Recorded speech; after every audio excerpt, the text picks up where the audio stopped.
My sister calls me every once in a while, but even then, she's not the most thoughtful person. Crossing the street about a block away from my house, I continue thinking about my life. The only times I ever have fun is when reading manga and watching anime, which makes me sound even more like a loser. What a boring life. My mood brightens a little. At least all that hard work will finally pay off next week. As one of the people responsible for sending people to the first exploration to Mars, I'll finally do something in my life. A frown creeps across my face. Then what? That had been my dream ever since I was a kid, to be one of the names in the list for the creators of the rocket to send the first people to Mars. But now what am I going to do? Short-sighted as it may be, that was my only goal when joining NASA. With that goal completed, am I just going to sit back and go into autopilot for the rest of my life? I can't get that thought out of my head. 8 years ago, when I first got recruited onto the team, I could not have been happier, but now that I'm thinking about it, that rocket is the only proof I've existed for the past 8 years. Having that much of myself attached to a single machine is strange. While I'm proud of myself for doing it, then again, 8 years for that. I doubt many people will even care about the creators of the rocket. It's all about them, the people who go into space. I'll just stay in their shadows for the rest of my life. Looking at it that way, I'm really not sure if it was worth it or not. Deciding to take a little shortcut through an old alleyway, I cross the street and walk in. This place is creepy. I say, looking around at the dark, garbage-covered, insect-infested walls. A rat jumps out of a garbage can, causing me to jump. Ugh, what the fuck? I speed up, hoping to get out of the alley as fast as possible. The thought of a roach or rat crawling up my leg by accident runs through my mind. Fucking disgusting. Thanks a lot, brain, for that wonderful visual. Speeding up even more until I finally reach the other side. Quickly looking both ways, I begin to cross the street. Halfway across, I hear a beep. A huge white semi-truck with a sign on top saying pest control flies down the street. Through the windshield, I see an old, wrinkly, old man with what appears to be a hone next to him, buckled up and everything. What the fuck? I jump out the way last second as it barely grazes my shoe. Part of the heel flies off as my legs are pushed into each other at high speeds. A sharp pain is immediately felt. Oh, my heel. Lifting myself up, I look at the truck as it flies by. The old man is giving me the middle finger as he drives away. Right before he gets too far for me to see him, he gives me a fist, like he's gesturing me to fight him. What was that all about? A chill runs down my spine as I realize something. The arm that gave me the middle finger was coming out the right side of the car, but in America people drive on the left side. How did his arm reach so far right? His entire arm was sticking out. This is no time to think about that. I look down at my injured heel. There's a lot of blood coming out of it. My heel's bone is exposed with a huge gash from where the bone likely ripped open my skin. How the hell did that car hitting me cause all this? I think while wrapping it with a piece of my shirt I rip off. My phone's dead, unfortunately, so I'll need to get back home before I can call the hospital. I get up, causing pain to start shooting through me. Tears start to well up. Damn it, not again. Ever since I was little, pain caused me to cry. Even the smallest amount could cause it. I hate pain. There's so much blood. I hate this. Huh, I sound like Satoru. A bright flash of light appears in my vision. What the hell was that? I forcefully start limping back home, which at this point is only about half a block away. I should be able to make it. Limping back, I start to lose my senses. It must be from the blood loss. By the time I reach my door, I feel like I'm operating in a fog. It's a little unreal. It's a strange feeling. I feel like I'm walking through water. It takes 3 attempts to open my door, but I eventually get it to open. A truck flies by behind me, and I feel 2 piercing red eyes look at me as it passes by. Why did I feel red eyes look at me? Walking in, I pull out my phone and walk to get my charger, when suddenly I slip on a water bottle I had forgotten to clean up that morning. In the current state, I can't put my arms in front of myself to catch myself. I hit the floor head first as I start feeling a liquid pour from my head. Opening my eyes becomes harder and harder as I look up at my house's ceiling. Fuck, am I dying? Of all the ways I could have died, I die like this. As my final thought passes through my head, a bright flash passes through my thought process again. I somehow wake up to look at a massive figure looming above me. It's probably like 50 meters tall. Next to it floats a book twice the size of my house, and a pencil long enough to pierce through a building. He's glowing white with a hint of blue. He's not wearing anything as far as I can tell, and his eyes look like an anime character's. What the hell is going on? The massive pencil begins to move as it writes stuff down. The figure says in a robotic voice, designing subject's next life for the entertainment of the sapient. The sapient? Who the hell is that? I yell out, hey, what's going on? I immediately regret saying that as it turns its head down to stare right at me. It bends down to get even closer. You have been chosen to entertain the sapient. Congratulations, you are now going to become a main character. It lifts its body back up while maintaining eye contact. It then turns its head to look at the book and continues writing. Main character? What does that mean? Hey, what does that mean? No response. What have I been dragged into? I take one more look at it. It looks almost angelic in a way. Its arms are crossed over its chest, and its legs hang down limp, not even touching the ground below it. Looking around, there are strange clouds floating everywhere. Across a large grassy environment, the sun pleasantly hangs above. Am I in heaven? No time to think about that, because I suddenly feel myself being pulled back, like God himself grabbed me and pulled me back into reality. Except this reality ends up being nothing like mine. Regaining consciousness, I immediately realize I can't see. On top of that, I can't hear either.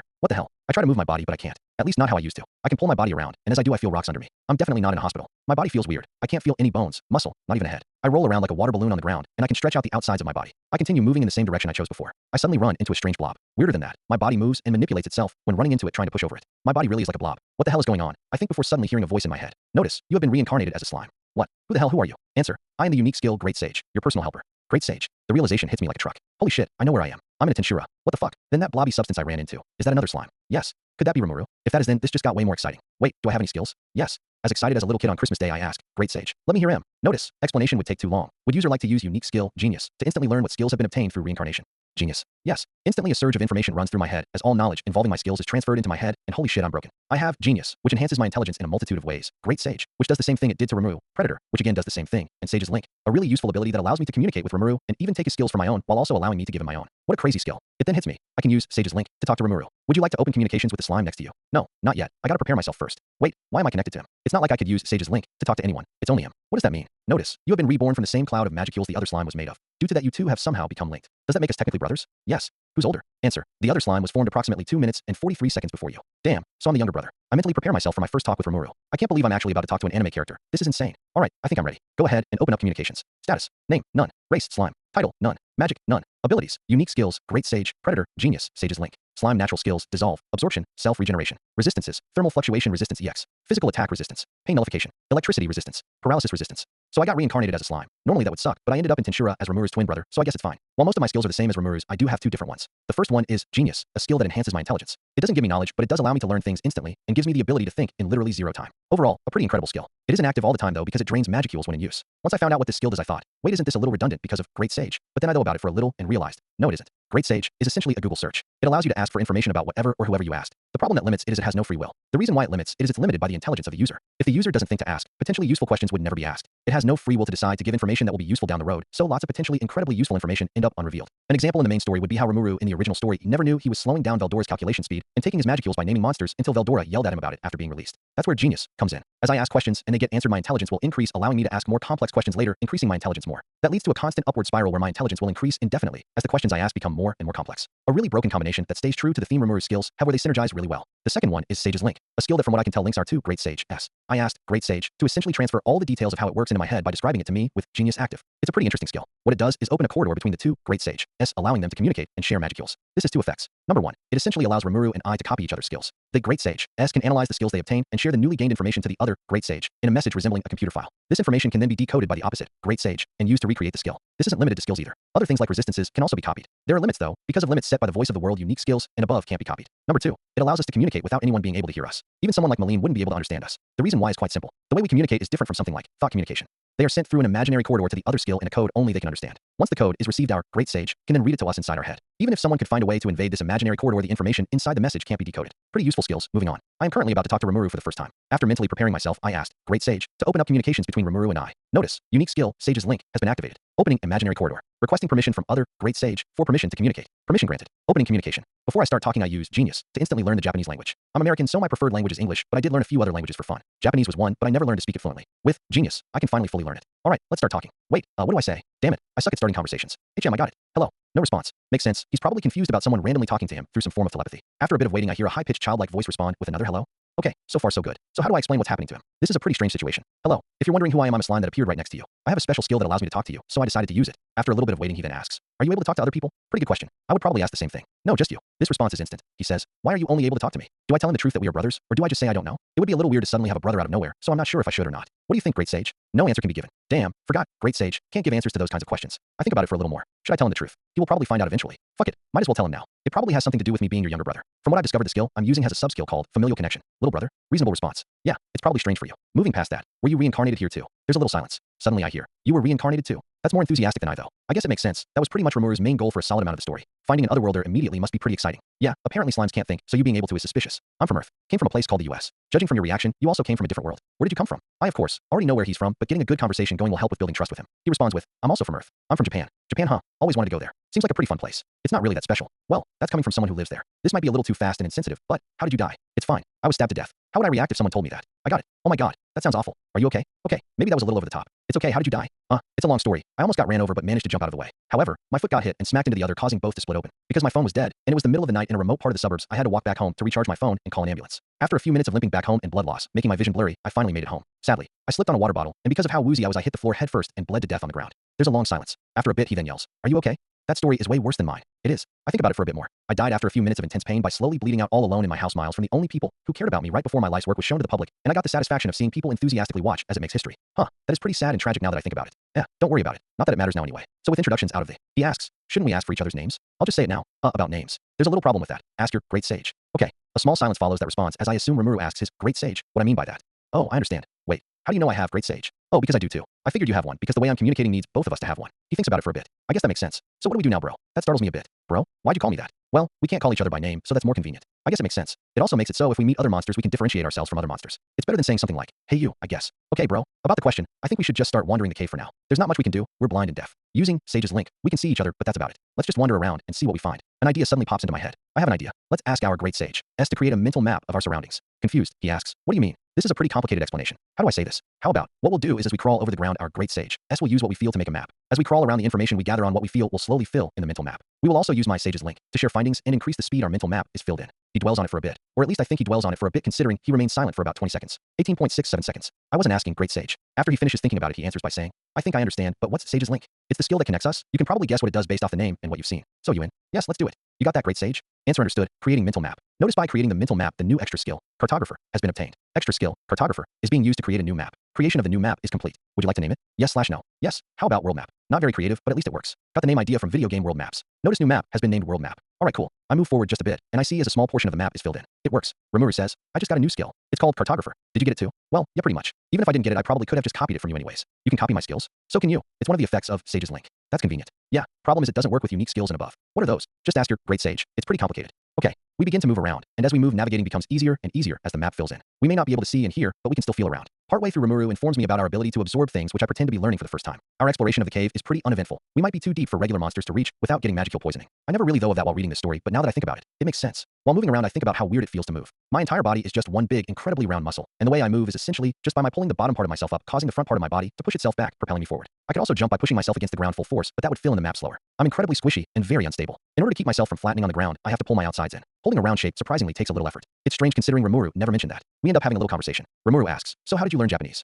What do you mean? I mean, you said you were American, so knowing Japanese is a bit unusual. Oh, I just learned it for fun, you know. Of course, I couldn't speak it as well as I can now. I used a skill to finish off my learning when I arrived. You have a skill that makes it easier to learn things. Yeah, it's called Genius. Pretty self-explanatory based on the name, but it increases intelligence. After 18 days of exploring with occasional conversations with Rimuru about our previous lives, we finally make it to our goal. Well, more like my goal, and I didn't even know we made it until I got it yelled into my ear. I suddenly hear, hello little one. Ugh, holy shit, that was loud. How did Rimuru deal with this? Upon hearing that, I immediately think, hell yeah, finally, we made it to Veldora. In a loud, booming, and deep monster voice I hear, can you hear me, little one? This the voice of the great storm dragon Veldora, one of the 3 currently in existence, and the youngest of them. Yo, great sage, I need you to send a message to my brother. Tell him to immediately come to my location. Answer, understood. Notice, unique skill, Sage's Link, has been activated. Sending message. In a louder, more desperate voice, Veldora again asks, little one, can you hear me? He's clearly desperate to have someone to talk to. I can sense the panic in his voice as I don't respond. So what do I say? I'm not sure exactly. Let's just go with the most basic response. Yes, I can hear you. I can't really see you though. I'm blind, you see, I'm a slime. Let's see how he responds. I see, so you were blind. I was a little confused when a meager slime crawled near me with no hesitation. You seem to be a special slime, it seems though. Not many slimes leave their territory. They are typically thoughtless creatures that only exist to absorb and consume. You are different. Slimes are pretty boring then. I guess they really are just giant amoebas. I had forgotten what the slimes in this reality do though, so I guess this clarification helps with understanding just how different Rimuru and I are from other slimes. I just realized just how little regular slimes appear in Tensura. You would think this comparison would come up more often. Halfway through my thought process, I hear a frustrated voice yell out, are you ignoring me? Calm down, Veldora. Faking fear, I say. Oh, my apologies, I was just thinking about what you said. To me left, I can see a blurry round ball appear next to me. As I've mentioned before, Sage's Link has the added effect of allowing us to see each other. It has something to do with the corridor. The way we see each other is we can perceive each other's flow of magicules. That means we end up seeing each other as blurry blue balls of magic. Using it, I see what his stomach is doing. He's already making healing potions. I decided not to do it. The reason why is I never really know when I'll need them. I need to collect information before I use all the materials I'm eating. Rimuru making them is helpful though. They'll come in handy later on. He greets me using Sage's Link and rolls up right next to me. Veldora has stayed quiet this entire time, so Rimuru doesn't even realize we aren't alone here. Veldora, surprised about this new turn of events, asks in a booming voice, so there's 2 of you? This sudden loud voice basically yelling in Rimuru's ear startled him. You must be related. Your magicules are nearly identical. You 2 are very extraordinary to be able to survive my magicules with no ill effects. Are you perhaps unique monsters? I just remembered about magical poisoning. I hadn't really thought about it, but what would have happened if a normal person walked into this cave area next to Veldora? As cruel as it may be, I really would love to test this out. Answer. Assuming the being exposed to the magicules in the area, our human effects of being exposed to Veldora's magicules include external dehydration, blood vomiting, excessive shaking, bloodshot eyes, and extreme tiredness within the first few minutes. After prolonged exposure, the subject exposed would likely either be put into a coma and die peacefully or suffer from a stroke or heart attack due to cardiovascular effects. That sounds awful. I'm not gonna lie though, I still want to see it in action. While it may be a bit inhumane, I'm not gonna pretend to be some heroic person. I'm not above sacrificing people if the potential reward is high enough. Moving on from those morbid thoughts, Rimuru in a shaky voice asks, so who is this guy? I can't act like I already knew he was gonna appear, so I feign ignorance and say, I don't know. I just met him a bit ago. That's the reason I called for you. He seems really strong though. Turning back to him, I ask, so who are you? I immediately brace myself for the yelling I know is about to happen. In a deafening roar, Veldora yells, I am the great storm dragon Veldora. Wahaha. Goddamn. While I knew he was going to be really loud, that was just going a bit too far. I can feel the liquid in my body move as he says this. I turn to look at Rimuru. He's shaking. Well, I wouldn't really call it shaking. Jiggling, I guess would be a better explanation. To keep the conversation going, I say, so moving on, why did you ask us if we are unique monsters? What does that mean? Answer, unique monsters are. I wasn't asking, great sage. I already know what they are. Another earthquake happens as Veldora says. Unique monsters are monsters that have been created or mutated under special circumstances. An example would be a monster created in an environment rich in magicules. I believe you are able to withstand my magicules because you seem to have been created from magicules originating from me. Not gonna lie, I didn't know some of that. I didn't know the majority though. It's the reason Rimuru and I are so strong basically. I begin to think about what effects this has as Veldora rambles about the types of monsters in this reality. I chose to ignore him because I already know the information. While I am not paying much attention, Rimuru is pretty invested, even asking the follow-up question. So doesn't that make you something akin to our parent? This catches his attention. He thinks about it for a bit before responding with, parent would be the wrong way to describe it. True dragons like myself lack reproductive abilities. Rimuru thinks about the idea of monsters appearing from condensed magicules and asks, wait, so if monsters can be created just from magicules in the air, wouldn't normal reproduction be unneeded? I interrupt the question and say, sure, while it may not be necessary, it doesn't hurt, you know. On top of that, isn't the goal of all mortal creatures to pass on their genetics? This can't happen if they aren't able to reproduce. Veldora surprised says, you 2 are surprisingly intelligent. Ordinary monsters don't usually possess this much intelligence. I will say though, I do not need to reproduce as I am a perfect being. I am bound neither by lifespan or by flesh. As long as I have will, I am immortal. Wahaha. That was over the top even for you, Veldora, but I guess it's to be expected from you. Alright, time to make him want to become friends with us. Alright, cool. Well, if you don't mind, we've got things to do so. Veldora scrambles as tries to get our attention. Wait, you said before that you 2 can't see, right? I'll show you how. There is one condition though. He took the bait. Rimuru excited blurts out, really? You can do that. Extending a tentacle out and patting his head like a dog, I say, calm down. He still hasn't said how. On top of that, he has a condition. We can't just say yes. I get it. You can stop patting my head now. Veldora puts both of his index fingers together in a very shy manner, lowers his head, and with puppy dog eyes almost in a pleading manner says, I just want you 2 to visit me from time to time. You see, I'm always sitting here alone because I can't leave this cave. Rimuru asks, why? Veldora then goes on to explain his whole story. How he was sealed by Hero Chloe with a unique skill called unlimited imprisonment, and due to that he can't leave the cave. I pretend to think for a bit, even extending a tentacle out and putting it under my face. Body, more accurately. You know, I have an idea. We could probably break you out. He lifts his head high and looks up as he laughs historically in an over-the-top anime-only way. Break me out. How are you going to do that? Rimuru seems a bit confused. Strangely, for some reason, I can tell what emotion Rimuru is experiencing just based on the position of the bubbles on his body. I still can't see, but the way I can see the bubble is that they seem to have less magic than the rest of his body. I still don't know how I can tell just off the bubbles on his body. Slime instincts maybe? I'm not too sure. Extending out my tentacles to make explanation easier, I say. You see, we have a skill that allows us to absorb and analyze everything we eat. If we absorb you and analyze the unlimited imprisonment, we might stand a chance at breaking you out. On top of that, we also have another skill that allows us to analyze things at speeds thousands of times faster than normal without even needing to pay attention. If we can eat you, we might be able to free you. Everything goes quiet. He's probably thinking it over. Wahaha, you might be onto something. It's not like your idea is any worse than staying in this cage until I die. You know what? Let's do it. But first, here it comes. Notice extra skill, magic sense, has been obtained. Veldora begins explains how to use this skill as I activate it immediately using Great Sage. He crosses his arms and looks away. You didn't have to show off, you know. My head hurts. Yo, Great Sage, can you take this load of my shoulders? Answer, understood. Beginning to take control of processing extra skill, magic sense. Would you like to link extra skill, magic sense with unique skill, Great Sage? Yes/no. Yes, sure. Notice, extra skill, magic sense has been linked with unique skill, Great Sage. I use it to look around. It's a whole lot more detailed than I imagined. I can see individual scratch marks on the wall from where Veldora must have bumped into them. This is insane. I then realized something. I truly am in an anime world. Everything is in an anime style, which is strange to me. Back in my world, everything was realistic. This reminds me again of how different the reality I found myself in is now. I take one good look at Veldora. He's huge, towering above me like a skyscraper back in my world would have. His scales glisten like obsidian, and his eyes glow as bright as the sun. He looks really cool. I would honestly be in awe if I didn't know he had the personality of a Tsundere. I hear a scream next to me. Why'd you scream, bro? You already knew he was a dragon. Sorry, he's just very intimidating. Veldora surprised says. Interesting, you two are adapting surprisingly fast for monsters who couldn't see before. I should probably tell him we were humans now. He'll find out anyways when he goes into Rimuru's stomach. I originally thought about eating Veldora myself and using zero time to analyze him infinitely fast, but then Great Sage warned me that zero time drains magicules and stamina. I wouldn't be able to analyze unlimited imprisonment in one go, and it's far too risky to keep Veldora inside me. Reason why is I have the Tensura web novel, light novel, manga, and anime in my memory. There's no way he wouldn't find them considering he read the manga in Rimuru's head in the original story. I tell him, that's because we used to be humans. You see, we were both reincarnated here as slimes after we died in our previous lives. I can almost hear the gears start turning in his mind. I see. Then you two have wisdom because you have the minds of humans. If that's the case, then you two are lucky special cases. Rimuru asks, what do you mean, special cases? He explains, you see, humans from different worlds appearing here isn't rare, but those people are usually summoned. It's rare for someone who went through the process of reincarnation to keep their memories. Those people have to have their memories deeply engraved in their souls just to stand a chance at keeping them. On top of that, some souls can be destroyed or damaged during their transferring to this world or while trying to stabilize in a new body. For not one but two souls to have survived all that, you two were incredibly lucky. Lucky, huh? I call that shit plot armor. I've been thinking about what that god guy meant when he said I'll become a main character, and I'm starting to think he meant I'll become a main character here on the level of Rimuru. I say, well, that's pretty interesting. Rimuru curiously asks, so how are people summoned here? We now know how people can be reincarnated, but how does summoning work? I fall asleep during the following explanation. I already know all this, but Rimuru needs to know this too. Halfway through, Veldora yells at me asking, are you listening? I was dozing off, so that startled me. Oh yeah. After the end of the explanation, I then asked, so are you ready to get absorbed? Yes, I believe so. But first, let me name you two. You two can give me a name as well. Rimuru asks, names? Why? Why so suddenly? He's more surprised than in canon because he has a better idea of what naming does in this reality. He learned some information about it when I asked him to talk to Great Sage about it. Veldora explains, by giving each other names, we can etch it into our souls that we are equals. You humans call it a family name. By naming each other, I will also grant you my divine protection. You two are nameless monsters, but with this you can become named monsters. So what shall our family name be? I let Rimuru think about this on his own. Since you are the storm dragon, how about Tempest? Veldora goes silent. Then suddenly he yells, Tempest, Tempest. Rimuru panicked yells, sorry, I didn't. I love it. From today onwards, my name shall be Veldora Tempest. You two shall be Rimuru and Midru. Midru, huh? That's interesting. It's very similar to my previous life name. I wonder if that god made it happen or if it's just a coincidence. Let's see if we can still become friends. Since we named each other, how about we become formally friends? Fahaha, friends? Sure. He was way more willing than in canon. I guess becoming friends is really not that crazy compared to basically becoming brothers. All right, Rimuru, eat Veldora. What? Why me? Just do it. I say while motioning him to go ahead. He droops, or more accurately melts a little before saying, fine. He goes up to Veldora and proceeds to eat him. Incredible. I think looking up at him as he eats Veldora. He quickly grows in size as his body glows, presumably from Predator's activation as he eats Veldora. After engulfing Veldora entirely, he shrinks until eventually only he's standing where Veldora was. All right, cool. Start analyzing the unlimited imprisonment, and let's get a move on. After a brief little discussion of where we should go, we head out. I look at my map and see it's being filled out really fast from the range of magic sense. At this rate, I'll have a complete map of this entire planet in no time.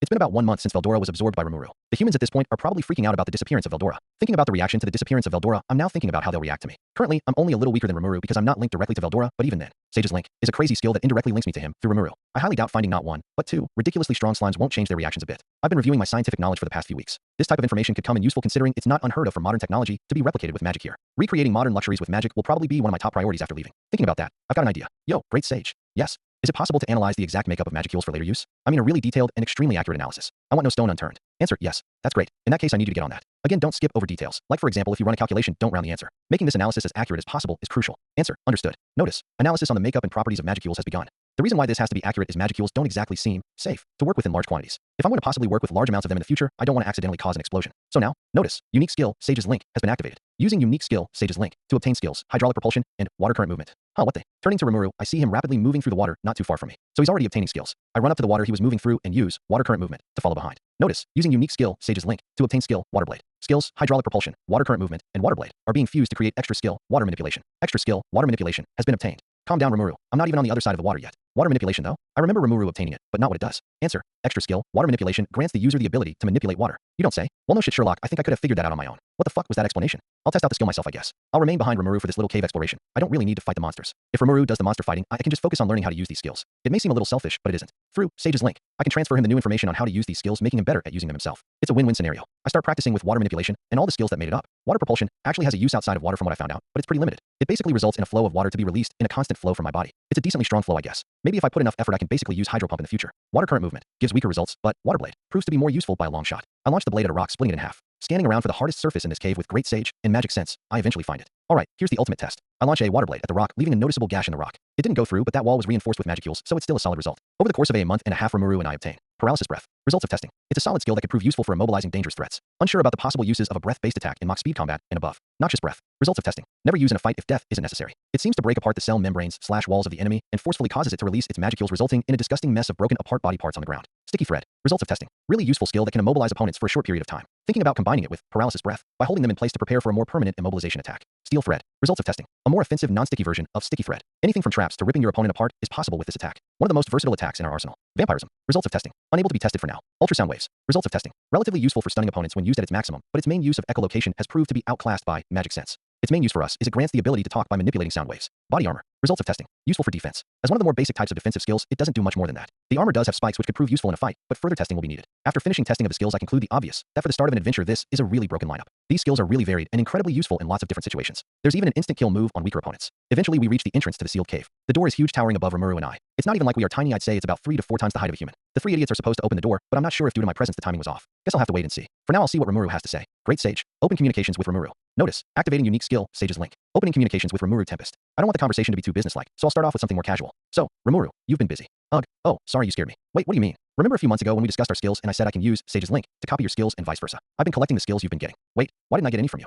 Figured he was going to say that. Well, you were in front, so any monsters we ran into were absorbed by you. I was in the back testing out the skills. Check your own mind. I transferred the knowledge I obtained on the uses of these skills to you. Oh, I do have that. Well, I guess that makes sense. I turn to the door and extend a tentacle outward to point at the door. So, what do we do about the door? We can't exactly leave with it in the way. Rimuru thinks for a bit. I don't know. We could try to break it open, but naturally that would be very noticeable. Maybe we could try to slip through the crack in the doors like a liquid. We are slimes after all. Before Rimuru can respond, the door creaks open and 3 adventurers walk in. 2 guys and 1 girl. It's the idiots. I pretend to think fast and yell at Rimuru. Now's our chance. Let's go. We both flatten our bodies a little to make us harder to see and slither our way to the door as fast as possible. As soon as I leave the cave, I finally feel the warm sunlight on my skin. Membrane. Not sure exactly what to call the outside protective layer of a slime. Ah, finally. After 121 days, 3 hours, and 48 minutes, we're finally outside. I relax a little, causing my body to flatten a little. I look around with magic sense. We're surrounded by trees and other various types of plant life with monsters in the distance running away from our location for some reason. I think about why, but then I realize we still haven't suppressed our magicules. I contemplate whether I should suppress myself or not. I ultimately decide not to. If I do, then Rimuru might follow and make it harder for the goblins to find us. For now, my thought process is interrupted when I notice that Rimuru is already crawling away. Hey, wait up. During our little exploration, I asked Rimuru, hey, so you can speak with ultrasound waves, right? Rimuru is a little confused by this. I guess he still hasn't really realized. Back in the cave, one of the things I practiced was speaking with ultrasound waves.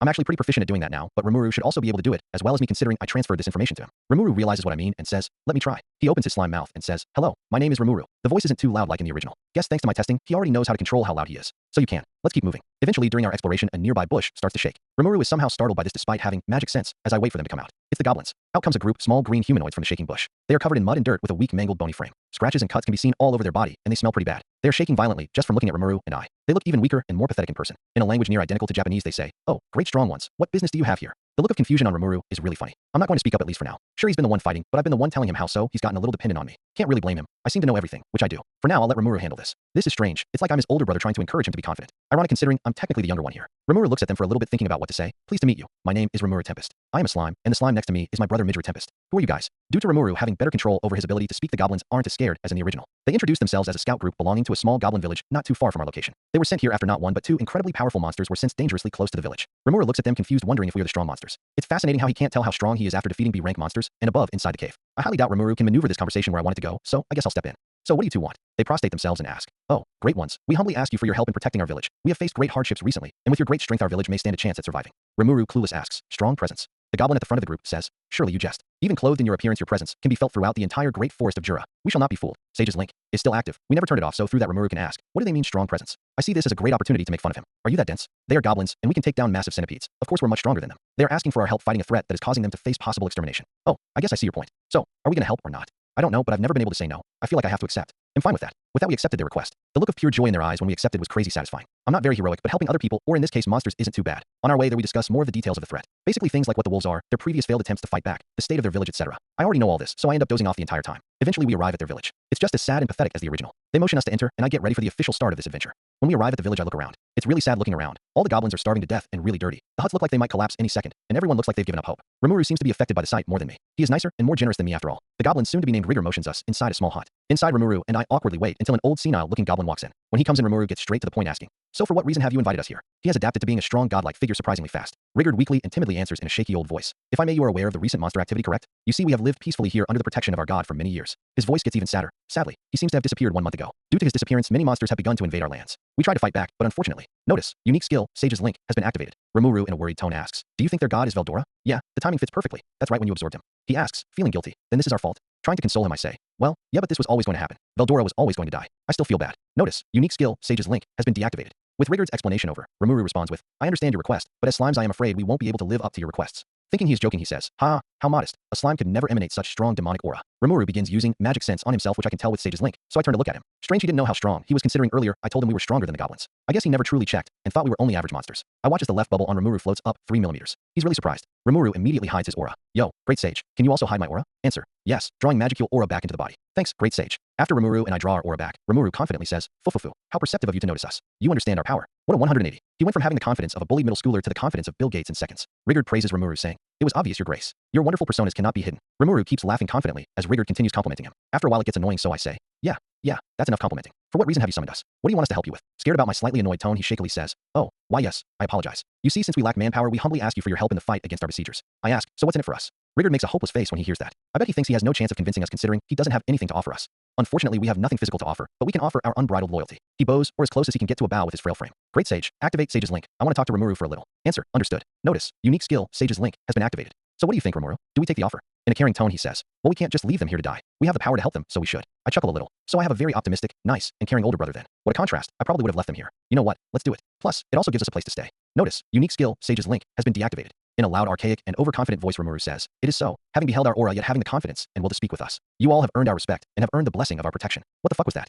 He sounded just like Veldora for a bit there. I'll never let him live this down, huh? Rigard happily says, "Your kindness is wasted on us. We shall not inquire over the visages of your true forms, lest we awaken your anger. We wish for you two to acknowledge our request and hold true to it." What the hell? It's like I'm hanging out in the middle of medieval Europe. What's with this archaic conversation? Visages lest? I don't know whether to laugh or cringe. Pushing back into the conversation I ask, "So how is your fighting force looking? How many can fight and how many are wounded?" I already know, but it's definitely something I would ask. Rigard droops down clearly, really sad. Unfortunately, there are only 100 denizens capable of fighting. Rimuru then asks, "What about the enemy? How many are there and what kind of monster are they?" Rigard says, "They're from the wolf species. Unfortunately, even 10 of us can't match up to one in hand-to-hand combat, and there are 100 of them. This is a hopeless fight. They really did get lucky. If Rimuru hadn't found them in the original, they would have been overrun and ripped to shreds." What a terrifying visual. Rimuru says, "So the previous goblin warriors that were mentioned before gave their lives pointlessly knowing they were entering a hopeless battle?" "No, this intel we have on them is due to their sacrifices." The bubbles inside Rimuru drop a little. He pities them. Right after they raise up, he's thinking. Suddenly, in a booming voice he says, "We shall help you." What looks like the first shred of excitement in his old eyes and years, Rigard begins praising our generosity. I fear that he might have had a heart attack if we had said no in the end. On the way out the hut, I picked on Rimuru a bit. "Great Sage, activate Sage's Link." Notice, unique skill, Sage's Link, has been activated. I jokingly say, "So, Rimuru, what was that? You sounded just like Veldora. Did you copy him or something?" Haha. Embarrassed, he says, "No." On our way out I ask Rigard, "Can we take a look at the injured?" He responds with yes, and takes us to the hut the goblins use to house the wounded fighters. When I roll and I see them in terrible condition. Some are out cold, possibly in a coma. This looks worse than I thought. "Rimuru, you ready?" "Yes." He goes over to a wounded goblin and eats him. Rigard, alarmed, asks what he's doing. Rimuru glows a bright blue-green as the goblin is healed, and then he ejects the goblin from his body fully healed. Rigard in awe can only say, "Incredible." As Rimuru heals all the goblins back to perfect condition. They all thank Rimuru. I then say, "With the wolves incoming we should prepare." I suggest a fence. While it may not be perfect, at least it'll help. Do you have goblins capable of doing that? Rigard, still in awe, says, "I'll see what we can do." All the goblins work on a small, crudely built fence. Considering how much time they had to make it though, and how bad they are at building, it's actually pretty impressive despite looking like it might collapse any second. We hear wolves howling in the distance. With the wolves on their way and Mario down, things aren't looking too good right now. Rimuru tries to motivate them. He yells, "Don't worry, this battle won't be like the last. With our help you will surely win. Don't freak out, we can do this." The goblins half-heartedly nod at Rimuru. They're still really scared and nervous. They shake violently every time a hopeless is heard in the distance, and it's only getting worse as the howls get closer. "Alright, Great Sage, where are they?" Answer, "The nearest wolf is located a half-mile northwest. Calculating number of wolves, 108 have been confirmed." That's a pretty large number of wolves. They definitely didn't stand a chance. I think back to Rigard the First. He probably died by getting overrun and ripped apart. A truly gruesome death. Their howls echo throughout the forest as they get closer and closer. The goblins continue to shake more and more unsure that they can win. I try to calm them down. "Listen, everything will be fine. With our help you all will achieve victory today, so hold your heads up high and fight with all your might." All of them yell out, "Understood, Lord Midgeru." That's a very strange thing to hear. I was just some random engineer living in the suburbs of a normal city a few months ago, and now I'm being worshipped by a bunch of fantasy creatures. What a strange turn of events in my life. The wolves appear in the horizon as the howls get louder and louder. Eventually, they stop in front of the village. Rimuru yells out, "Alright, stop right there. If you withdraw now, we shall not attack you, but if you attack us, we will be left with no choice but to fight back. Leave now or face the consequences. The wolves laugh, mocking us and calling us weak. From behind them walks out the leader, an older-looking wolf with a scar running across its left eye. He angrily yells, "Miserable, weak existence. I'll pulverize you." He orders the wolves to attack us, making some charge at us full speed. Some are shot down by arrows from the goblins, while others seem to be ripped apart mid-run or fall into traps with spikes on the bottom, catching the wolf leader's attention. He growls as he notices the steel thread in the path the wolves were taking. They were running into traps. Some of the wolves begin losing their morale and start rethinking attacking the goblin village to the leader's anger. He angrily yells, "What are you doing? Can't you see their weakness? Why are you retreating? I'll show you." The wolf leader begins to charge straight at us, ripping through the steel thread and jumping over holes in the ground. Knowing that we are responsible for the goblin's burst of courage, the leader opens its mouth full of razor-sharp teeth and charges straight at Rimuru, fully intent to rip apart his soft blue balloon-like body. The goblins look horrified until they see the wolf stop dead in the air. Rimuru used his sticky thread to stop the wolf dead in his tracks. He struggles, yelling, "This won't hold me for long." I confidently say, "Yeah, that's what this is for." I use Waterblade to cut his head clean off his body to the shock of both the wolves and the goblins. Rimuru then eats the wolf's corpse. Notice, unique skill, Sage's Link, has been activated. Using unique skill, Sage's Link, to obtain skills, Menace, telepathic communication, and enhanced smell. Obtaining the ability to transform into a dire wolf using subskill, Mimic. Upon obtaining that ability, we both transform into dire wolves and use Menace to intimidate them. We yell at them to either leave or die. The wolves begin inching their way towards us to the dismay of Rimuru, who thinks they still want to fight. When they get close, they bow to us and swear their loyalty to us. Seeing this massive pack of wolves swear their loyalty in person is really cool to see myself. What's not cool is the aftermath. Some of the fence collapsed, crashing into nearby buildings, and there are wolf guts on goblins' front lawns. Fixing this might take a while. Leaving it for tomorrow, the goblins go to sleep. With today over, it's time to prepare because tomorrow is the day Rimuru names everyone, and that will take quite a bit of energy considering I also want to help so he doesn't pass out like in the original. After the wolf attack, it had already become really late, so the goblins decided to go to sleep while Rimuru relaxed for a bit. However, that's not me. I won't waste time. Making use of this time on my hands, I began training. What would people and other monsters think seeing me? A small little slime doing backflips and shit shooting water blades left and right, cutting trees in half. That mental image is simultaneously the scariest and funniest thing I've ever imagined. There was another reason I decided to train instead. I had told the wolves that attacking the goblins meant instant death, but with my presence here, who knows? Maybe one wolf's thought process would change a bit from the original and make them plot an attack. You can never be too sure. With me outside, showcasing my awesomeness, there was no way they would attack the goblins. Eventually though, training gets a little boring, and I end up just sitting there waiting for Rimuru to call the meeting with the goblins and wolves. I miss technology. Early in the morning, a goblin comes running towards me. He says, "Lord Mijuru, Lord Rimuru told me to come and invite you to a discussion." He points at a nearby hut, where I can see Rimuru with Sage's Link. "A discussion? What's this about?" I say,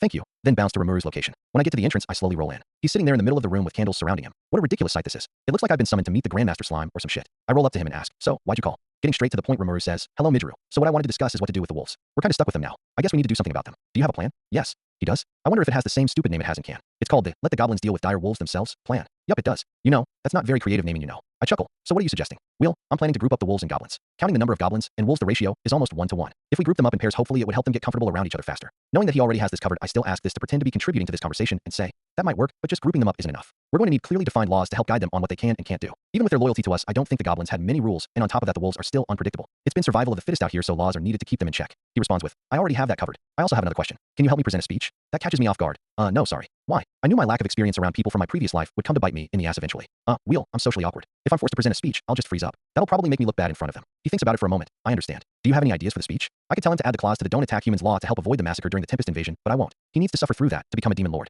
I say, no, that's why I asked you. Oh, okay. Further discussing the details of the plan for the speech for a little while, I make obvious small additions that sound smart. The additions I make end up pretty insignificant and don't change the plan at all in the end. After discussing the speech, we leave the hut to invite all the goblins and wolves to the speech. We make sure everyone gets the news, even going all the way to the outskirts of the village. After everyone's gathered, Rimuru hops on top of a nearby log to present our announcement. I'm not going to speak, but I am behind him for emotional support. Rimuru, in a loud booming voice, says, "So, what we are going to do is group up. I will have the goblins and wolves group into pairs moving forward." Confused and expecting further clarification from Rimuru, they stand there motionless looking at him. Rimuru then says, "Group up into pairs of 1 wolf and 1 goblin. You understand? Group up into pairs of 1 goblin and 1 wolf." Better understanding what Rimuru meant by grouping up the wolves and goblins soon begins to move around. During the move, the wolves and goblins exchange awkward glances at each other. Just last night, they had been trying to kill each other. Some wolf remains were still near the fence. Now they are grouping up into teams. Quite a change of pace. After they finished grouping up, there were still quite a few left over. There were extra wolves. For now, we'll ignore them and deal with the problem later. After the grouping up is complete, Rimuru cheerfully says, "Yesterday's enemy is today's friend." Wait, do you all have names? Just from the mention of the fact that they are nameless monsters makes them a bit uneasy. What could Lord Rimuru be planning? They all think. Rimuru now knows a little about how important names are, but he still doesn't know everything. He goes up to the soon-to-be Rigard and asks, "Is it okay to name you all?" Rigard excitedly says, "Really? Would you really bestow upon us such an honor?" He then waits for him to slow down. "Is it really okay? You don't have to do it for us, Lord Rimuru." Rimuru calmly says, "It's okay. I'm actually planning to give everyone names." The forest is filled with screaming, cheering, and howling upon hearing this from Rimuru. It's surprising how he doesn't know how big names are. I literally had him ask Great Sage about them. "Did you call?" "Not you, the other one."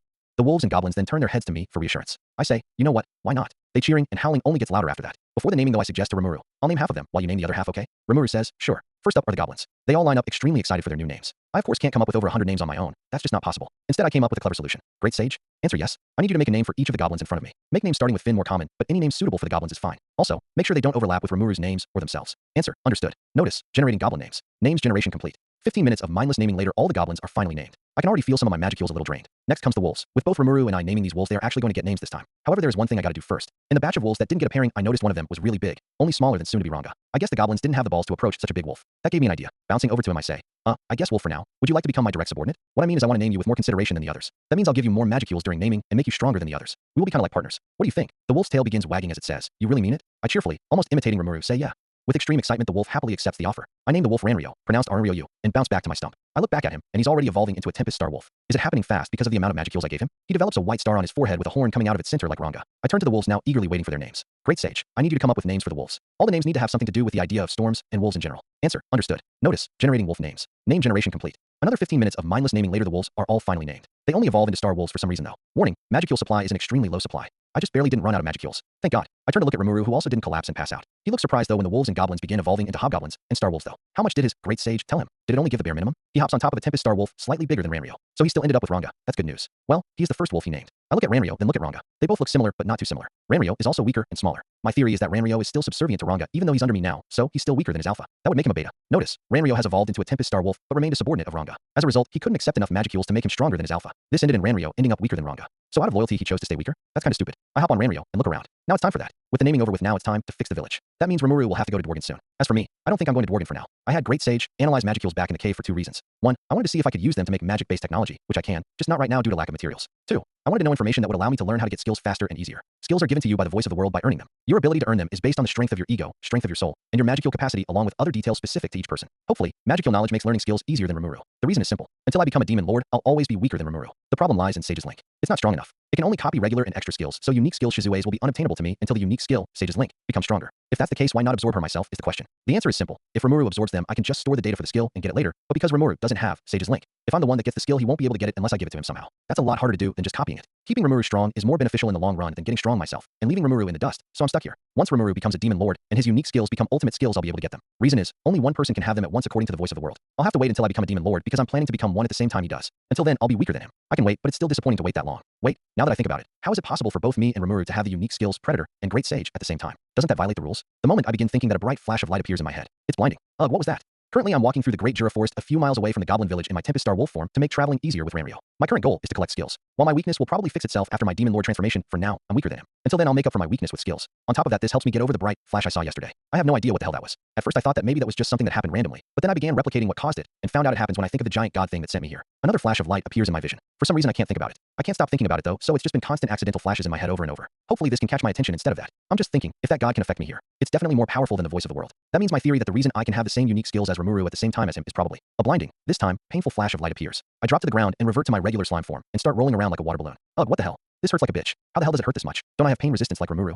Ranryo, really worried, runs up to me. Master, what's wrong? Are you okay? The pain fades away after a few seconds of me writhing on the ground. I stay in my slime form. Oh, it's nothing, Ranryo. Huh, let us keep moving. Just can you carry me for a while? I'm not feeling too good right now. Of course, Master. Go ahead. I jump on Ranryo and just lay on Ranryo's mane of fur. It's not as big as Ranga's, but it's still really soft. I'm about to make the mistake of thinking about it again when Ranryo spots something. Master, look. I slowly look up from the pillow Ranryo calls fur and see a giant glowing white and red bird. While the majority of it is white, the tips of its wings glow a bright red. Its beak stands out from its body being a dark black color. It's huge, probably having a wingspan of almost 4 meters. There's only one thing that monster could be, a phoenix. Confirmed. The monster currently being spotted is a wandering phoenix. Phoenixes are actually a type of spirit that has possessed a dead bird. Phoenixes are incredibly rare and can be artificially created. If it's rare, then we got lucky. Let's catch its attention. I shoot a water blade in its general direction, causing it to retaliate. It dives at me ready to attack with its talons. To immediately use sticky thread to hold the bird in place, but they immediately start melting. I have to think fast, so I use steel thread to cut its head off by making a long strand and swinging it across like a whip. Steel threads are surprisingly stiff. I sense the spirit fly away using magic sense, then walk up to the limp body of the phoenix and use Predator on it. I grow in size and start glowing as I absorb the phoenix. Soon I get a message. Notice, analysis of the wandering phoenix has been completed. The ability to mimic a phoenix has been obtained. Skills, Fireball, Heat Wave, and Combustion have been acquired. Notice, skills, Fireball, Heat Wave, and Combustion have evolved into extra skills, Phoenix Fire, and Fire Manipulation. I'm blown away by these upgrades. All that from one monster. Well, I guess it was a relatively powerful monster, but still, that was really fruitful. Previously, I've killed a few monsters, but they haven't been very good. Previously killed monsters. Charger Boar, a normal-looking boar with a reinforced rock-like head and skin. Obtain skill, Thick-Skinned. Giant Ant, just that, a giant ant. Pheromone Detection, and Hive Mind. Vanishing Songbird. Camouflage. Hive Mind buffs your subordinates for a limited amount of time. This sounds pretty good for someone like me who has hundreds of subordinates. The problem is I need to touch them for the skill to activate. Not sure how good that is in an actual intense fight. I'll see if I can find some workarounds later. Pheromone Detection is outclassed by Magic Sense. Thick-Skinned is outclassed by Body Armor. And Camouflage is only useful against people that can't sense Magicals, so what's the point of hiding yourself? They must have some kind of use though, so I'll also research these skills as well. By using Magic Sense through Sage's Link, I've realized I can sense Rimuru from an unlimited distance away. That's really useful for checking out locations, checking if we're safe, etc. I got a notification. Notice, Rimuru has begun rapidly moving away from the Goblin Village. Oh, he's probably on his way to Dworgen. There isn't really much for me there, so I decided to not go. Not to mention that I might accidentally accidentally influence King Gazel somehow. After a while, Ranryo and I make it to a nearby mountain. It's covered in trees, but does have some rocky areas scattered around. After exploring it for a while, Ranryo and I decide to stop for the night. That's when I began experimenting. I can't fuse skills on the same level as Shizue, and now Rimuru could, but I can use a weaker version of it through Great Sage. Because of that, I've used Genius to analyze my skills to find useful combinations I could make. Whether it be straight up fusions like Sticky Steel Thread, or using a skill through another like the Long Range Rimuru Detection. I get 4 possible combinations that catch my interest. The first is Sticky Steel Thread. It's a simple fusion of 2 skills I could do right now. Knowing I'm definitely going to do it later on, I just get it over with. Notice, skills Sticky Thread and Steel Thread have been fused into extra skill Sticky Steel Thread. Moving on, there is also Poison Paralysis Breath, an absolutely horrifying skill that paralyzes you with a powerful neurotoxin, then melts you alive with an acid like poison. For now, I'm not going to fuse them, but at least I know now. If I ever need an excessively lethal and painful killing blow, I'll do it. Not gonna lie, I really want to see Clayman die like that. The next 2 are just combination skills. I could use Body Armor and Thick Skinned together to make an exceptionally strong armor. It puts a thick layer of rock-like skin on top of the body armor to make it that much more durable. It looks weird though, as the spikes point out from under the skin like the horns of a rhino. Finally, we have the one that shows the most promise, the Hive Mind Thought Communication combination. As I've said before, Hive Mind is used to buff your subordinates. The reason why giant ants have this ability is it's used by queen ants to buff their subordinates in the occasion of a hive breach by other monsters. However, it's one crucial flaw this world system came up with to keep them from abusing this and taking over massive chunks of land, as it only works if the queen ant touches the subordinate directly. As for how I got this skill, it's intrinsic, meaning all giant ants are born with this skill, not just queens. It's just dormant in non-queen ants. Anyways, I can get past the flaw in this skill by using it through thought communication. Hive Mind is a purely psychological skill. It boosts subordinates through the mind, not through a pheromone or some shit. It's just really short-ranged, which means by using it through thought communication, I can increase the range of it to affect people really far away. Hive Mind has just become much stronger. If Ranryo and I find a new type of monster tomorrow, I'll test this skill out. After 8 hours of waiting for Ranryo to wake up, just spending the night training, because slimes don't need to sleep, he finally wakes up and we begin to travel again. I turn into a Tempest Star Wolf instead of riding on Ranryo because it's faster because he can run full speed. I can hang on to him when he's running at full speed, but it's a very bumpy ride, and I think he knows that because he never runs at full speed when I ride him. On top of that, I don't want to tire him out. During our scale up the mountain, we make it to a particularly rocky section, and that's where we find our next monster. A giant lizard crawls out of a nearby cave. Notice, a mountain monitor has appeared. What is this Pokemon? Activate thought communication with Ranryo. Understood. Extra skill, thought communication, has been activated. Yo, Ranryo, you take care of this one. I want to try something. I got a skill that allows me to make you stronger from a monster yesterday, so I want to test it out. Understood, master. Extra skill, Hive Mind, has been activated. Notice, linking extra skill, Hive Mind, with extra skill, thought communication. Linking successful. I watch as Ranryo becomes surrounded in a dark blue, almost demonic aura. The effect of this aura makes him 50% stronger than he was before. After the boost, he charges at the mountain monitor, who tries to slash Ranryo. He dodges, gets on the lizard's back, and proceeds to tear it apart with his jaws. After the fight is over, I walk up to its mangled body. Its insides are hanging out, and its neck is all open, showing some of its spine. I turn back into my normal slime form and use Predator on it. Notice, analysis of the mountain monitor has been completed. The ability to mimic the mountain monitor has been obtained. Skills, poisonous saliva, and retractable claws have been acquired. Ranryo excitedly asks me, "How did I do, master?" with his tail wagging. I jump on top of him and use a tentacle to pet him. That was exceptional. Yup, that's a really good combination of skills. We spend the next day or so looking for, killing, and absorbing monsters. Sadly, not many monsters were found. It was a pretty barren mountain with, to my knowledge, only 5 unique species, counting the previous 2. The rest were monsters or more accurately Rimuru, already found and absorbed. Monsters like the Armorsaurus, the giant centipede, or the night spider. Other 3 monsters were killed. All died to a single water blade. Mountain panther, a giant black saber-toothed panther. Skills, night vision, and fawn. Mountain megabat, a giant furry bat with a pig-like nose. Skill, enhanced hearing. Giant stoneworm, a giant worm with a rock-like head for easier tunneling through the ground. Skill, tunneling. I would keep exploring more, but Rimuru is going to arrive at the village soon from Dworgen, so I should probably head back too. I don't want to miss Shizue. I excitedly say, "Alright Ranryo, time to head back. Let's race back. Don't hold back, Ranryo. I want this to be a real race." Understood. On our way back to the village, we get attacked by a new monster I didn't encounter on our way to the mountain. A huge snake-like monster with 4 limbs flies from the sky of wings made from its ribcage like a real-world flying snake, and tries to bite Ranryo from behind. Ranryo spots it though, and shoots it down with 1 black lightning. I didn't even know he had that yet. The flying snake in pain lands and catches itself with its 4 limbs. I get a good look at it. It has huge fangs and a slender design. Its scales aren't even able to be seen without magic sense because of how small they are. It crawls away using its 4 limbs to climb up a nearby cliff edge. I would normally go after it, but it seems like a pain, so we just keep racing. During our race, I ask, "So Ranryo, when did you get black lightning? It's a really strong skill, you know." "Oh, I got it during my evolution into a Tempest Star Wolf. So he's had it since I named him." That's really early. Thinking back on it, when did Ranga get it in the original? I don't remember. It was around this time frame though. I guess it shouldn't surprise me he has this skill considering I do too. Out of nowhere, a rock comes flying in our direction, narrowly missing us. What the? Who or what did that? Was that the snake thing? I use magic sense to locate the attacker. Yup, it's the snake thing. I use black lightning to attack the snake with as hard a hit as possible. This instantly kills it. I roll over to it. "So, Great Sage, what is it?" Answer, "An armed flying snake." Armed flying snake, huh? I absorb it. Notice, analysis of the armed flying snake has been completed. The ability to mimic the armed flying snake has been obtained. Skills, wind gust, wind pulse, controlled airflow, and intimidating hiss have been acquired. Notice, skills, wind gust, wind pulse, and controlled airflow have been fused into extra skill, wind manipulation. So that's how it could fly. Controlled airflow allows the user to generate a gust of wind around themselves. This combined with a kind of wingsuit made of the monster's ribcage, it was able to fly. As for the rock, wind pulse can answer that. By shooting a concentrated pulse of wind at the rock, it managed to send it flying. Looking at the other 2 skills, I can't see them being that useful. Wind gust is a less concentrated version of wind pulse, probably a precursor to it that the snake had before it gained wind pulse. While intimidation provided by intimidating hiss is useful in certain situations, it's just that, situational, especially for a monster as powerful as me. If someone is brave enough to attack me after sensing my magicules, odds are intimidation won't get rid of them. My skills are looking pretty versatile now. I then noticed something. Ha ha ha. My skills now include water manipulation, fire manipulation, and wind manipulation. Now all I need is earth manipulation, and I'm all set. Ranryo walks up to me ashamed. "I apologize, master. I shouldn't have stopped chasing that monster. You were almost injured because of my carelessness." I jump on him again to pet him. "This wasn't your fault. I didn't expect it to come back either. Even then, that rock wouldn't have hurt me. I'm far too durable." I test out the new wind manipulation on a nearby tree, discovering a counterpart to Water Blade in Air Cutter during it. After a few minutes, we continue our race. A few hours later, we finally arrive, and seeing how crowded one particular part of the village is around a certain blue slime, I think Rimuru has also just arrived. Ranryo and I walk into the massive group of goblins and wolves surrounding Rimuru, and to my surprise see not 4, but 5 dwarves. In the original story, there were 4 dwarves that Rimuru brought back with him from Dworgen: Kaijin, Myrd, Dord, and Garm. However, this time I see a fifth one. He's about the same rough size as the other dwarves, maybe a little taller, and is wearing an armored leather outfit. He might even be a little stronger than the rest as well. Interesting, so my presence already changed the timeline a bit. Not good. My main goal right now is keeping the timeline as close to the original as possible, at least until my Demon Lord transformation. Reason why is I have a plan that if executed correctly will make me one of the strongest Demon Lords right off the bat. This shouldn't be too big of a change though, so hopefully the changes stay minimal for now. After thinking about this new unexpected change for a bit, I finally decide to approach and ask Rimuru who they are. I ask, "Oh, hey Rimuru, looks like you're back. I see you've met some new people." He excitedly replies saying, "Yeah, allow me to introduce Kaijin, MYRD, Dord, Guard and Good." Good, huh? Just like I thought. I don't recognize the name at all. He's original to this timeline. Running through my plan for the future, nothing should change. Shizue and the Orc Lord's appearance had nothing to do with the village, so that all should remain the same. I say, "Oh, nice to meet you. My name is Rimuru Tempest. I'm Rimuru's twin brother and the other leader of this village." Kaijin walks up to me and says, "Nice to meet you." After the introductions, we all gather in a nearby hut to talk about recent events. I'm first up. All I can say is I did a little exploring which led to me getting some new skills. Not much to really say. After that, Rimuru explains what happened in Dworgen. From what he says, apparently everything happened nearly the same up until the confrontation in the bar. In this timeline, a dwarf named Good tried to defend them in the bar, but ended up roped up in the trial as a result. This led to him being exiled alongside the dwarf brothers and Kaijin. Overall, pretty minor deviation from the original timeline.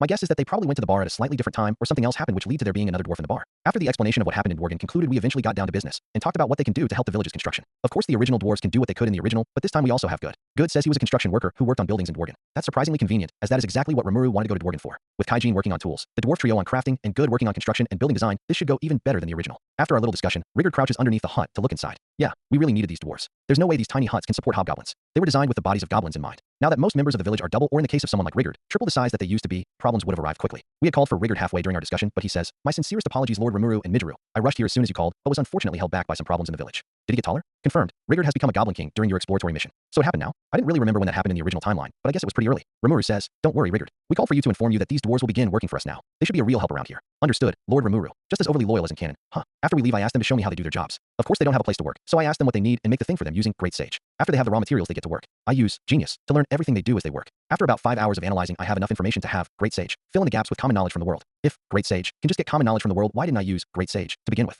Well, the reason is simple. Even Great Sage has a limit as it only has access to knowledge that isn't hidden. The techniques of one of the greatest craftsmen in the world is of course not common knowledge. However, by combining the techniques learned by watching the dwarves work and combining them with the common knowledge I can get from Great Sage, by the 5-hour mark I become a master craftsman and architect. Now that I have this knowledge, I can finally start building my house. I'm planning to build my house pretty far away. I'd say about 2 miles east. Of course, when I tell this to Rimuru, he asks, "Why?" Well, the answer is simple. My house, as well as another building I'm planning to build soon, are also going to double as land for my scientific and magical research. With Genius and Great Sage at my disposal, researching magic and technology is a no-brainer. It would be a waste to not attempt this. I can only imagine the kind of weapons and technology one could develop. However, due to how unpredictable magicules can be in certain situations, explosion chances are relatively high. The problems that could arise from a magicule explosion in the middle of a village are pretty obvious. It would be best to do this research in a secluded area. And while that is a really good reason, there's actually another hidden one. As the location of the lab and house of one of Tempest's leaders, monsters are bound to crowd around it, developing into another separate settlement over time. This essentially will split the future capital of Tempest in half. Why would I do this? It actually has something to do with my long-term plan to exploit my Demon Lord transformation as much as possible. I'm not sure exactly how many people attempt to take over Tempest in the original story, but I do know I need to absorb 10,000 souls to activate the Harvest Festival. I decided that by essentially splitting the capital in half, attacking the city will become far more awkward. They would have to attack both cities at once, essentially forcing them to send a bigger army. The thing stopping them from just sending 2 smaller armies is that they have a pretty big lack of information in the original. They had no idea what Tempest's true potential was in the original. If they did, they definitely would have been more careful. With the walking nuclear bomb named Rimuru running around, any army with half a brain cell would have been far more careful when taking over than Falmouth was. This means that when Falmouth attacks in this timeline, they will see 2 whole cities who at that point would be attached by a road at their edges, which isn't enough for an army to cross quickly if my prediction for the growth of the cities are correct, and be forced to play it safer and send a bigger army. It's not like they lack troops. It was stated in the original that they had a few 100,000 troops at their disposal. This higher number would make it far more likely that there will be enough souls to sustain 2 Demon Lord transformations at once there. Of course, splitting a city in half does have other consequences. For example, it would be far more unstable. And while yes, under normal circumstances it would, it doesn't really apply to these monsters. They are so blindly loyal to us that I highly doubt it'll be a problem. Even then, my plan for my side of Tempest is closer to an industrial area than another city. Odds are monsters living in my side of the capital would either work there or be related to someone that works there. If problems still arise, though, I'll handle them then. After I complete my little internal monologue, I arrive at my destination, a small clearing a few miles east of the Goblin Village. I cut down a few more trees and absorb them with Predator, both to prepare a larger area to begin building and to gather materials. I also absorb some materials inside the sealed cave before coming here to have some minerals to build with as well. With that, the basic preparations are complete and I get to work. I already designed it in my head, so all I need to do is not fuck up when building it. Before I start building, I address one last little problem. I'm a slime. There's not much I can really do under normal circumstances when it comes to construction.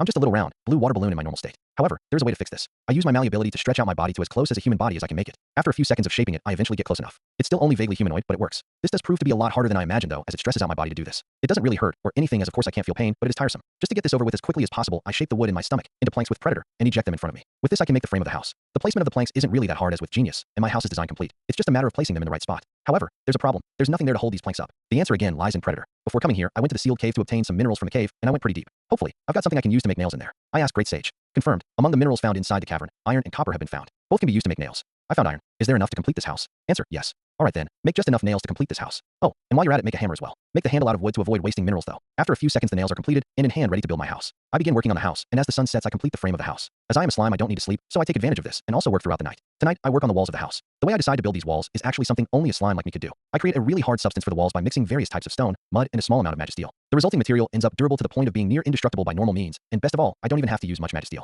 It's about 2 swords worth of magisteel total per room. This material may seem crazy, but it does in fact have a drawback. It's not like a concrete-like material where it starts off soft. No, this material is really hard all the time and has a melting point so high that melting it is out of the question. The way I place it is I crawl along the path of the wall, releasing this material behind me as I do. Using this method, it does in fact come out in one piece and allow me to make the walls, ceiling, and flooring. After I complete the base of the house, I just need to finish touches. Furniture isn't that hard. Just use Predator and Great Sage. However, other things require more creativity. From a carpet made from monster fur and plant fibers to glass made from a transparent version of magisteel after draining the magicules from it using Predator. By early next afternoon, my house is complete. Looking at it from the front, I'm actually a bit impressed. The house does in fact look like a normal modern house. The shape of the house is a large box with a balcony overhead to the second floor. Going into the house tempe living room is directly in front of the kitchen to the right. Off to the side are stairs which connect to the second floor where the bathroom and bedroom are located. Sure, while I don't need a bathroom and bedroom, they're just a little nice to have. Plus, you never know, maybe I might get some visitors or even a girlfriend. To the left of the living room, from the perspective of someone entering the house, there's a door which currently leads to nowhere. In the future, this will lead outside to a walkway connecting it to my personal lab. From the outside, while the house looks good, it's a little barren. To fix this, I add a fence around the house with a garden to the side. I collect some edible plant seeds from the forest and plant them in the farm. I go up to a living tree, swallow it, dig a hole in my front lawn, and place the tree. Then I cover the little hole left behind with dirt. I then use Great Sage to convert some stone into brick which I then place down connecting my house's entrance to the gate.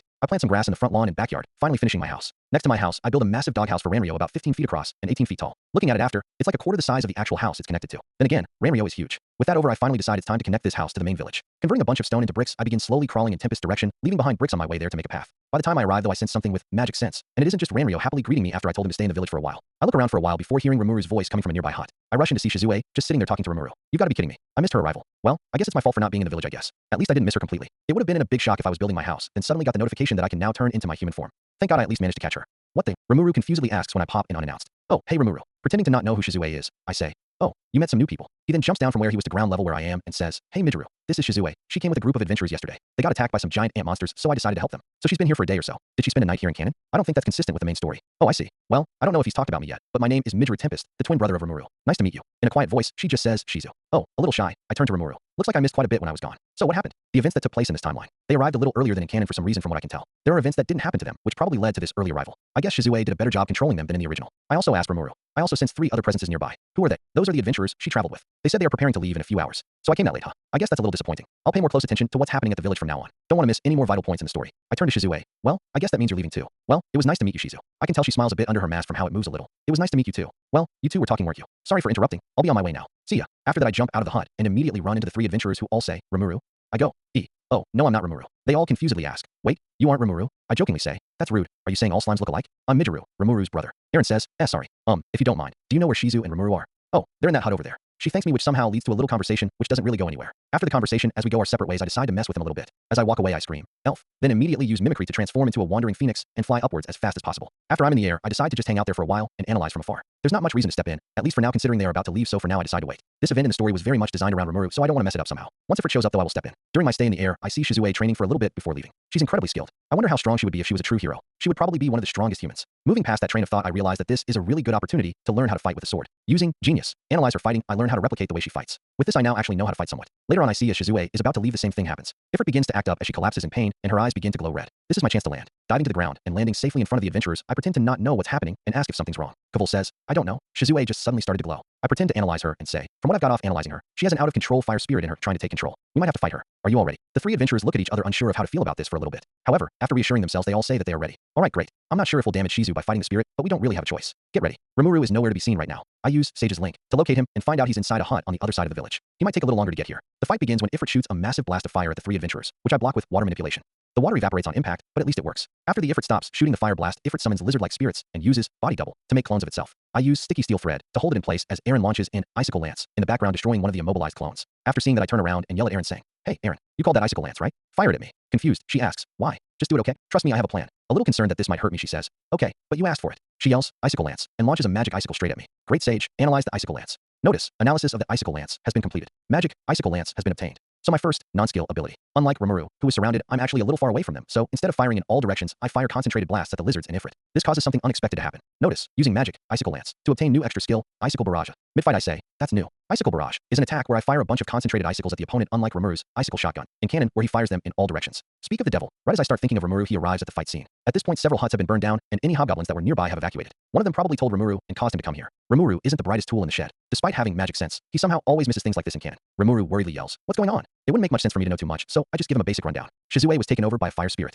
We are trying to stop it from rampaging right now. Help us, you got the extra skill, Icicle Barrage through Sage's Link, right? Come help us. Right as I say that, Ifrit finally breaks out of the sticky steel thread and lets out a roar. He begins releasing fire in all directions, which hits the barrier the adventurers were using to protect themselves and knocks them out. Ifrit then tries to burn us alive with fire, but thanks to our resistance, it doesn't damage us at all. The rest of the fight goes pretty smoothly, as there's not much Ifrit can do against two powerful slimes that are completely immune to his fire. After the fight is over and Ifrit is once again put under control, Shizue goes back to normal in midair and falls to the ground injured. Rimuru and I take her and the adventurers to some beds and heal them. The adventurers immediately wake up panicked, but we explain the situation, but Shizue stays asleep. The five of us visit Shizue for a bit, but when Rimuru starts getting sentimental, they decide to leave us alone. I ask Rimuru, "You look worried. You care about her so much despite having just met her."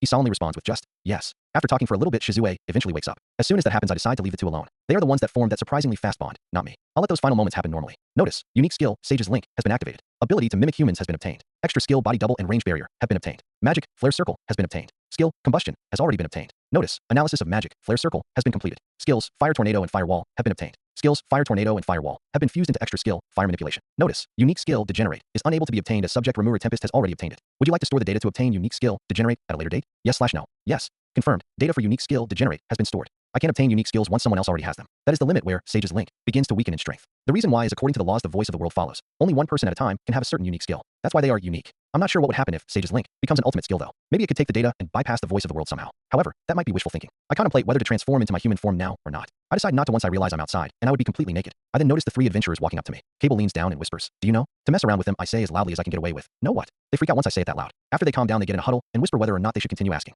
After a while, they just nervously turn around and say, nothing. Ha. I can feel as my body tries to smile as I say, "Oh, you mean about the fact Aaron's an elf?" "Yeah, I know." They jump after I say that and ask how I know. Not gonna say, it's a trade secret, but I'm gonna say no one else in this village, including Rimuru, knows, so you shouldn't worry about people finding out for now. I won't say anything either. I won't ask why you're hiding the fact you're an elf either. It's your business. Aaron calms down a little after I say that. Oh, good. Thought Rimuru might know too. Wait, really? You won't tell anyone? Yeah, what do I have to gain from that? Well, if I ever need to blackmail you though, then maybe I would threaten. Kavul and Jaido both prepare to fight me. Relax, I was just joking. You know, you would die if I seriously had to fight you three as well, you know. Anyways, I know you three might be a little wary of me now, so to get you guys to trust me a little more, I prepared a little gift for you guys. Come collect it later if you want. There's a workshop that way. I point in Kaijin's Forge's direction with a tentacle. The gift should be ready in a few hours. After giving them a little more details about what it might be, I bounce away in the hut Shizue died in. Cable's group follows me as well. When we walk inside, we see a naked Rimuru with a single tear. Rimuru explains that Shizue died, and that her final wish was to be absorbed by Rimuru to rest in peace. I've always thought that was a strange last wish, to be honest. When I die, please eat me. Well, I guess it's more than that, but that's pretty much the basic request. After the explanation, while the adventurers are bummed out, they understand what happened. Before they walk out though, they ask Rimuru, who during the explanation turned back into his regular slime form, to turn back into his human form. While confused, he does just that. Afterwards, the three give their thanks to Shizue for helping them on this journey. Gotta say, it looked awkward as hell in person, but at least it's heartfelt.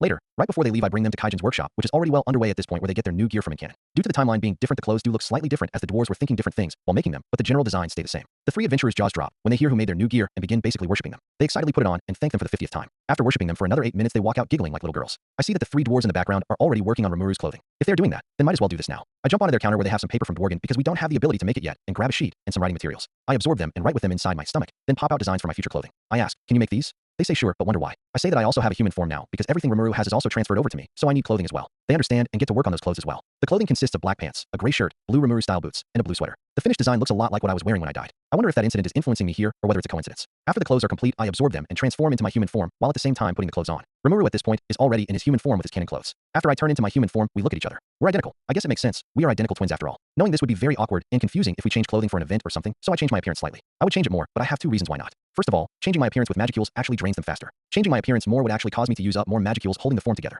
I don't want to deal with that, so I'm going to keep the changes to a minimum. Second of all, and the less important reason, I want to look like Rimuru's twin. Changing it too much wouldn't allow that to happen considering Rimuru isn't changing his own appearance. If I'm his twin, I'm sticking with that theme to the end. I change my appearance in front of Rimuru. My hair darkens to a darker blue, I tan my skin a little to be a little closer to my skin color back on Earth, and I shorten my hair a little as I notice it does get in my way a little. I also decide to change my eyes from yellow to red just for fun. I know Great Sage also has red eyes, but that's actually a bonus, as if I ever decide to let Great Sage fight for me, I could take the credit. By the end, Rimuru and I still look very similar, but we look different enough to where you can tell us apart from a distance. I ask, "What do you think?" Thought it would be a little annoying if we looked exactly the same, so I change my appearance a bit. Rimuru says, "I like it. Good." I stand outside of a hut looking down at my hand, moving it around. Then I jump around and do a flip or two using magic sense to keep my balance. I'm still getting used to this body. After over 3 months stuck as a round squishy blob, getting a human body back will probably take some adjustments, especially considering I'm shorter, shaped differently, and more importantly much stronger, faster, and more flexible than before. My hair is now longer, so I'll have to get used to that too. Maybe I should try something more drastic to really test out my new body. I turn to look at a wide open area next to the village. Let's see what I can do. Walking over to the open area, I ask, Great Sage, can you make a clone of me and make it fight with equal skill to me? I need a good test. Answer, yes. Great. Will it have lower durability though? Answer, yes. All clones produced by Body Double will have lower durability. Figures, well, it's still a decent test. Let us do it. Great Sage creates a clone of me using Body Double. I see as smoke comes out of me and condenses in front of me, slowly forming itself into an identical clone of me. After it's finished, I look at myself. So this is what I look like. I study my appearance a bit. I look like Shizue and Rimuru with a few minor differences. Looks like I accomplished my goal. I definitely look like Rimuru's twin. After studying my new body for a bit, I eventually get ready to do what I set out to do. Using my gained knowledge from studying Shizue's fighting style along with some knowledge I gathered from Great Sage, I get into a battle stance ready to fight it. The clone does the same. After a few seconds, the fight starts. I run at the clone and enter a basic hand-to-hand fight. During it, I use Genius to analyze the fight as it goes on and improve my fighting style as it goes on. However, the clone, obviously being my clone, knows my fighting style as well, leading to a sort of stalemate as neither of us can land a clean hit. After a while of this, I get bored and start implementing skills into the fight. Using controlled airflow, I speed up my attacks, to which the clone does the same. As this continues, we back off from each other and begin actually fighting by running around through the forest, jumping around in the treetops. I shoot a controlled blast of water at it with water manipulation, to which it dodges and runs up close using body armor to increase the weight of its fist and wind pulse to increase the speed at which it hits me. Notice, optimal defense has been calculated. Deploying optimal defense. Before I can even realize what's happening, I get lifted up into the air and spin as Great Sage uses controlled airflow to pull me out of the punch's trajectory and sets me up for a counterattack. Still in the air, I use Icicle Barrage to laugh the clone into the air and strike it back down with Black Lightning. Shockingly, after that attack, it's still intact. Wait, didn't you say they were fragile? Answer, yes, the Body Double would have been destroyed under normal circumstances, but has been held together to continue the training as you have not yet decided to end it. So that explains it. Pretty convenient to not have to make a clone every time I hit it too hard, I guess. This training goes on for a little while longer until I accidentally blow down a few trees with wind pulse. Crossing my arms, I look at the blown down trees. Even with magic sense, I still fucked up. I think this'll do for now. Not wanting the materials to go to waste, I use Predator on the trees to absorb them into my stomach, make the clone dissipate into the atmosphere, and start heading back to the village. I got surprisingly far away, so it takes a while to walk back. On the way there, I look around for some monsters to eat, but only find a small fly-like monster. I catch it. This is actually surprisingly useful. I absorb it with Predator while it's still inside my hand by turning the inside of my hand back into slime and absorbing whatever is inside and move on. Notice, analysis of zip fly has been completed. The ability to mimic a zip fly has been obtained. No skills, huh? Guess these little monsters don't need skills. I wouldn't even have noticed they were monsters and not real flies without the small amount of magicules it was giving off. After I return to the village, I see all the hobgoblins and star wolves are gathered around the same spot. Ramio, who had been in my shadow the whole time, jumps out and also wonders what's going on. I walk up to Rimuru in his slime form in the center of the village and ask, what's happening? Rimuru asked them to make him some food, just like in canon. Guess he still wanted to try out his new taste buds. That reminds me, with me here, is food going to change? Odds are, yes, as I have some recipes that odds are. Rimuru has never heard of before that the monsters will probably try to replicate. I won't try to teach them the recipes like Rimuru, but eventually they will learn from watching me. In the original story, the monsters copied Rimuru's Japanese food, leading to a food culture dominated by Japanese food. Of course, Rimuru had some Western recipes under his belt, but they were relatively rare compared to the Japanese food. Now with me here, we have someone who primarily eats Western food. Rimuru and my recipes will definitely both be copied, making this timeline's version of Tempest have a much more even mix of both types of food. That might be interesting. Rigard runs up to me. Lord Midgeru, we are preparing a feast for Lord Rimuru. Would you like to try some as well? You know what, why not? It's been a while since I've tried some food. Yeah, sure. He immediately rushes off as if what I've just said was some incredibly important vital information as I turn back into my slime form and jump next to Rimuru. Something I've noticed that they rarely elaborated on in the original story is that being in my human drains me a bit. This means I am much more comfortable in my slime form than in my human form. Relaxing a bit, I wait for the food to be finished. After the food is finished, I turn back into my human form and take a bite of it. It's pretty average to me, to be honest, but there is some decent flavor to the food. I nonchalantly say, it's pretty good, and by the reaction on the hobgoblins' faces you would think I just called them the greatest chefs to ever exist. They scream and celebrate as they watch Rimuru and I eat the food they made. There are some issues I have with it, like the texture varying a bit too much, but it's not too bad. It starts off soft, then gets harder towards the center with sauce on top. I would prefer for the texture to be a bit more even throughout. That may be a dumb reason to dislike it a bit, but that's my opinion. The sauce itself is really good, not much I can complain about. It tastes like meat. After I finish eating the food, I start talking to everyone there a bit. Normally I can't handle crowds very well, but this little feast isn't very big, so I can handle it. Not much important happens in this little conversation. The monsters here just go with the flow and let the conversation go wherever it happens to go. It really gives off that family gathering vibe, which I really like. It is pretty fun. The next morning I get ready to go back to house to make a new structure I need to make real quick to prepare for later. I have a plan to exploit my Demon Lord transformation as much as possible, and this new build is going to help fulfill that plan. I don't really need to make it this early, and it is a pretty big building to make, but I might as well make it now rather than wait to get it over with. I say my short goodbyes for now and start heading back to my house. Halfway there though, I sense something in the forest. It's a group of relatively strong monsters wandering the forest. They are all stronger than the hobgoblins. There's 6 of them from what I can tell, and are walking in my direction. I have a newly made mask based and designed after Shizue's on to make hiding my magicules easier, which proves to just make the next part harder. After they spot me, they immediately start attacking me. The first one out the forest is a big muscular looking humanoid with spiky red hair and horns on his head. Rimuru. So this time they encounter me first, huh? Alright then. I prepare for the following little fight that is about to occur as 2 more run out of the forest to engage. A gray elderly one and a blue young one run out from either side getting ready to fight me, and they don't look like they want to hold back. Walking home from the village on my newly built path, I suddenly got attacked by a group of ogres mistaking me to be a masked magen. The mask I made doesn't look very different from Shizue's, being the same shape and colors except for the gen in the center being a pentagon and blue instead of circular and red. The markings on it are also different by maintaining the same general theme, although I made them more jagged.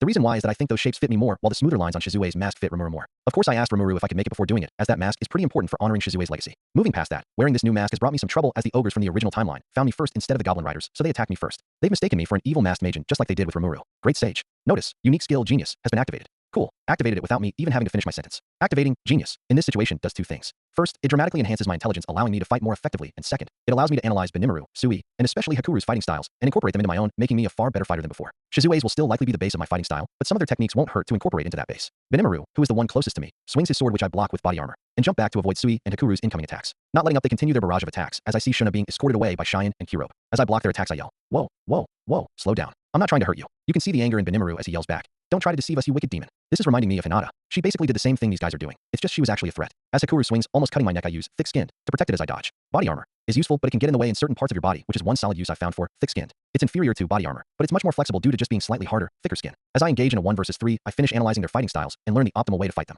On top of that, their techniques are now all fully incorporated into my own fighting style, giving me more ways to counterattack. The tide of battle, which was already really not in their favor at this point, got even more uneven than it already was. Hikuru, ever the master swordsman, immediately notices my rapid adaptation to their fighting styles and yells, "He's copying us somehow."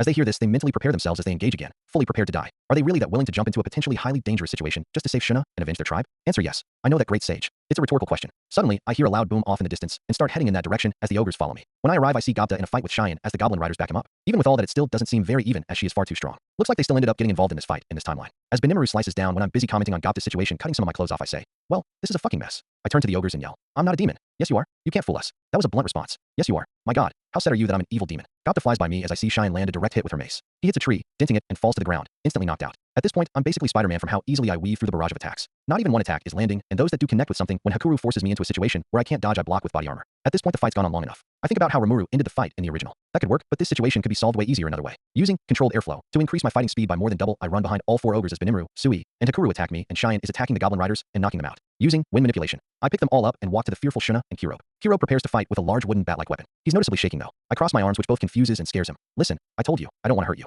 I'm not the demon you all are mistaking me for. I'm just a random monster that was minding his own business in the forest. However, I have some questions for you, also follow me." Kiro asks, "Why should we follow you?" I look at the unconscious ogres floating in the air next to me. I mean, do you have a choice? All your fighters are down. Do you think you can survive in this forest without them? There are really powerful monsters out there, you know. I just want to ask you some questions. I'm not a threat. I take off my mask here. Look at it. If there was an evil masked magen, this mask shouldn't resemble theirs because I'm not connected to them. Even if by a random coincidence they do resemble each other, would an evil masked magen take off his mask? Shuna, shocked, looks at the mask. After looking at it, she bows and says, "I'm sorry for doubting you." Kiro asks, "Are you sure they aren't connected?" She reassuringly nods, and with that we head off. I pick up the unconscious goblin riders on our way back. I don't want to carry them with wind manipulation all the way back, so I call out Ranryo and throw the ogres and hobgoblins on his back. Seeing Ranryo shocks Shuna and Kiro, but they quickly recover. Upon arriving at the village, Rimuru sees me arrive with Shuna, Kiro, several star wolves, and the unconscious ogres and hobgoblins. He confusedly asks, "What happened?" I explain what happened, to which Rimuru suggests we heal them. After healing them with some full potions, they wake up. After regaining their senses, they prepare for the possibility of a fight, but Shuna stops them. Confused, Rimuru asks, "Why have you spared us?" Like I said, I'm not a bad guy. You guys came to that conclusion on your own. Realizing their mistake, they apologize for the misunderstanding. Rimuru, wondering why they attacked me, asks them why. They explain their story about the orc attack that wiped out their village and the masked magen they saw during the attack. Seeing how this conversation could be important, Rimuru sends a hobgoblin who was spectating our conversation to bring Rigard, Kaijin, and the 4 chiefs to come and participate in the conversation as well. They arrive a few minutes later, and the conversation continues.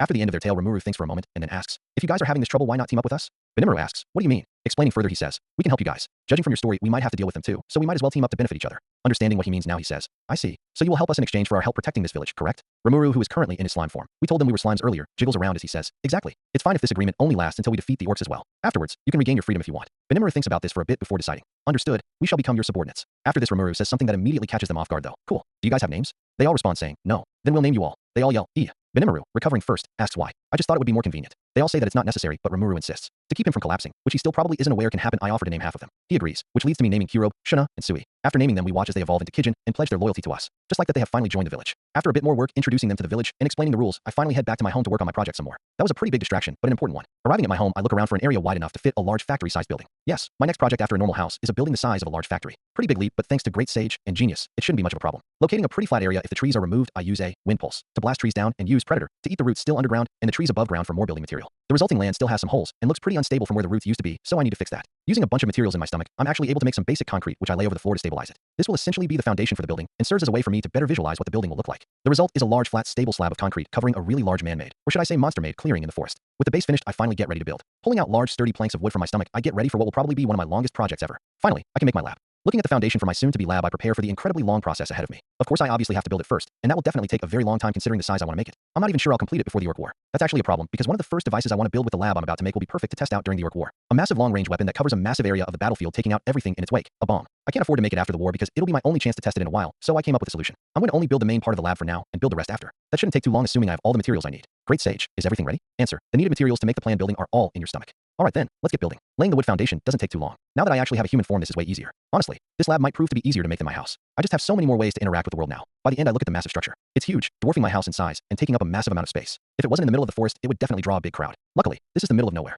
After I finish the base, I get ready for the time-consuming part, the walls. I'll use the same technique I used on my house to build this building, which is on the outside made of a slightly weaker material that still contains trace amounts of magisteel. Reverting back into my slime form, I position myself in the base of the building and move around, laying the walls behind me on the frame. Due to the impending orc invasion, though I'm on a time crunch, so I lay the walls way faster than I did with the house. Finishing in only a day, I go inside to the empty building. I look around and see that it's pitch black inside. It doesn't have too many windows due to being the place where important discoveries will be made in the future, so there isn't much light inside. In the future, I plan on making functional magic-powered light bulbs, but I guess for now, I'll just see with magic sense, making it to the center of what's already built of the building where I plan to build two devices I plan to make. The first being the weapon, and the second being a utility device. I choose to make the utility device first, because in the chances that goes horribly wrong, at least the lab would have been used for something useful, right? For reference of the device, I pull out my version of the type of mask Shizue, and now Rimuru have. The reason why is because it functions as a base. What I plan to make is a tiny little device that hides your magicules. It's important that it's as small as possible, small enough to fit specifically on a fly-sized being. This will be important when I use this in about a year. Why make a device like that now when you don't need it until so much later? Well, it's simple. I just want to get it out of the way now rather than later. Notice, unique skill, genius, has been activated. I activate genius to increase my intelligence dramatically as I ask, great sage, explain the device. I had it analyze magicules in the cave for reasons like this. Now I can use all that knowledge to my advantage. By the time great sage is finished explaining, I fully understand the concept and start making the tiny device. Finishing it after a few hours, I hold up the tiny device. It fits on my fingernails.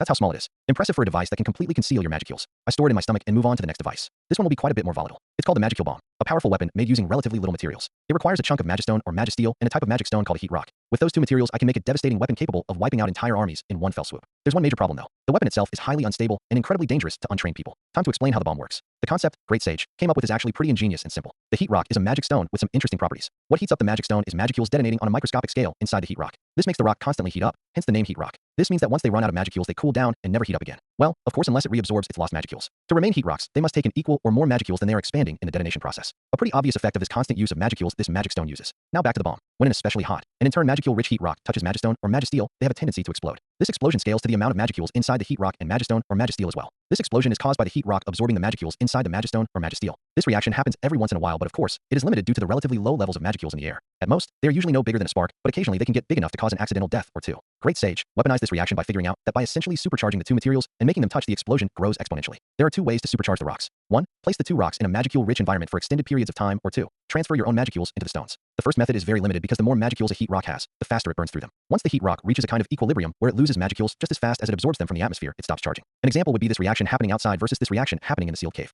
Outside, the reaction would only lead to a little spark due to the low magicule density. In the sealed cave, however, the magicules are much denser because of Veldora's presence there for so long. Inside there, if a heat rock fell onto a chunk of magistone, the explosion would have been a few meters in diameter according to my and Great Sage's calculations. The second method is much more useful. If you supercharge a heat rock with your own magicules, while yes, it can become unstable, you can cram it with much more magicules than with the other method. This makes them much more potent, making it so if it touches a standard piece of magistone, the resulting explosion can cover a city block, assuming it's current me who put in the magicules. It scales to the strength of the user. Another thing is the rock gets really hot, but that's a given. That explosion is good. Covering a whole city block is really good, but we can get better. I've only been talking about using normal magistone for this, by refining it into magisteel and supercharging it, as well using the same method that it grows in strength exponentially, depending on the strength of the creator of the bomb. In my case, the bomb would be 30 miles wide. Pretty huge for a bomb capable of ripping you apart from the inside out. What I mean by this is this bomb isn't simply powered by the magicules inside the rocks themselves. Making the two rocks explode causes magicules around the initial explosion to explode as well in a chain reaction. This can even happen to the magicules inside monsters, ripping their bodies apart. A gruesome way to go. That is the biggest danger with the magicule bomb. It even works with humans who don't have many magicules inside them, but instead of exploding from the inside out, they implode as the magicules around them crush them. This also means this bomb basically has bonus damage to people made of mostly magicules. The true dragons especially would have a hard time defending against them. As powerful as this bomb is, again, it's highly unstable. Even without being supercharged, a heat rock touching magisteel can still cause an explosion due to having more magicules than magistone, so the two ingredients for the bomb in the end can't touch each other at all costs. Another problem is the heat rock rapidly loses magicules after being supercharged, so these bombs can't be prepared ahead of time easily.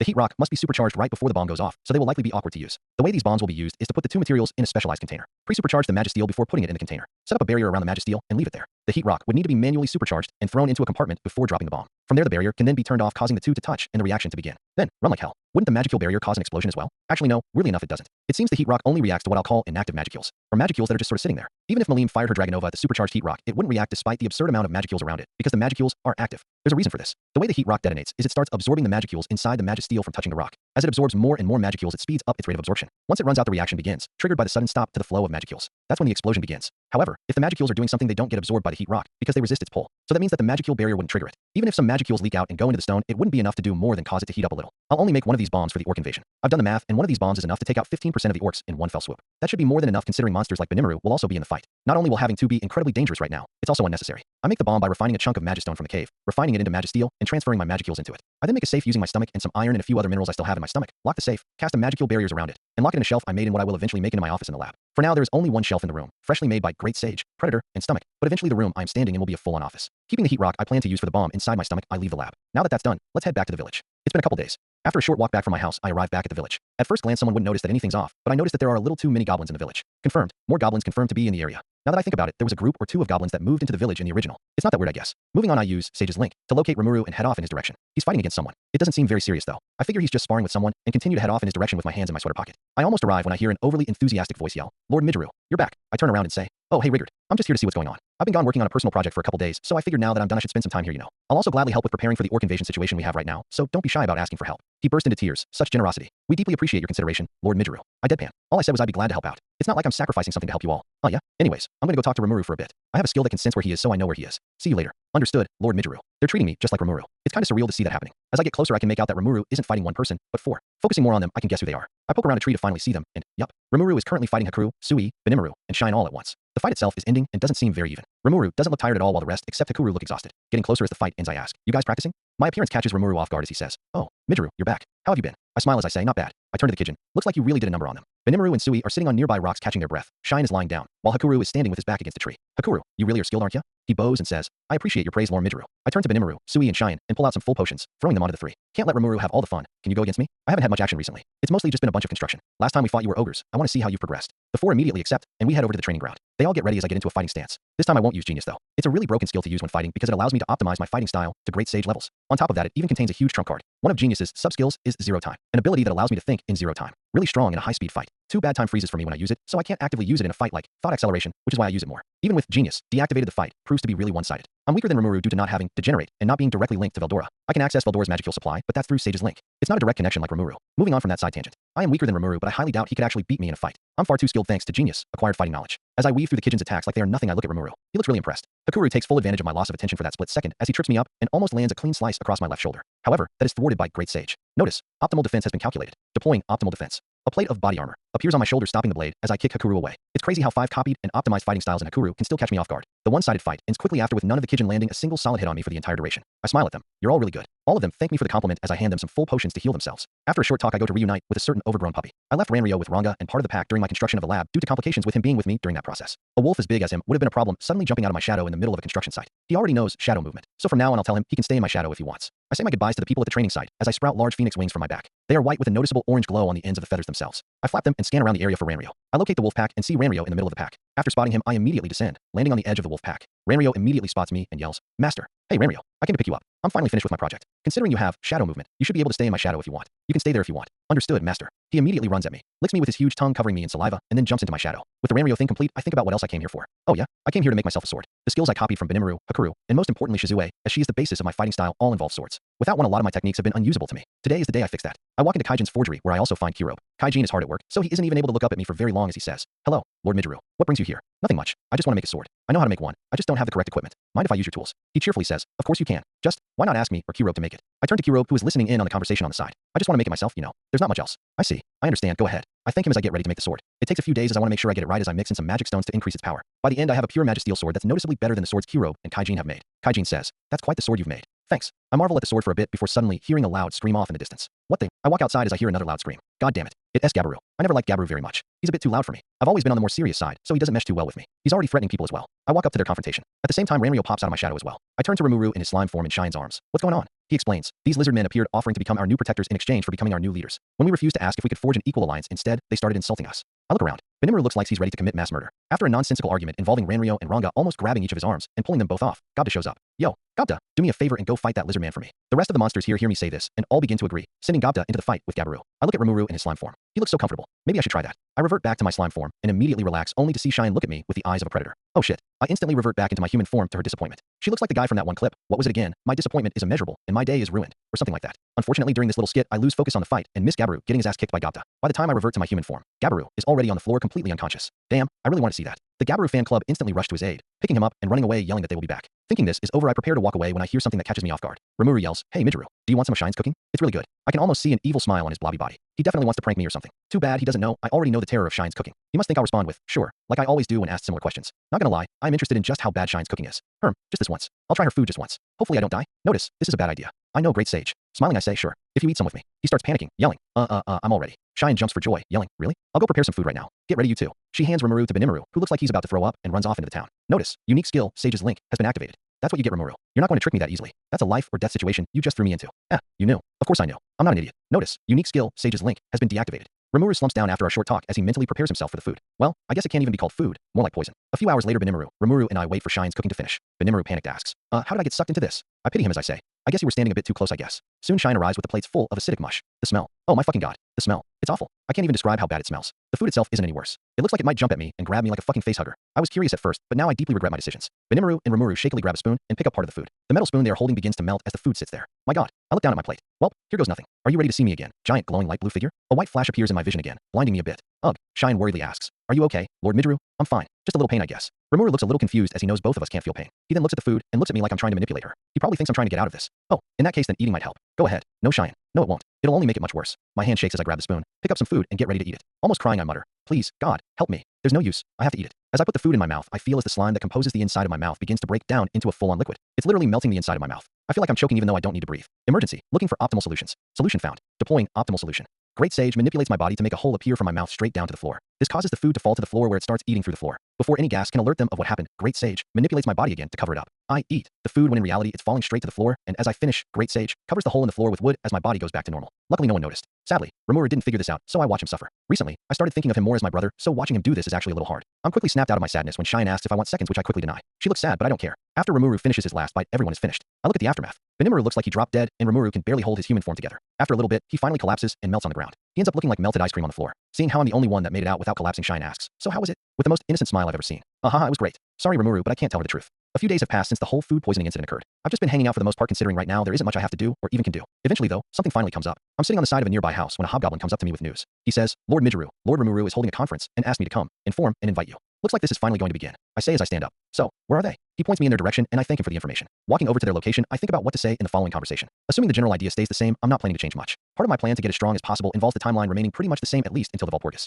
Past that it won't really matter. I arrive at which a hobgoblin guarding the entrance bows and opens the door. Welcome, Lord Midru. Thanks. That's oddly serious considering the rest of the village. I walk into the open door to see all the most important people in this village all gathered around a table. Kaijin, Benimaru, Shuna, Sui, Rimuru, etc. Next to Rimuru on the leader section of the table is a chair obviously meant for me. Sitting down I wait for the conference to start. I know that I already know what's going to happen in this conversation assuming everything goes according to plan, but I still want to hear it out. Obviously because my presence might change some things, but also because I just want to see it in person. Rimuru starts off the conference itself by asking Sui who he had sent off on a spy mission to scout the orcs. He responds saying, from what I've seen I would say 200,000. Rimuru yells out, 200,000. Rimuru's shocked response makes the air a little more uneasy. I guess seeing one of their all-powerful leaders react like that was a bit hard to see. Some of the hobgoblin chiefs turn to me to gauge my reaction. My lack of response reassures them a little bit. Benimaru thinks back to when they got attacked by the orcs, so that means the ones that attacked our village were only a small division. Sui nods, responding, yes, after investigating that much became clear. Currently their army of 200,000 are heading south towards the marshes. Rimuru still doesn't have a proper layout of the Forest of Jura in his head, so he asks if they have something like a map to get his head around this. They apparently don't know what a map is, which is interesting. I would have thought at least the ogres would know considering their history. Rimuru explains what a map is to which some get a good understanding of it and attempt to get a basic one down on a block of wood. I gesture at them to stop for a moment as I pull out a sheet of paper from my stomach. Try putting it on this. I say pointing at the paper. It'll be easier. Rimuru, shocked, asks, you made paper? I cross my arms and smugly say, well, yeah, I used them during research back in my lab. It's not that hard to make once you have the right materials. I will say, I did not like the series of events leading to me acquiring paper though. I think back to when I searched for the perfect type of wood to make paper out of and accidentally fell into a hole and got eaten by a type of monster called a stoneworm. Disgusting. What did you say, Midru? Rimuru's question snaps me out of my flashback. Oh, nothing. He then asks, lab? That reminds me that I still haven't taken Rimuru to see it in my house. Oh, yeah, I still haven't shown you it. Come with me later. Because we don't really have anything to draw a map with, I decide to absorb and use Predator and Great Sage to draw the map on paper. Ejecting it, I show a perfect recreating of the Jura forest. Rimuru asks why I know the layout of the whole forest, to which I say I saw a map of it during my travels. The monsters are looking at us, partially confused at our conversation. They definitely don't know what most of that meant. Realizing this, I say, oh sorry, you probably didn't understand much of that. Rigard says, we apologize for our ignorance. I gesture him to calm down saying, no, don't worry. I explain that the paper shows a map of the Jura forest and that we'll use this to get a general idea of our situation. I use Predator, again to make little wooden figurines of everyone and place them where everyone is. This includes the lizard men which I place in their marshland home. So he places a figurine shaped like an orc where he last saw them, and using that we figure out their movement. After that is figured out we move on to the question of how an army this big even managed to form in the first place. An army this big would require ungodly amounts of food, which Kaijin partially explains by saying orcs can basically eat anything. Even then the question still lingers as it would still be near impossible to feed that many orcs. So he brings up something that terrifies everyone. Could it be an orc lord? Finally this conversation is picking up speed. Benimaru responds, thinking about it, it's unfortunately our only option. Only the orc lord could raise an army this large. As everyone freaks out, Rimuru asks what the orc lord is. Everyone explains the whole story. Long story short, he's a warrior that spawns from the orc race every 1,000 years or so. He's really strong, durable, etc. Your classic fantasy boss backstory. While some of the goblin chiefs say that it is too early for another orc lord to have appeared from what they know, it is quickly shot down. There is no other option in this situation, and we have to prepare for the worst. Rimuru looks down. If that's true, then the lizard men don't stand a chance. Benimaru responds saying, I'm afraid so. Rimuru finally makes a decision. I want to set up diplomatic relations with them. I know we are few in numbers, but I can't just leave them to die. Supporting Rimuru, I also add that with their resources they might help a lot in the development of the village after this mess is over. After both of us decide that this is the best course of action, the rest of the people at the meeting don't argue and unanimously decide to do as we said. First, Rimuru sends Sui to send a message to the lizard men informing them of our plan to help them in this war. After that, we set up more basic plans to see what we could do in this war assuming the lizard men accept, which they are forced to do considering the situation. After that, the conference itself concludes. As we leave, I tell Rimuru, now that this situation is more serious, I guess it's about time I show you my lab. Follow me. We head to the road connecting the village to my house, which surprisingly Rimuru didn't even realize existed, and we head to my house. When we arrive, Rimuru's mouth drops to the ground. When did you build this? I proudly say, pretty incredible, huh? I've been working on it for a couple weeks. It's still not complete, but it should be getting there. After Rimuru marvels at its size and design for a few seconds, I say, moving past that, I've got something to show you. We walk into the pitch black building. Sorry for the lack of light. As I've said, it's not complete. I'm planning on making magic powered light bulbs soon, so it shouldn't last long. Just use magic sense for now. Okay. I walk towards a walk and open it, revealing a secret room. I decided that for extra precaution, I'll make a secret safe in the lab, where I'll keep the unstable materials for the magic bomb. We're here. The safe itself wasn't too hard to make, just really expensive considering it's made of metal. Opening it, I pull out a magic stone that is warm to the touch. Not like Rimuru could really know considering his heat resistance as I hand it to him. This is a heat rock. They are pretty common, so I'm sure you've seen one before, but it's a crucial part of a weapon I made. A weapon? Yeah, a bomb. A bomb. I casually say, yeah, a bomb. Try not to get too surprised though. In this world, a bomb isn't as insanely devastating as they are on Earth. Casting a barrier around the heat rock in Rimuru's hands, we walk deeper into the safe, revealing another door. Don't follow me. Opening the metal door out bursts a wave of magicules. It's been leaking magicules. I walk over to the chunk of magisteel. It's not too big, so carrying it with 2 hands isn't that awkward to carry around. Grabbing it, taking it out of the room, and putting it on a nearby stone desk, I inform Rimuru. These 2 components, when touching, make a bomb. Rimuru asks, how? I explain the basics, stressing that he needs to make sure these 2 materials never touch here. I explain that detonating these 2 materials right now could force us to relocate temporarily due to magicule contamination. Kind of like a nuclear bomb would contaminate an area with nuclear radiation, the magicule bomb would contaminate an area with high levels of magicules. While sure the amount it leaves behind wouldn't be concentrated enough to be harmful to the Kijin, the stronger hobgoblins, and us, it would be harmful to the citizens, which isn't better. Hearing this, Rimuru gets a little anxious. I laugh at this. Don't worry. With the precautions I've set up, it shouldn't be too risky. It's actually worth the risk of having this bomb considering we're a monster village with Kijin inside. If we get attacked by a human country, having a nuclear option might come in handy if things get bad. Don't worry. The odds of this bomb blowing up accidentally under my watch is 0%. Notice, the odds of the magicule bomb blowing up accidentally under your watch is actually 0.001%. Wasn't asking, great sage. Rimuru asks why I made the bomb, to which I say, you can't be too well prepared, Rimuru. I'm looking ahead and making sure crises are solved before they happen. This bomb is just one of those preparations. He still isn't convinced what I did was a good decision. He nervously asks, how strong is this bomb? I knew he would ask this.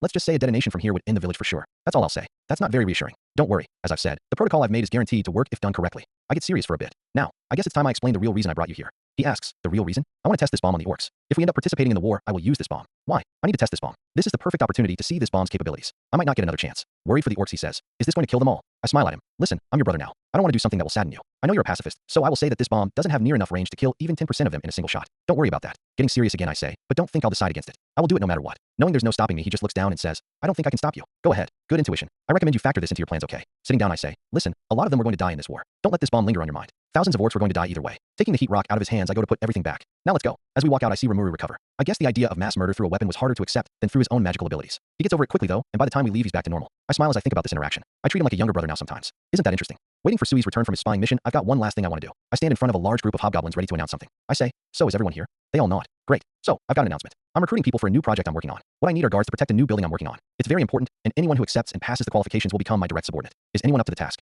After hearing the words, direct subordinate, all the hobgoblins immediately raise their hand. I smile, crossing my arms. Now it's time for the real test. You all know the sword Kijin Hakuru, right? I point at him as he's standing in the background with his hand on the hilt of his sword. He'll be the one training you. Instantly, they all begin to look apprehensive. Hakuru has already been tasked with training the goblin riders, so most of these hobgoblins have already heard Gopta's screams of terror. This weeds out most of them when I say they by no means have to accept. By the end, I am left with 12 hobgoblins total. Congratulations. From today onwards, you will be the goblin guard. My direct subordinates. To start off, introductions. What are your names? They introduce themselves as Gobzi, Goblo, Gobt, Goblin, Gobsaz, Goblik, Gobti, Gobju, Gob, Gobi, Gobnik, and Kevin. I look at their current condition. Most of them look pretty weak except for Gobzi. For some reason, he's a half-foot taller than the rest of the hobgoblins. I have no idea what he's been doing to get that big. Gesturing them to follow me, I introduce them to Hakuru. He already knows what he's supposed to do and already has a menacing aura as he prepares to train them. I go up to his ear and whisper, don't go easy on them. Mortified, the hobgoblins all yell, what? It's vital they become as strong as possible. My lab is very important and must remain as well protected as possible. Hakuru bows saying, understood, Lord Midgeru. He immediately pulls out his sword to get ready for the training session to begin. On my way out, I say, don't worry, it'll all be. I hear a loud grinding sound. Turning around, I see Hakuru sharpening his already razor-sharp sword. Hopefully, speeding off from the training ground I took them to, I hear desperate screaming in the background. That was fast. Gopta passes by with the rest of the goblin riders. He arrogantly says, looks like the newbies aren't going to have a good time. Hakuru senses him and calls him to get on with his training as well. This causes him to jump a little. Don't act like you aren't terrified of him either. Finally leaving the training ground, I run into Rimuru. He asks, you think they'll survive? I jokingly say, if Gopta survived, so can they. Rimuru laughs after hearing that. So now what? I ask. Confused, he responds, what do you mean? I mean, we can't really do much until Sui returns with the answer to the message we sent the lizard man. I don't know either. I guess we can only wait. I guess so. Knowing that he could arrive any hour, I just hang out in the village for a while. Eventually, a hobgoblin arrives to notify me of Sui's return. He notifies us about the results of the proposal, telling us that in a few days we will go and meet up with the lizard man. Knowing how this will go, I take the next few days to prepare for the fight and build a container for the magisteel and heat rock to make the bomb's explosion easier to time and control. It's pretty basic. It is just a box with 2 different sections separated by a magical barrier, but it works. After the few days are over, we get ready for the journey and head out. Rimuru and I get on Ranryo and Ranga and start traveling to the lizardman territory. On our way there, we run into Gabiru's sister unconscious on the floor, surrounded by orcs. Sui quickly dispatches them and checks her for wounds. She seems fine, but is pretty banged up. Splashing a full potion on her makes her immediately wake up. Looking up at us and seeing Sui, she immediately looks up at Rimuru and I. We are the 2 riding on the biggest star wolves, being Ranryo and Ranga, so she immediately puts 2 and 2 together. Slightly panicking, she asks, are you 2 Lord Midgeru and Rimuru? Rimuru responds, yes. Immediately bowing before us, she asks, then in the absence of the lizardman chief, I would likely beg for forgiveness. My brother has taken my father hostage and is engaging the orc army. I know we betrayed your trust, but please help us. I say, nah, don't worry about it. We'll help. So where's the chief right now? He has been taken hostage by my brother. Pretending to think for a bit, I eventually respond saying, then in that case we should help him. Sui, I would like you to go help them out. Understood, Lord Midgeru. Turning back to her, I ask, so where is your brother? She points in his direction. Looking back to everyone else, I say, okay, so we are heading there now. If they are fighting on their own, they don't stand a chance. We need to hurry. Turning around to Sui, after you help the lizard man chief, I need you to stay there. His safety is a priority, got it? He silently nods and gestures to the lizard man, soon to be named Sauka, and leaves. As he leaves I use Hive Mind to strengthen him without him realizing. Better safe than sorry. Moving on, we continue heading off in the direction of the fight. Currently we have the Kijin, the Goblin Riders, a few Tempest Wolves, Ranryo, Ranga, Rimuru, and I. That should be more than enough for this. Arriving at the scene looking down from the top of a cliff, we arrive just in time to watch a lizard man get brutally ripped apart and eaten alive by a few orcs. Gabiru is engaged in a fight to the death with an orc general and is actually holding his own. Not bad, he's actually pretty skilled, if only he wasn't so annoying. I prepare the magic kill bomb. Rimuru finally asks, what is that thing you've been carrying around? You'll see. It's the signal to begin fighting. You'll know when you see it. Confused but trusting me, he only watches as I order the Star Wolves and Goblin Riders to go and grab the lizard men for me. If I'm going to use the bomb, then the last thing I want is to accidentally wipe out allied forces. When they arrive, I sprout phoenix wings out of my back, which I got from the wandering phoenix from before, and get ready to drop the bomb. Great sage. Where is the Orc Lord Geld and his son? Future Geld? Scanning. Location found. Giving me a basic idea of where I locate them. They are in the back of the army right now, not doing much besides walking in the direction of the lizard man tribe. Alright, cool. Now, give me the optimal place to drop the bomb that will kill as few orcs as possible and spare the two Gelds while only covering areas where orcs are located to avoid it looking suspicious. Scanning. Location found. Flying over to the area where Great Sage marked, I start supercharging the heat rock in my hand, causing my hand to sizzle a bit. I have heat resistance, so it doesn't hurt, but causing my hand to sizzle is really impressive. I open a hatch on the metal box I'm using to hold the supercharged magisteel surrounded by a magical barrier and throw the heat rock inside. I close the hatch, drop the box, and start flying away as fast as I can. As the orcs watch the box land on the floor, one of them looks down and pokes the metal box. Right as he does that, I drop the magical barrier, making the two materials touch, starting the reaction. As soon as that happens, it explodes. As I escape the resulting explosion, it spreads at an exponential rate, ripping any orc unfortunate enough to be standing in its area of effect apart. Landing back where the rest of my allies are located, they stand there looking at the spectacle. Wondering what they are so mesmerized by, I turn around and see an explosion that more closely resembles a fireworks show than a bomb. As the magicule swirl around inside the bomb, causing swirls of multicolored light to appear, small miniature fake thunderstorm clouds appear inside as well. That is likely due to my divine protection. The storm crest affecting my magicules a bit. This looks awesome, I gotta admit. Maybe I could use this to make fireworks in the future. While looking at the bomb, I suddenly get a notification from Great Sage. Notice, analysis of the magicule bomb is complete. Wait, what? Notice, acquiring unique skill detonation. Unique skill detonation has been obtained. I got a skill from that. And a unique skill at that, meaning Rimuru can't get it from me through Sage's link. I guess this might make up for my lack of degenerate a bit. It sounds dangerous though. I'll test it out later. As the bomb finally dissipates, leaving a relatively small crater on the ground considering the size of the explosion, leaving no trace of the orcs that were once standing there behind, everything goes dead quiet. The orcs, the Kijin, even Rimuru is shocked at the raw power of this bomb. I wonder what Laplace will think. He is no doubt spying on us right now through gel mud. I'll think about that later. Turning to the fighting forces, I yell, what are you waiting for? Let's go. As they run into the fight, Gabiru is still on the floor, absolutely flabbergasted at what he just saw. You gonna help or not? Pretending to not be fazed, he quickly gets back up and says, of course, I am the future chief after all. Okay then, let's get moving. Jumping off the cliff and flying to Rimuru's location above the fight, we watch as the fight goes on. From above I use Hive Mind on the Kijin, Wolves, and Goblin Riders down below to strengthen them for the fight. As orcs are mercilessly wiped out by Benimaru's Black Flame, Shine's berserker fighting style as she swings around her massive blade, and Hakuru's precise cuts to vital areas, the already one-sided massacre gets interrupted by a massive magical thunderstorm generated by Ranryo, Ranga, and the Star Wolves they brought for help. As massive whirlwinds rampage throughout the area, wiping out hundreds of orcs made no better by the periodic bubbles of Black Flame. Appearing throughout the battlefield, massive numbers of orcs are wiped out fast. Not even the orc generals stand a chance. I think as I watch as Hakuru effortlessly cut one of their heads off. Watching from above, I see Rimuru look for the orc lord. I'm not planning on eating him to get gluttony. There are several reasons for this. 1. Thanks to Sage's link. I can always get it after Rimuru evolves it into Beelzebub. While if I get it, Rimuru loses the chance altogether due to him not having a similar skill. 2. Part of my plan to exploit my demon lord transformation as much as possible and gaining as much power as possible becomes easier if Rimuru has gluttony. So in the long run, this helps a lot. And 3. I want to see the orc lord fight firsthand. I may be a really powerful monster, but I am still someone who enjoyed this story, so watching it firsthand is really cool. I feel bad not helping in this fight at all, so I send down a few missile black flames from above to help clear them out a bit more. I don't want to kill too many of the orcs, so I am pretty conservative, but at least it looks like I'm helping. At the same time, Rimuru finally locates the orc lord. At the same time, so do the Kijin as they attack him with all their might. Hakuru cuts off his head, to which he simply picks it back up and reattaches it. Shine attempts to cut him apart to no avail. Benimaru, this time without Sui's help, attempts to burn him alive, leaving no damage on him. Rimuru descends to the ground and tells them to stand back while he fights the orc lord. I also descend to watch from ground level. Landing on the ground, I fold my wings but don't get rid of them in case I need a quick escape and watch the ensuing fight. Rimuru pulls out his katana and rushes at the orc lord, dealing small bits of rapidly healing damage. His magical attacks, however, do seem to disturb the orc lord as he yells out, slashing the air with a huge meat cleaver. Did he have that in the original? I don't remember. He jumps around, weaving around the orc lord slower but more powerful attacks, slowly whittling him down. After a while, they both disengage. During that stagnant moment, Gelmud finally appears, furious at what is going on, looking slightly injured. So Trainee actually did show up, huh? He yells at Geld first, calling him a useless stupid pig, to which he doesn't really respond. When Geld stares at him blankly, he continues berating him, yelling at him to attack. Everyone just looks at him. Right as Rimuru gets ready to attack, Geld begins to move. Gelmud yells, yes, yes, kill them. Kill them, Geld, I mean son. He doesn't even have time to react before he's quickly killed by one quick slice to the neck by Geld's meat cleaver. His head rolls over to a disgusted-looking Rimuru. Geld leans down and eats Gelmud in 2 quick bites. As the sound of bones shattering in his mouth finally ends, he begins to get surrounded in a dense magicule aura as he evolves. He gets bigger, his ribs become more defined. He gains spikes on his head and back, and he develops armor-like biological plates on his body. He yells, I am the demon lord Geld, the orc disaster. Upon hearing that, Rimuru prepares to fight again as he rushes at the orc disaster Geld. This time his attacks don't deal much meaningful damage as he runs around. Geld sprouts large snake-like tentacles made of magicules which chase Rimuru at the same time using Death March Dance, an attack Gelmud didn't get to use in this timeline due to dying too quickly to make dodging that much harder. Halfway through, I watch as Rimuru's eyes turn red with robotic patterns on them as he lets Great Sage take control. Watching his fighting style change, I see that it very closely resembles me when Genius is active. I guess it makes sense. They both make you fight completely optimally. The skirmish ends though as Geld somehow manages to catch Rimuru, saying, it's over. Rimuru smiles, responding, not yet. As you can see, I'm a slime. He melts back into his slime form as he begins to wrap around Rimuru. I can eat things too. Geld struggles as the growing mass of blue slime wraps around his body as he tries to destroy it with his decaying ability. It's too slow to keep up with Rimuru though as he slowly envelopes Geld in slime. Too bad, I won't be there to see the last moments of Geld though. All I see is Geld's struggling body eventually giving in and getting absorbed by Rimuru. Not as emotional being a bystander in all this is it. As Geld is reduced in size, he eventually gets reduced to nothing, leaving only Rimuru in his slime form behind. The fight is over. Notice, unique skill, Sage's Link, has been activated. Extra skills, Self-Regeneration, and Death March Dance, have been obtained. Notice, unique skill, Ravenous, is unable to be obtained as subject Rimuru Tempest has already obtained it. Would you like to store the data to obtain unique skill, Ravenous, at a later date? Yes/no. Yes. Confirmed. Data for unique skill, Ravenous, has been stored. We've won. So, Great Sage, how many orcs died? 58.7% of the orcs have been confirmed dead. That should be enough. That's still a lot of orcs to help with construction. Now it's time to deal with the cleanup. I say looking around at the orcs who now look terrified knowing there is no way they can get off scot-free after what they've done. It's finally time for the formation of the Rimuru Tempest Federation. After the end of the war, we started to gather the thousands of surviving orcs from the war. It took a while. Of course, gathering a few 100,000 orcs would take a while, but damn. Having to live through this world really shows how long stuff actually takes. I can't cut to the next major event like back in my original world. When we finished gathering all of the orcs, I asked Great Sage to run a calculation to see exactly how many orcs had survived the war. It came up with 123,581 orcs. Quite a bit less than the original, but the magic heal bomb did wipe out like 15,000 of them instantly before the fighting even began. I wonder how the demon lords will react to my bomb. They were definitely watching the fight, so there's no way they wouldn't notice something capable of single-handedly seriously damaging, if not completely destroying a small country going off in the fight. At least for now that shouldn't be too bad. The bomb in of itself was only part of a massive show of raw power, so it shouldn't do too much. Even then, at this point my effect on the timeline will likely grow over time, so I'll be looser with my secrecy.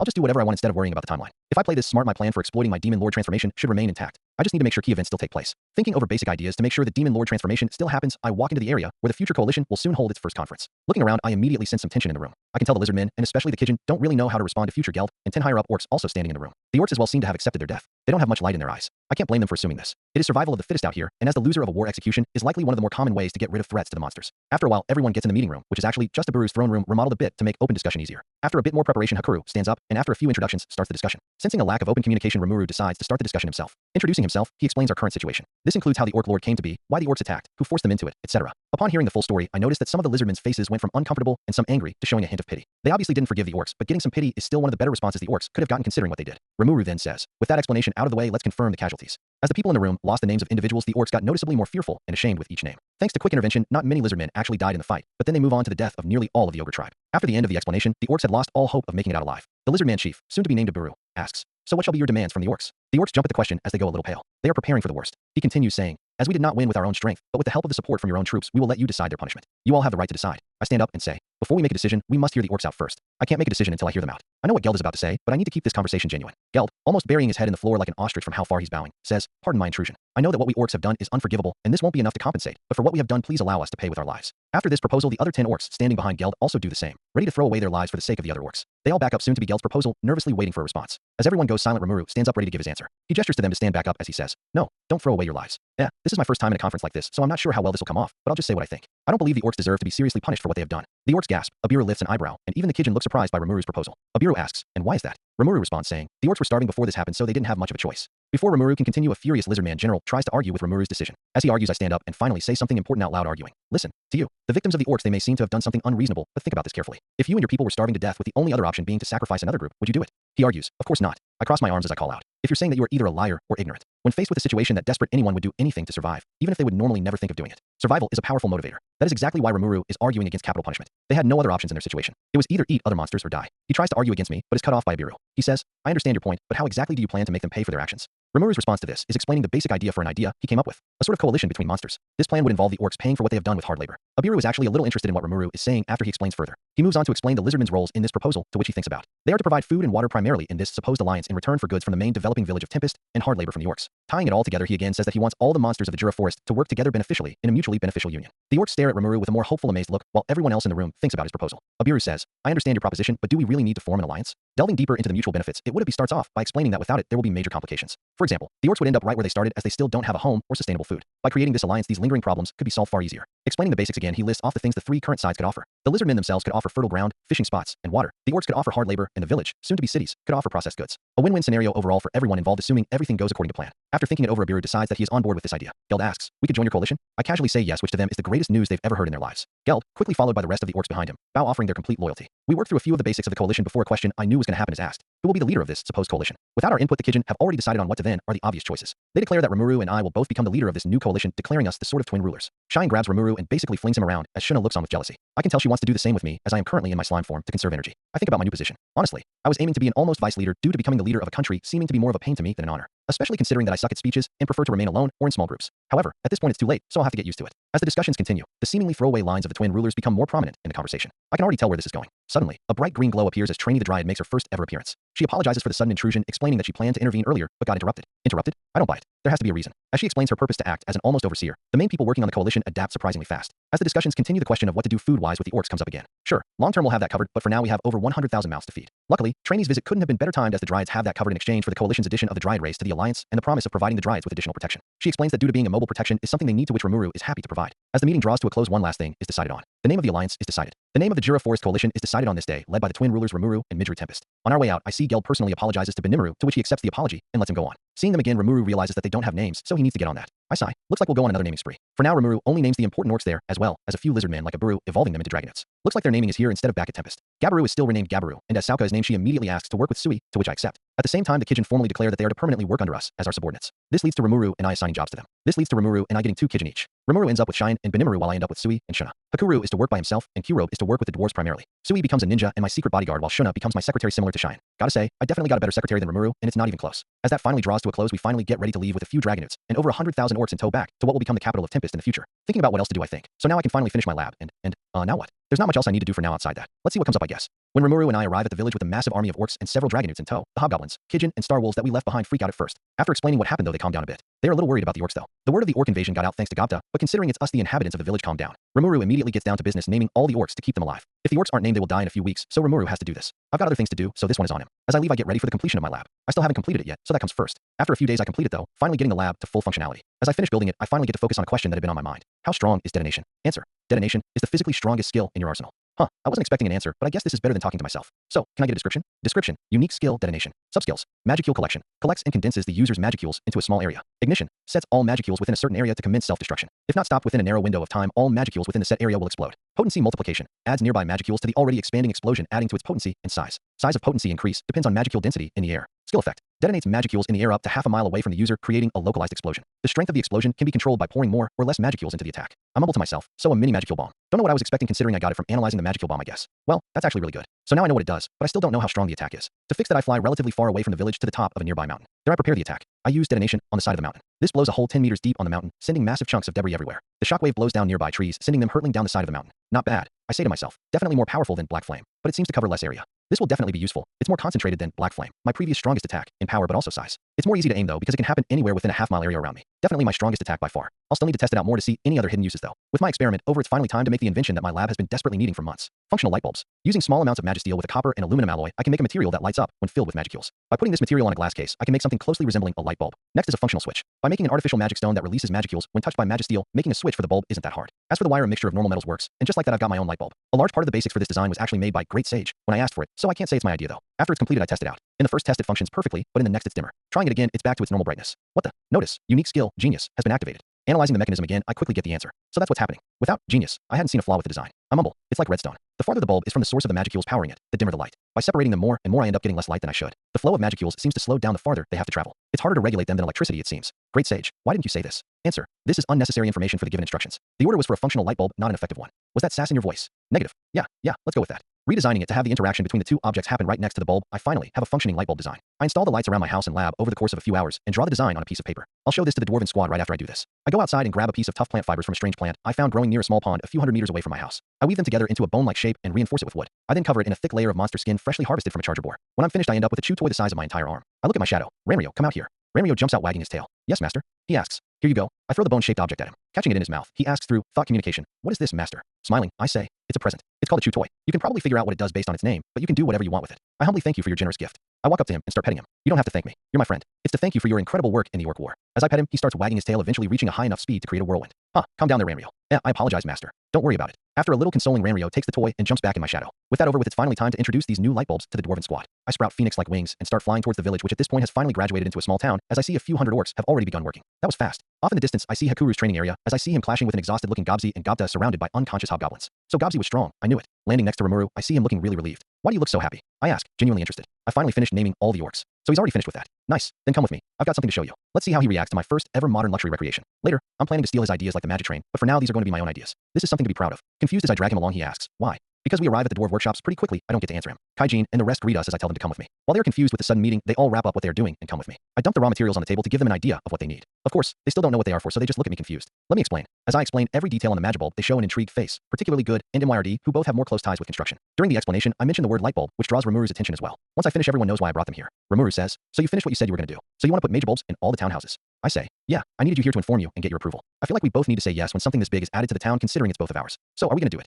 He excitedly says, yes, of course. Just what I wanted to hear. So with that, I finally showed them how to actually turn these raw materials into functioning light bulbs, which they quickly get the hang of. They're really impressive. After they recreate a few of them, I put the task of making them to the dwarves and leave them to their craft. Walking out, I see Rimuru arriving with a shipment of food from the Dryades with some goblin riders behind him for extra protection of the food. A group of orcs walk by me carrying large wooden beams to start their endless work, while others are still waiting for orders. I see even the occasional lizard man and dragonette. This town sure has gotten lively. About a month and a half after the orc lord fight, everything went as smoothly as it possibly could. I occasionally worked on inventions here and there. I won't make something big like a gun or car until after my demon lord transformation, at least for now though. I know guns already exist in the east, but I think they would kill the fantasy vibe we've got going. On top of that, crazy things like that, this early would just cause more problems down the line. Right after Rimuru named the orcs, a bunch of lizard men showed up. He didn't look like he looked forward to it, so I decided to step in for him. To him, it may have seemed like a nice thing his brother did for him, which I guess was part of it, but more importantly, dragonutes are very useful, and having them be more loyal to me will be very useful. Other than that, event life for the most part has been very nice. Of course, there was a problem that showed up. Sanitation. This is a fantasy world, and something they never bring up is the lack of plumbing. I thought it was time to fix this, so I began working on a sewer system. That's what I am currently doing, but for now life hasn't been on my side. We keep running into caves, underwater rivers, and we even dug into the bottom of an underwater lake. Doesn't really affect me, but I'm not the only one digging. I'm pretty sure one of the hobgoblins has PTSD because he refuses to go near large bodies of water. Halfway through the work, I got sent another wave of hell in the form of Gabiru.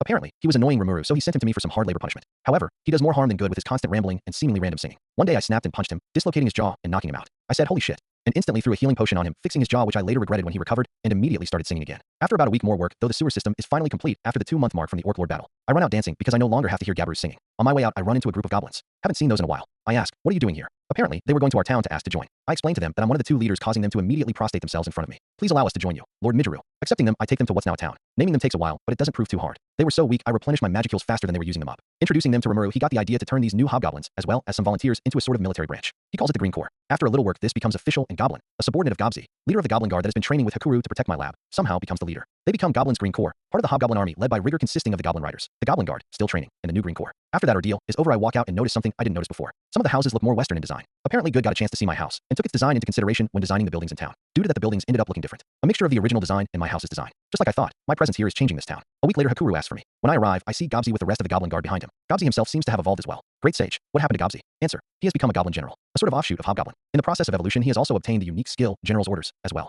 A unique skill? What does it do? Answer, it functions like your hive mind, further powering up subordinates, but has no time limit. Not bad. So they're strong now. That's good, but after taking a closer look at them, this seems to have come at a cost. All of them except Gobzi looks traumatized. Maybe I shouldn't have told Hakuru to not hold back. Moving past that, at least some are finally ready to defend my lab. Some, however, aren't so lucky. They are forced to stay behind because they aren't deemed ready by Hakuru. May Veldanava have mercy on your souls. After putting them to work defending my lab, my work is done. Next thing to prepare for, Gazel Dwargo's arrival in Malim. Shortly after the defeat of the Orc disaster in the armed nation of Dworgen, the king, Gazel Dwargo, received some worrisome news. A kingdom of monsters had been founded somehow in the Great Jura Forest. Worse still, their numbers were growing fast. Looking through the report, something catches his eye. A weapon capable of causing an explosion large enough to level the country of Dworgen had been seen being used in the battle. King Gazel had sent his spies to monitor an unusual talking slime that had visited their city a few months before. This has now proven to be a wise decision. Avoiding doing anything rash, he had decided he shall meet the slime himself. Apparently, this slime had become the leader of this new country, and from the impressions he got from the slime, he knew negotiations were possible. However, worst comes to worst, he prepared his military in case extermination was his only option. With that, he prepared as he decided to meet this monster face to face himself. Meanwhile, in the puppet kingdom of Jistav, an argument had been taking place. Moving past the magic heal bomb relatively quickly, as power on that level wasn't exactly uncommon amongst the demon lords, they knew monitoring of the situation was needed. As they began to think of how to deal with this situation, the bickering began. Who would be the one responsible for monitoring the new city? During this argument, one particular demon lord spoke the loudest. A short pink-haired girl with twin tails and a rather revealing outfit. This was Demon Lord Malim Nava, one of the original demon lords and one of the strongest.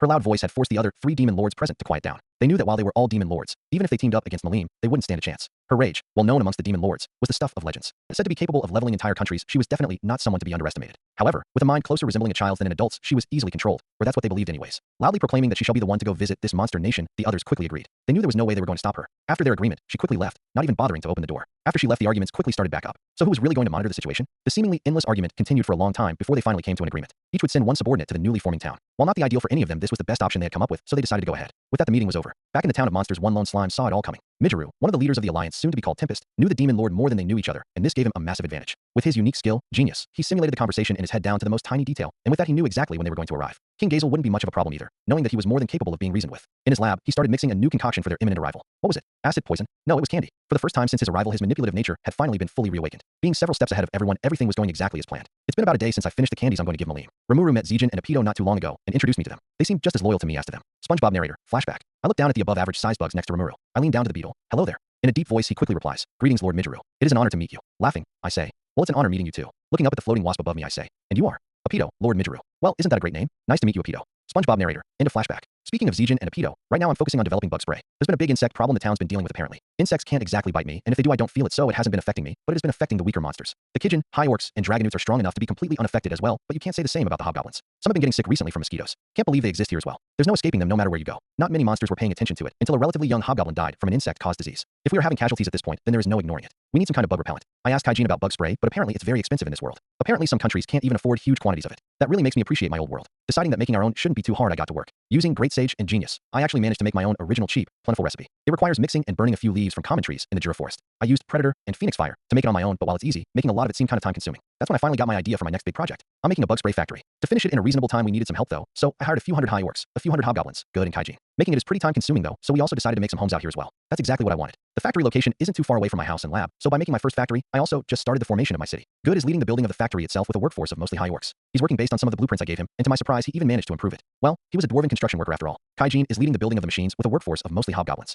He was amazed by my design, but quickly got over it given it was me who designed it. He had been training some hobgoblins, so he brought them along to help. The machines have been coming along nicely. Kaijin and I even incorporated fire spirits into the design. This made the machine more efficient than if it was purely physical. After the factory reaches about 40% completion, I see something up in the sky. Flying white horses carrying people in armor. They are led by a huge dwarf in the middle. It's Gazel. Knowing that I can't miss this event, I quickly explain to Kaijin what's happening as he freaks out. To get there fast, I summon Ranryo and let him ride on his back as I sprout my phoenix wings and fly alongside them. Arriving just in time to see Rimuru see them land, I notice a pretty suspicious-looking body-shaped bag. Gotta say, it makes sense why Rimuru freaked out a little in the original. Rimuru looks a little worried, but I already know who that is. Landing King Gazel immediately unzips the bag, revealing Vesta inside. Unfazed by the fact he just carried someone in a body bag for who knows how many miles, he immediately walks up to Kaijin and says, "It's been a while, Kaijin." He turns down to Rimuru. "Slime, do you remember me?" Turning to me. "So it seems there are two of you?" Rimuru and I are both in our slime forms, so he gets the idea of who we are. Recently I've spent a lot of time in my human form because it's more efficient at doing the work I do, but it's nice to relax a bit and melt back down into a blue blob. As we both turn back into our human forms I say, "Nice to meet you, sir. I'm Rimuru Tempest, and that's my brother Rimuru Tempest, as you might already know. We are twin brothers and the rulers of this town." I try to sound as polite as possible as I say this. He introduces himself as well in a much more regal fashion than I ever could. With introductions over I decide it's time to get things started. I invite him over to a nearby empty building to talk. I actually made a custom chair just for him in this occasion. After he accepts, Rimuru asks why he's here and why he brought Vesta with him. He calmly responds, "Well, I selfishly forbid your entry to our kingdom, so I decided to come see you personally. As for Vesta, since he's at fault for your exile, I have decided to exile him as well. However, we can't have him having a carefree life, so we brought him here to work for you." Rimuru looks a little shocked and confused. Rimuru, surprised, yells, "You brought him to work here?" "What?" Gazel says, "So you don't want him?" I butt in, saying, "No, it's not that. It's just, why so sudden with the reveal and why apologize?" He says it's a courtesy. He was planning to execute him instead, but decided just to put him to work instead. This caused Vesta to panic. Trying to get him to reconsider fails miserably. He has already made up his mind. Shutting Vesta up, he says, "I had high expectations for you, but I no longer can allow you to work for me. That is why I shall put you to put your genius to good use here. I expect great results. Understand." He nervously says that by joining us, he is leaking valuable dwarven techniques to us. He replies, "That is fine. With you three here, including Kaijin, this place shall become a center for technological development. That is why I am interested in forming a peace treaty with you. Also, before that, as an under-the-table deal, we would also like to offer a mutual technology research treaty. However, that treaty must never be mentioned to anyone outside this table. How about it? Do you two accept it?" This shocks everyone, especially Vesta. King Gazel just casually offered to form a treaty with a monster town. Vesta finally shuts up after hearing this, finally getting the hint. He is then quickly dismissed. After being dismissed, he finally takes us up on the offer for discussion and follows us to the nearby building. Kaijin, Rimuru, Gazel, and I walk into the building to discuss. The guards offer to follow him inside, but he declines. After we are left alone, I finally call him out. "You're really worried about the bomb, aren't you?" I smugly say. He asks, "Excuse me?" I smile as I say, "My bomb. The device I made that has the power to wipe out cities in one shot. That's part of the reason you were so quick to come here, right?" He has a slightly nervous expression on his face for a fraction of a second before he quickly hides it. I admit that is part of the reason I came, but everything else I've said also still stands. Guess he instantly knew he couldn't hide this fact after being called out. He is quite wise. Leaning back on the chair casually I say, "Thanks for being honest. Don't worry about the bomb. I would never use it on Dworgen unprovoked. Remember though, there's a keyword here. Unprovoked." He says, "I see. I understand." As we move on, Rimuru asks, "If you're going to form a treaty, doesn't that mean you acknowledge the Jura Forest Coalition as a country with sovereign rights?" He says, "Of course, quite the offer, correct? Out of curiosity though, what shall be the name of this newly formed country?" Way to throw it out of nowhere at us. Of course I already know the name. I say, "Tempest, the Jura Tempest Coalition." He thinks about the name for a bit. Tempest, very well. I, King Gazel Dwargo of the armed nation of Dworgen, wishes to form a peace treaty with the newly formed country of Tempest. Do you accept? I accept and wait for Rimuru to get over the shock from how fast this all happened. We have decided that we both need to agree on something to do something this big to avoid either of us getting carried away. After he gets over it, he accepts the offer, cementing it as official. Of course we still need official papers, but it's basically complete. We stay in the building discussing the exact details and leave about an hour later. As we walk out we inform everyone about what happened. I also call out Vesta. He nervously asks, "Yes sir?" Quite the change from lowly slime, huh? He makes him jump a little. "I've got plans for you, Vesta. I'll call you when I'm ready." This causes him to drench himself in sweat as I walk away. The rest of the night ends up really fun. We announce the new alliance with Dworgen to everyone, causing a massive celebration to occur. It even impresses Gazel with how quickly it's set up. We even end up having some wine I made in my stomach, so Gazel gets drunk. Watching him when drunk proves to be really funny because he instantly loses his regal composure. As the night draws to an end and Gazel sobers up a bit, he decides to leave with the guards. "Geez man, haven't they ever told you? Don't fly a Pegasus after drinking. It's not a good idea." Before he leaves though, he has one last request. A mock battle. Rimuru remains quiet, but I quickly accept, pulling out my sword and getting into a battle stance. I could cheat with a genius sub-skill called Zero Time, which allows me to think in zero time. I decide not to and make it fair. No though accelerating abilities. Even then, thanks to the crazy skill I got from copying everyone, especially Hakuru and Shizue, I beat him relatively easily. I dodge his attack entirely and swing my sword, stopping just shy of his neck. I will say though, in an all-out fight I would have lost for sure. This time Hakuru isn't around as Gazel already saw him in the celebration, so he just leaves afterwards, quite impressed. With that, it's about time the monsters go to sleep, so I'll go back to my house for now and relax.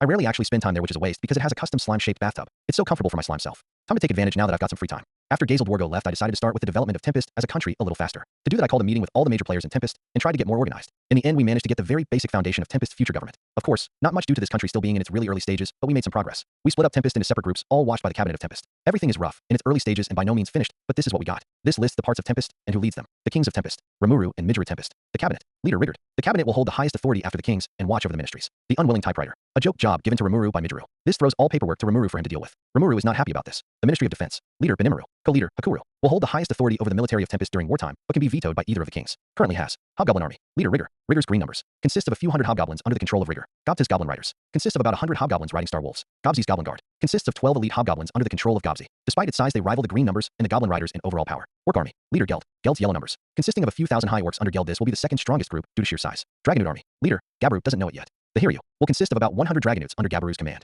Blue numbers, with no specific leader, at least for now. This branch will be led for now by Riggar. Shadow Squad, leader Sui, consists of a small group of ninjas led by Sui. For now it'll be really small and just forming. Ministry of Infrastructure, leader Geld, co-leader Good, responsible for the future construction of Tempest. This group is one of the more well-developed ministries of Tempest for now. Consists only of a few 100,000 orcs for now. Ministry of Science, leader Rimuru Tempest, co-leaders Vesta and Kaijin, responsible for future technological developments. This group is led by Rimuru and consists of things like the Elven Workshops and Miru's Lab. For now that's all we managed to get set up. It will definitely build up more and more. There were other things we got going. Cheyenne and Shuna are the secretaries of Rimuru and me respectively. Honestly, I feel like I made off like a bandit with Shuna. Sui is now also under my control, which I did for two reasons. One, I need to gather information on the surrounding countries to make sure my plans don't go wrong, and two, he's one of the best at spy-like missions. That will be very valuable later. I basically got Sui as a bodyguard in the process, which led to Rimuru getting Benimaru. Fair trade-off, I guess. One last thing we made clear was that Gabaru is to not know he's the leader of an arm of the basic start of the military in order to avoid it going to his head. When Vesta learned he was a co-leader of the Ministry of Science, he got really confused, so I explained that he is likely the second smartest person in all of Tempest currently, which makes him incredibly important. To avoid him getting too suspicious though, he's under my strict watch though. In reality, he's pretty much free. I also gave him the idea to research in the sealed cave due to its high amounts of magicules, which he gladly accepted. Outside of that, not much happened that night. Currently, I'm working on setting Vesta up. As one of the co-leaders of the Ministry of Science, he needs a good headquarters to work with. We work on how his work setup is going to look for a few days before we finally settle. First, his main headquarters is going to be located in my lab. The reason why is that is where most of the highest quality equipment will be located in the future, so by having a workstation at my lab, he can get better access to it when he needs. Secondly, however, he also has one at the sealed cave. Due to its high magicule concentration, it's ideal for research, so we also make a room inside the cave for his research. Now, having two workplaces so far away from each other would be inconvenient and waste precious research time. The way we fix this is pretty simple. Transportation magic. It is really easily learned by me after he teaches me the basics, allowing me to set up two circles, one in my lab and one in the sealed cave. This should make Vesta's research all the more easy and efficient. After I learned this new type of magic, an idea struck me. If we put them around the two towns, houses around my area are beginning to become more widespread and numerous. Basically making a second town, it could make movement around the towns much easier. I talked this over with Rimuru a bit and get the go-ahead. Look at my through Tempest layout, I locate the best places to put magic circles. This leads to the creation of Tempest's teletransportation system. I even put some in the Lizard Man, or more like Dragonute territory to help out Abiru as well. Going back to Vesta, he adapts really well to this new system. Due to him researching the same stuff I am, we end up in a sort of apprentice-teacher type relationship. I know more about magicules than him thanks to Genius and Great Sage, so now he works with me to further magicule research. Let's see what we can discover together. A few weeks later, I teleport back to the city, soon to be called Rimuru City. By the way, this town during the few weeks I spent in my lab with Vesta somehow also became part of the twin capitals. With the expanding town, soon to be called Midru City, they needed a name.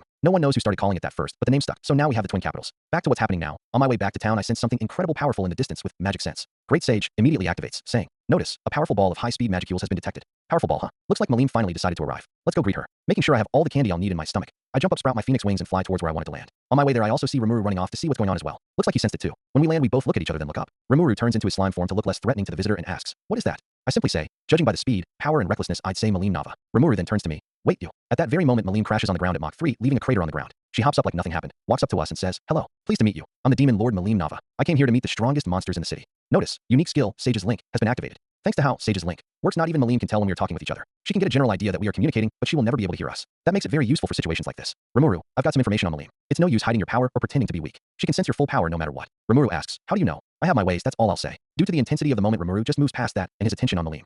Okay then, how do we deal with her? I've got an idea. Notice, unique skill, Sage's Link, has been deactivated. Malim looks at us suspiciously during our internal conversation. Just like I thought, she knows we're speaking, just not what we're saying. Rimuru breaks the awkward air by bouncing closer to her and saying, "Nice to meet you. I'm Rimuru Tempest, one of the leaders of these towns." What is your?" He's cut off by Malim, poking him, causing him to change shape like a water balloon. Looking at her reminds me of my sister from my previous life. Before I realize I'm poking Malim's cheeks, causing her to get startled for a bit and look at me in confusion. Both Rimuru and Malim look at me for a bit. I break the awkward tension by saying, Hey, anyways, what brings you here, demon lord Malim Nava?" "Yeah, I just wanted to meet you too. Just as childish as ever, aren't you?" I think in my head before I say, "Okay then, if that's what you wanted then, nice to meet you. I am Rimuru Tempest, one of the leaders of these towns and Rimuru's twin brother. Is that really why you are here?" I did this to move the conversation in a direction I needed it to go. This question causes Malim to think more about why she is here. I can see the question, "Why am I here?" basically swirling around her. Eventually, she just gives up and ignores it, bringing up something completely unrelated. An innocent smile appears on her face as she asks, "Never mind that. I have an idea. How about you two become demon lords?" Her behavior makes me smile a little, which surprises Rimuru. I very rarely smile. Good offer, but not yet. Shaking off my uncharacteristic behavior, Rimuru moves on and asks Malim, "What's so great about being a demon lord?" She responds, saying that she gets to fight with really strong people. "Sorry, Malim, but that's not a good thing. You're starting to sound like Goku." Rimuru says that fighting isn't really something he's looking for. Malim is shocked by this response, turning to me. "Yeah, how about you? I think about the benefits of fighting all the time." There are upsides, but the downsides outweigh them a lot. I say, I can see where you are coming from, but I don't want that either. Then how do you enjoy your lives? Rimuru says, is that all you do in your life? Trying to deny it, she says, not really. He continues, isn't that boring? She responds with a really shocked expression. You would think someone just gave her life-changing news. This just makes my smile even more as Rimuru just looks at me. Recovering from her revelation, she grabs Rimuru and shakes him, asking, you're doing something more fun, aren't you? Before Rimuru can respond, she continues, no fair. I want to do it too. As she throws a tantrum, I walk over to her and pat her, getting her attention. I say, I'll let you do fun things if you stop crying and accept 2 conditions, okay? She stops and looks at me. Okay. This causes her to immediately go back to her original self. She asks, so what are the conditions? Putting up my hand with one finger up, I say, first, add sand to our names. They're speaking in Japanese. Lifting my second finger, I then also say, and second, promise not to hurt anyone. She shakes her head, no. The other way around. You should call me Lady Malim. I walk up to her and lean down to her eye level. Then how about we compromise? Let's just go with our normal names. Call us Midgeru and Rimuru, and we'll call you Malim. Let's be friends. She thinks about this and grumbles, fine Midgeru. I smile at her. See, that wasn't so hard. Rimuru just stares at me after seeing how easily I diffused that situation. As the meeting ends, I see the Kijin, Ranga, and Ranryo run up to try and protect us. I use range barrier to stop their attack before it even starts and say, there's no need to fight. It's already over. After explaining what happened to the Kijin and 2 Tempest Star Wolves, they calm down. Malim looks at Rimuru and I for a little. She doesn't seem to fully trust us yet. She's definitely sensing that I'm partially deceiving her, but senses my overly protective aura as well. I walk over to her and pull out a candy from my stomach. It's a huge candy, maybe 2 feet long. I made them big because I know Malim's appetite, so I wanted to fill her up in one go. As she grabs it, she asks, what is this? It's a little gift, try it. She eats it and squeals in childlike delight. What is this? It's a candy bar I made. Think of it as a gift. We're friends after all. She nods her head yes and says, yeah, we're friends. Giving her a goodie bag I made. We walk back to town with the Kijin and Tempest Star Wolves. Notice, unique skill, Sage's Link, has been activated. Midgeru, what was that? What was what? Your personality changed a lot back there. Oh, that, honestly, I don't know. It's just that she acts a lot like my little sister from my previous life. She was one of the few people I talked to regularly during the last few years of my life. I guess she just activated my brotherly instincts or something. That's also why I knew what to do around her. She still acts like a little girl. I see. Notice, unique skill, Sage's Link, has been deactivated. Arriving back at the town of Tempest after the Malim situation, Malim looks around excitedly. Complimenting us a little about how our town looks, we just say thank you and answer her questions. They aren't the most mature questions though. At the same time, I scan around the area for any signs of the other spies. It's a little way too early for events to have changed enough for that to not have happened, so I begin to scan around for them. My main target is Grishis. Mulan is too risky to interact with right now. Clayman is watching her, so risking him finding out is bad. I have one big plan when it comes to Grishis as well that I need to enact right now. I tell Rimuru I've got something urgent to do which he is fine with me doing as long as I can't save it for later due to us still having to babysit Malim and leave. Hopefully you can handle it, Rimuru. I think as I fly off. Finally finding Grishis, I scan for Mulan. I find her pretty far away, about halfway across the town from Grishis. It seems they split up for some reason. That's good for me. Makes my job easier. I sprout my phoenix wings, jump off the building, flap my wings to hover for a split second above Grishis as I grab him and take him with me to the top of a nearby hill. The entire time Grishis is panicking. Once we get to the top of a hill, Grishis tries to hide the fact he's a spy, saying, isn't this uncalled for?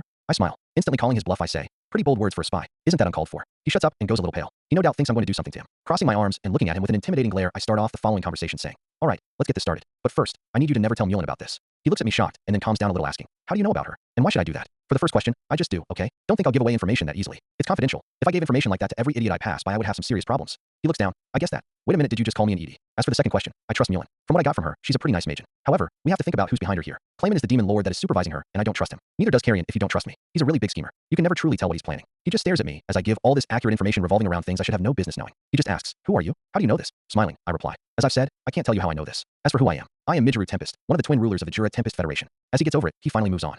You clearly won't talk, so I won't push you on that anymore. For what reason have you taken me here? You'll see in a moment. He continues, do you both know? You're talking about Rimuru, right? The other leader and my twin brother. No, he doesn't. Brushing off that question, I decide we've been running around the bush for a bit too long. Well, moving all that past us, let's just get right to the point here. I need you to deliver a message to Carrion. You're my free ticket to doing that. I want to talk directly to Carrion. You'll of course need to find an excuse to leave Mulan, but I'm sure you can find one. I explained that I'm trying to form friendly relations with the country of Eurasania. This would help with his mission as I am willing to give certain information to him for free assuming he takes the deal. After a few minutes I manage to get him to accept and activate Genius as I scan him from head to toe to see if he's lying. From what I find he isn't, so I bring him back to Tempest and we go our separate ways. Hopefully you bring back results. Grishis. After we leave I meet back up with Rimuru as he panics over a door Malim destroyed by accident. I laugh a little, commenting, looks like you've gotten into quite the situation, Rimuru.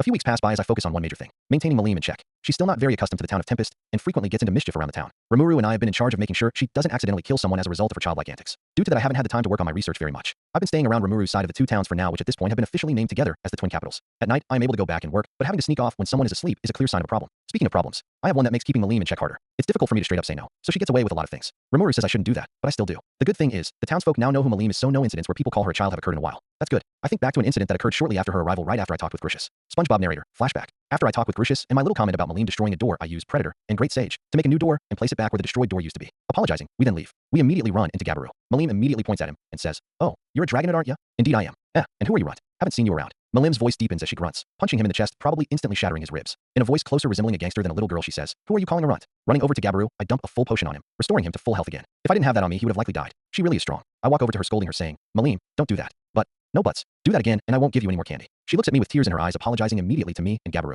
I can't take it anymore as I watch her almost crying and give in. I give her 2 more bars of candy as Rimuru in the background tells me to stop doing that. SpongeBob narrator. End of flashback. After a short tour, trying to avoid possible fatalities, we decided to introduce Malim to the people of Tempest. As usual, they took the news of a demon lord moving into their town really well, praising Rimuru and I for befriending a demon lord. It was during that announcement that she said that Rimuru and I were her besties, which led to an even larger riot. Rimuru was shocked by the sudden declaration. As Malim looked at him with tears in her eyes asking if they aren't besties, and I shot a deadly glare, he immediately confirmed that we are her besties. After that, we decided that to avoid possible accidents, we needed to introduce her to the town and how it worked. That's how we became Malim's tour guide for a few days. The first few days went by slowly. We went to places like Shuna's shop, where Malim got caught up in little activities. Crafting, sewing, cooking, even farming, although she's really bad at farming. During the visit to Shuna's shop, I also got involved as Malim tried on new clothes, and I encouraged her. Rimuru eventually managed to convince us to leave though. A little event happened in Dwarf's Forge though. After showing her around for a few days, we finally decided to personally introduce her to the leaders of Tempest. Many already knew her from the public announcement, but we wanted to give the executives an actual formal meeting. I got her into more casual, normal, and less revealing clothes to make it all the more official. As we got everyone important together, some were all too well acquainted with Malim. Some had gotten stuff destroyed by her, or had to deal with the aftermath of her rampages. Shine had different reasons. For her, it was the fact that Malim had taken Rimuru from her for 4 whole days as she took all his attention. Shuna was less affected because in this timeline, she's more attracted to me who spends large amounts of time alone, and she saw and interacted with me for a solid few hours during our trip to her shop. Others were nervous because she's a demon lord, but overall there wasn't too much of an opinion on her. After we explained to them who Malim was and why she showed up in the first place, she introduced herself. SpongeBob narrator. Flashback. Malim gets in front and says, "I'm the one and only Dragonoid demon lord Malim Nava. Nice to meet you." I hear some mumbling from some of the goblin lords under Rigor talk about how surprised they are that one of the 10 demon lords could be this child. As soon as they said that, she instantly gets furious, causing Rimuru to panic. He quickly calms her down a little before she can do anything too rash. Rimuru with a sweat mark, which shouldn't be possible because he's a slime, but anyways. Rimuru with a sweat mark nervously says, "This is Malim the demon lord.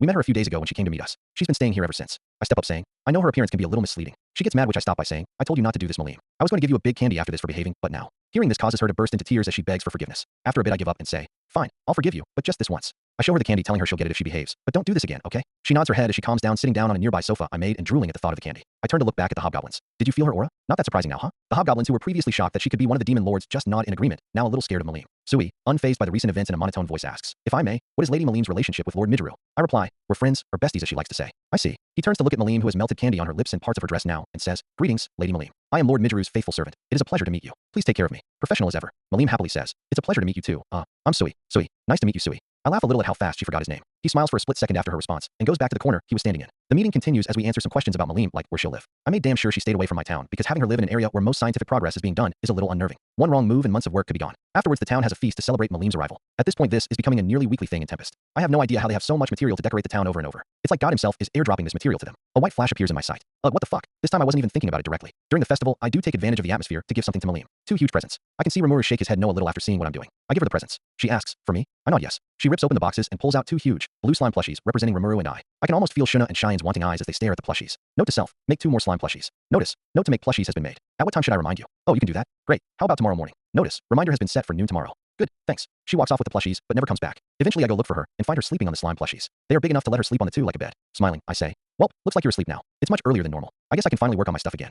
I had sent Gricius to go inform Carrion that I wanted to form a treaty, knowing it would probably take weeks for him to give me an answer. That's why I did it as quickly as possible to make the wait more bearable. One day as I was showing Malim the newly invented hot and cold faucets, I heard there was a carriage from Urizania in the front of the town of Rimuru. Apparently they were looking for me. Walking up to the hobgoblin who gave the news, I said, "Thank you for notifying me. This is very important." Turning to Malim, I say, "Malim, this is something I have to do, so for now, can you go spend time with Rimuru?" She says yes, which helps me out a lot. Thanks for understanding. I walk out the building and fly over to the carriage. Out walks All Bees, one of the 3 Beastketeers. Interesting, sending one of the Beastketeers for this. She does a slight bow and says, "Greetings, Sir Midgeru. I am All Bees of the 3 Beastketeers. I have been sent by Lord Carrion to escort you to Urizania. It is a pleasure to meet you." What a far cry from Phobio's first introduction in canon, isn't it? I respond, "Nice to meet you, All Bees. I deeply appreciate your kingdom's willingness to accept my request." We immediately start talking about how I will get to Urizania. I will ride their carriage all the way to Urizania apparently. Should take a while according to them though. About a 2-week journey. I could get there faster by flying, but that would have been a little rude considering they sent a whole carriage here. Due to my stomach, I'm already able to leave. Everything I need is already packed up, so we immediately set off to leave. Of course, I do tell one of the goblin lords under Rigord to explain what is happening to Rigord, and then Rimuru. They should be able to figure this out. I also tell him to make Gobsy keep an eye on Vesta, who would be the only noteworthy scientist in Tempest working at my lab. Yelling out, "Sui, Ranryo." Into the air immediately causes Sui to appear from out of nowhere and Ranryo to jump out of my shadow. I ask the slightly surprised All Bees if they can come with me, to which she says it's fine assuming they fit in the carriage. I say it's fine and tell Ranryo to jump back into my shadow and explain to Sui that he's coming with me. I get in the carriage with Sui and get ready for the long journey. Nothing really happens the entire time we're heading to Urizania. This is mostly due to me releasing a bit of my aura to ward off monsters. Due to that we get there pretty unscathed. All Bees leads me to Carrion's throne room where he is set to wait for me. After entering, I see Carrion sitting there waiting for my arrival. After arriving I say, "Hello, Demon Lord Carrion," with an almost evil smile. Greeting me as well with a more carefree attitude than Gazel, but still pretty kingly attitude. He explains that if discussion is what I want, then he set up a meeting room nearby for us to talk in private. I scan his face and attitude with Genius, active as he talks to me. Genius enhances my intelligence a lot while it's active. With it active, I figured out with the right knowledge from Great Sage. I can basically tell everything about your personality just by looking at you. I noticed that he seems wary of me by doing this. It makes sense. I knew way too much about his plans with Clayman, Fry, and Malim. Escorted to the meeting room, Carrion tells All Bees to guard the door to avoid spying. Walking in, I see a large meeting table large enough to fit a group, but still small enough for a one-to-one conversation. Sitting down, we begin to talk. He starts, asking how I knew so much about his plans with the other demon lords. Smiling, I say, "Come on, Carrion. You and me both know that isn't something you say so easily. It's a secret, Carrion, and it's not something I'm willing to give up easily. He sighs. I see very well. So what brings you here? Getting ready to explain, I think about what exactly to say with thought acceleration active. I then explain. I'll just get straight to the point. I, one of the twin rulers of the Rimuru Tempest Federation, would like to form diplomatic relations with the Beast Kingdom Eurasania.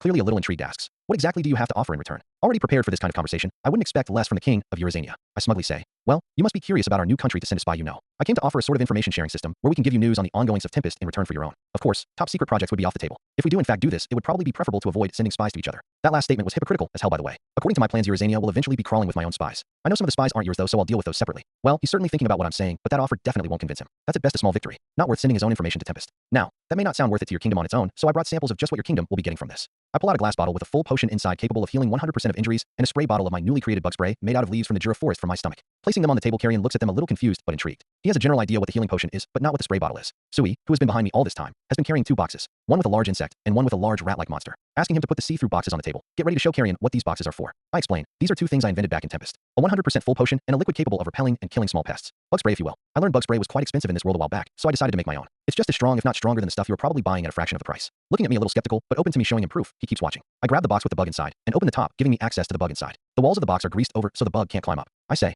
alright, so here's the bug spray. I spray some on a section of the box where the bug isn't scurrying around. This causes it to immediately move as far away from the sprayed section as possible. Showing him how it works as a repellent, I move on to the more immediate use of the spray. I spray the bug directly, causing it to instantly stop moving and twitch as it dies. Looking up at Carrion, I say, as you can see, it's pretty effective and cheap to manufacture. I'd say I can offer just as much as the bug spray you are getting from other countries for a fraction of the cost. This is a repellent that is already in wide use back in Tempest. After showing him the repellent, I then move on to the healing potion. I reach into the box with the rat monster and grab it. Lifting it close to me, I blast a hole right through the rat's body, blowing up over 80% of the rat thing. 82.56%. Wasn't asking, great sage. Before the rat dies though, I splash the potion on it, healing it instantly. Carrion's eyes widen and his eyebrows go up ever so slightly. Smiling, I comment, I see that got your attention. Here's another deal I'm willing to give you. The bug spray is really cheap to produce between you and me. It's just that it's so expensive that raising the price a lot was reasonable. If you accept my treaty, I am willing to lower the price just for Eurasania. I'd say a 20% discount. This bug spray is already being sent to Dworgen right now, so you wouldn't be the first country to trade with Tempest. I'll even handle the creation of a road to Eurasania myself. What do you say? With his hand on his chin and his eyes closed, he says, I can't say you don't have my interest. The products you have shown me are indeed quite impressive, but I have one question. Going back to what you said earlier, what exactly do you mean by sharing information? Makes sense. No half-decent king would accept such a vague proposition. Well, I'm not asking for anything too secretive. I'll just ask for the bare minimum in my book, you know, new business prospects and new discoveries. In response, we will do the same.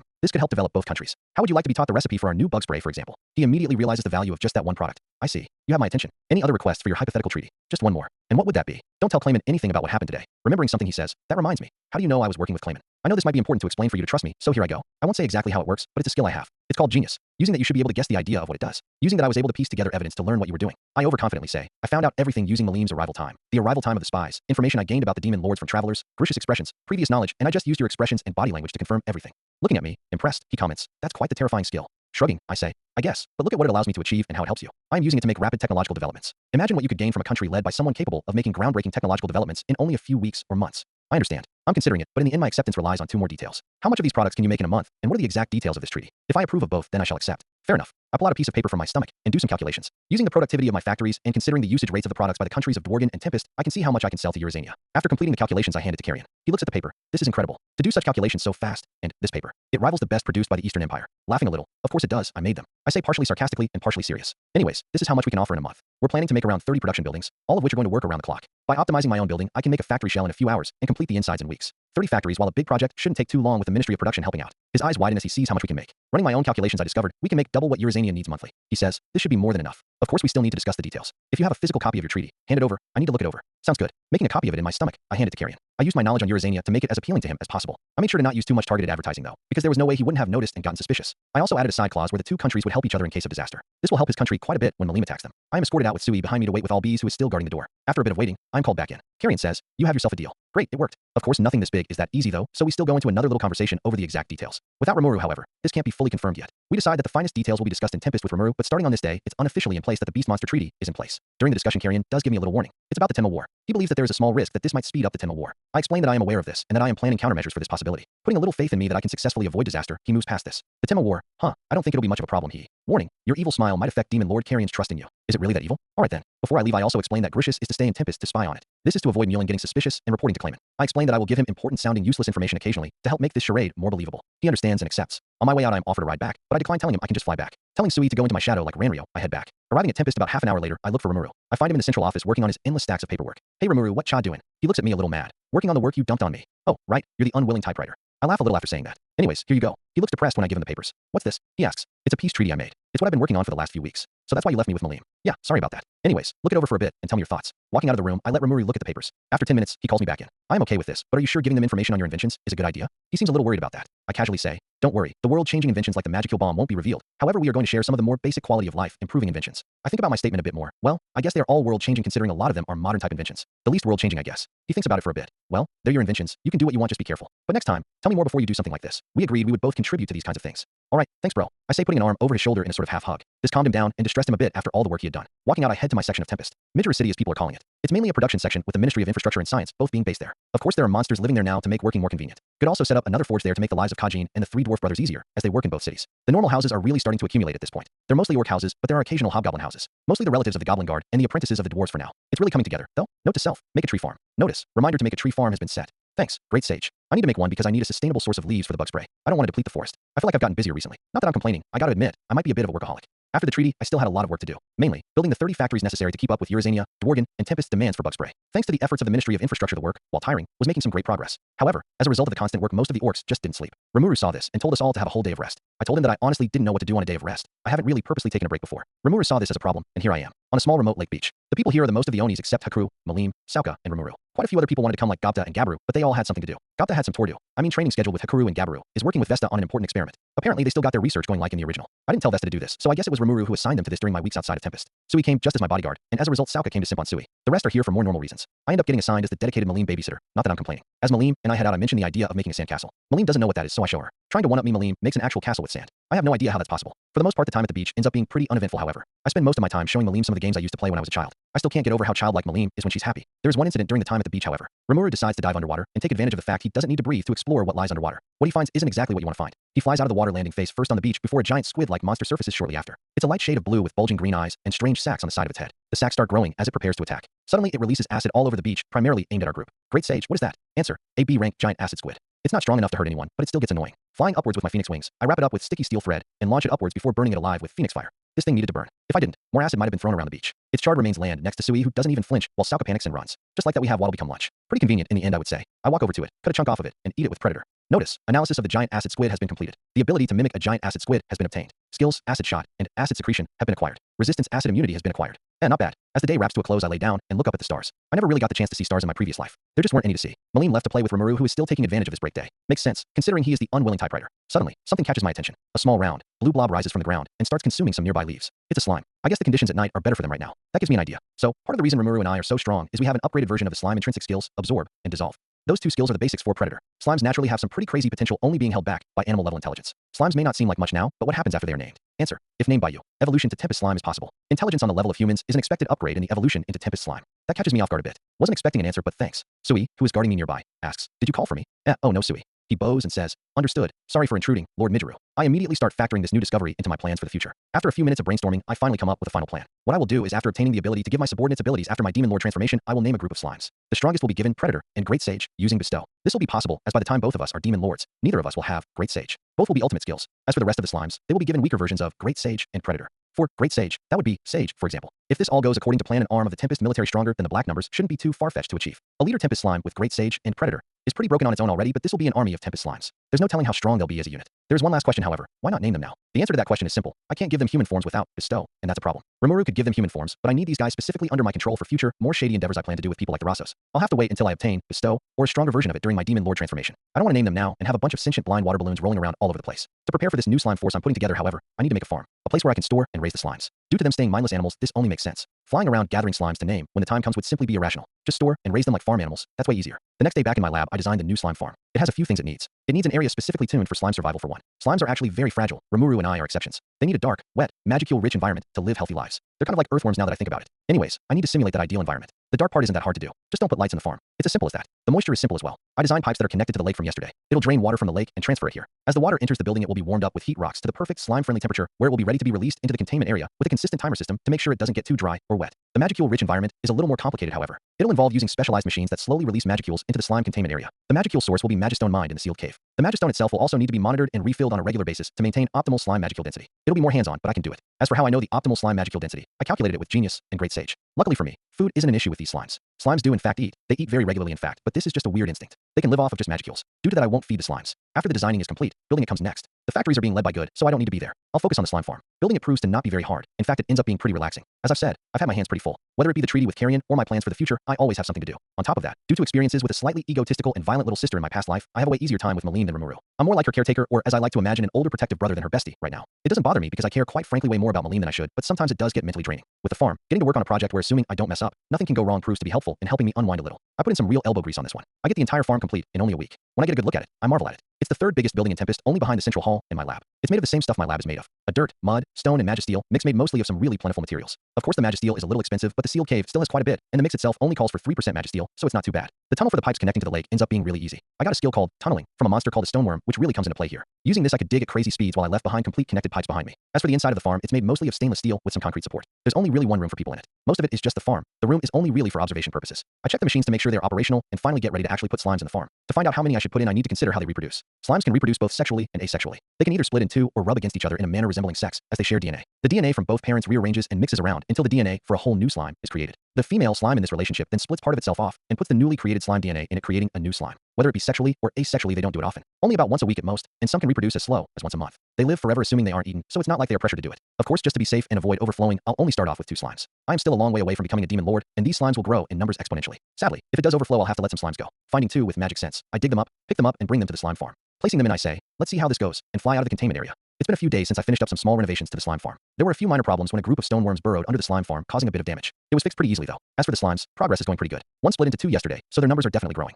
I'm walking through town when I suddenly hear a loud boom. An explosion? What thing? I immediately fly off to see what happened. I land to see a certain beast Katir face down on the floor. Phobio. Running up to Gobta, who somehow always manages to be around when major events like these happen, and ask what happened. Sure, I know why he would do this in the original, but in this timeline, I already approached Carrion with the treaty. How did Phobio manage to still get punched? Gobta explains the situation, and I immediately get a little mad at Phobio. Apparently, when he came, he located Rigard and told him that Carrion sent him to talk to me because he was busy. Alright, decent start, makes sense. But then he started being disrespectful and began looking down on everyone for being lowly monsters during the conversation. Things somehow managed to escalate to the point where he hit Rigard, just way less hard. This caused Malim to punch him. I rub between my brow. So you're saying he still did the same shit for different reasons? How stupid and prideful is this guy? I turn to look at Rigard. At least he didn't get hit as hard this time. I see Rimuru, who is already here scolding Malim. Walking up to him, I explain that it was a little bit warranted and that it's a little unfair to take her lunch. He deadpants as I explain this. Ignoring this, I walk over to Phobio's unconscious body and throw a full potion on him. I'm a little annoyed at his stupidity at this point, but realize this situation can be used to my advantage. Charybdis can once again be guaranteed to be let loose to attack Malim. He looks around, confused as to what exactly just happened. As he looks up to my irritated expression, I start explaining that thanks to him, Malim destroyed part of the sidewalk. I finish off the scolding by saying, I'll make sure this is reported to Carrion. When he hears that he is filled with fear and anger and yells, how dare you refer to Lord Carrion in that manner? And who the hell do you think you are to talk to me like this? My name is Rimuru Tempest, one of the twin rulers, the leaders of this country. And considering you got sent here by Carrion, I am likely the person you came here to talk to. I started the treaty.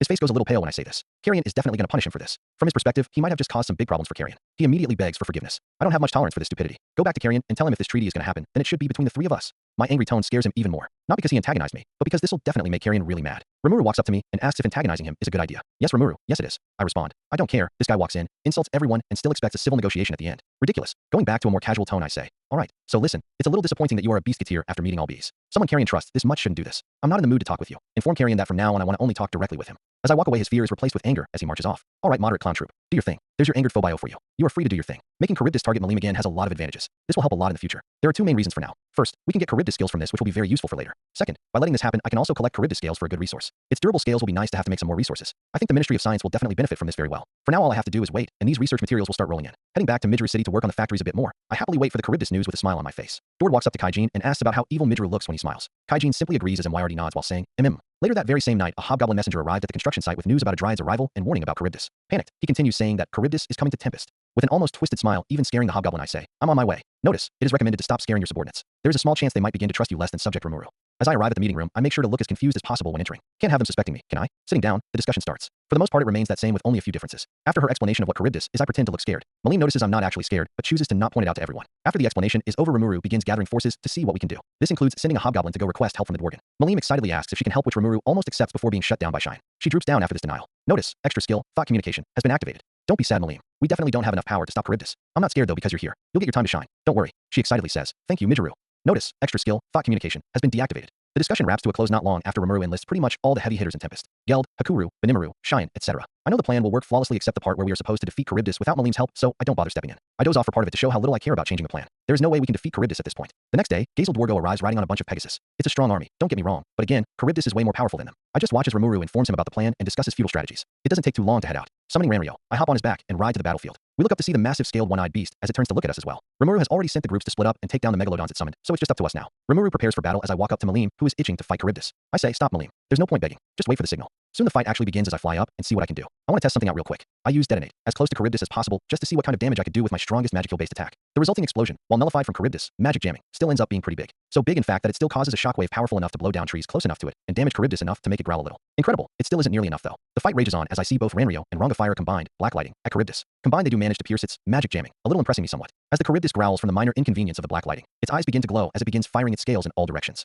They come right for us like heat-seeking missiles. Everyone present either runs for cover or dodges the incoming assault. Only a few get hit, causing a few injuries. Rimuru and I on the other hand have a better solution for the scales. Rimuru uses his gluttony, while I use Predator to eat the scales instead. Not having gluttony is a little annoying, but in the end this wait for power will be worth it. Eventually, all this waiting will pay off when any master plan finally comes together. With Charybdis scales down, everyone starts going all out on it again. They know they will come back, so fighting it while the scales are still down ends up being the fighting force's top priority. Unfortunately for them, yet again, not much luck. I pull out my sword and slash away at Charybdis to no avail as well. Not much progress, huh? This repeated process of scales shooting at us followed by failed onslaught continues for a solid 5 hours before Rimuru finally starts to give up. I fly over to him and say, doesn't it seem like the time to give up? It's been 5 hours and look at it. I point at the injured Charybdis moving around from the onslaught of what are basically flies for it. Let's just nuke the thing and get this over with. He's a little apprehensive, but after a bit of convincing says, fine, just tell her to hold back. We don't know who Charybdis' vessel is. I'll make sure to do that. I land next to Malim, who is sleeping next to a small tree. She looks really cute. I lean down and poke her cheek, causing my finger to sink. Crazy how she still has baby fat at over 2,000 years old. There's no response. So no Malim or Malim ear this time. I just shake her awake to get this over with. What? Oh, Midgeru, you're still fighting it. Yeah, it regenerates too fast for Rimuru apparently. It's all on you now. Excited, she asks. They gave up. Yeah, go ahead, it's all yours. Just don't go too far. Phobio is inside Charybdis. Don't kill him. Wahaha. Don't worry. I'll show you how much I can hold back.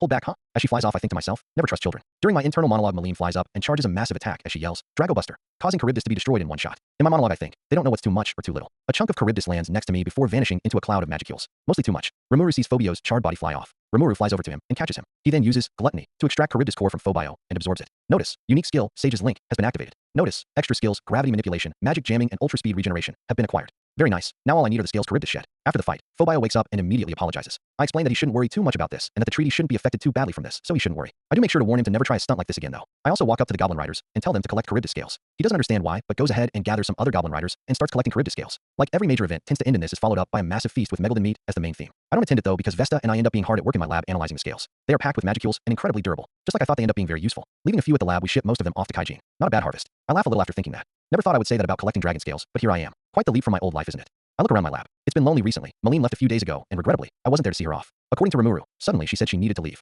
When I heard this while I was a little saddened, I knew this might happen around this time. I still can't get over how abrupt the news was. Anyways, right now I'm in my lab, not to do work, but to get someone to manage my lab for me while I leave. Rimuru decided to take advantage of this rare chance to visit a human country. The 3 idiots, as he calls them, also came by at around the same time, so this just came even more in his favor. I decided to go due to reasons involving a certain lord living in the city of Ingratia. Rimuru's planned final destination. I give control of my lab to Vesta, my main assistant and the second in command of the Ministry of Science behind me. He should be trustworthy enough to handle this job, and he definitely has the smarts to achieve great things in my absence. Currently, we are working on several small-looking inventions that will come in handy with improving quality of life. I put Kaijin as second in command. He's responsible and has a really solid relationship with Vesta. They both moved past what happened in Dworgen and have become close friends. Kaijin is my best candidate for second in command by far. Of course, before I leave I check in on my slime farm for a bit. Everything inside seems to be going well. Let's see how many there are. Answer: 48 slimes have been confirmed to be inside the slime farm. 48, huh? Not a bad number, but there can always be more. We still have a few months before my evolution, so we still have some time. Hopefully there's a good amount by the time I evolve. With my check to make sure everything is going well, I move on and get ready to leave. Ranryo is currently inside my shadow. I told him to not jump out unless I tell him to just in case as well. I meet up with the idiots and Rimuru and get ready to leave. We leave pretty early in the morning to cover as much ground during the day as possible. The first part involves walking through the Jura forest for a while. Now, normally in the original there were illusion flowers in the path that made the idiots get lost. Because of this I decided to keep an eye out. After a while I find some just like I thought.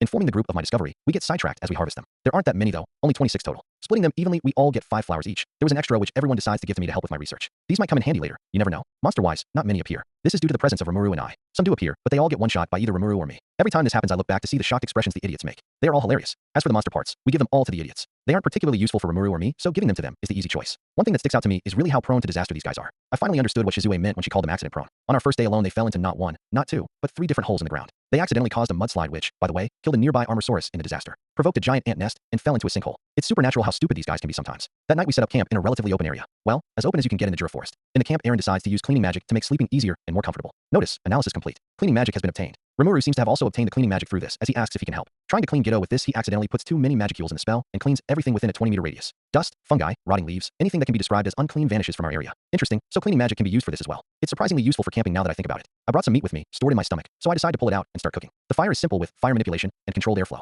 The two combined make the perfect fire for this. According to them it ends up delicious, but to me it's only average. I jokingly say that gluttony fits them better than Rimuru, to which they look a little embarrassed about. Slimes don't sleep of course, so Rimuru and I end up keeping watch together. We talk about our adventures and our old lives all night. It's been a while since I got some time together with Rimuru. Next morning as we prepare to head out, Rimuru uses gluttony to gather up all our materials. This is when Eren yells out, "Let's adventure together forever." Rimuru simply laughs it off, but I actually say I'll consider it. It would be fun, and the lab is finally at the point where it can survive without me. A bit of a change of pace from researching and building all day, every day would be fun. I've been working for months on, and so something fresh like this would be fun. I completed the treaty with Carrion a few weeks ago, so I don't even need to be in Tempest for a while. I've been wondering if I could get some useful skills from monsters for a while now, and this would be the perfect chance. When I explain that, the idiots look really excited and hopeful. I can definitely see why they would be. They excitedly accept my offer and cross their fingers that I actually go through with it. After a few days of this repeating, we finally arrive at a village nearby Bloomond. In this village, we stop by for some food. During this quick food stop, I hear someone flexing their power in the background. An idiot asks, "You actually killed that strong monster?" Aha, of course. A horn bear is nothing to the great Biddo. I watch this from the sidelines as I eat my food. Interesting, I remember reading this. What are the odds we arrive at the same time this idiot does? Unable to answer. Don't worry, great sage, I wasn't asking. Just like in the original, the bear isn't a monster. It's just a normal bear with the horns of a horned rabbit welded onto it with magic. It's a good lie. Without magic sense on the level of mine, this might be hard to spot. As I watch this, Rimuru notices too, and a little annoyed from his constant bragging calls him out. He looks angry as he says, a fake.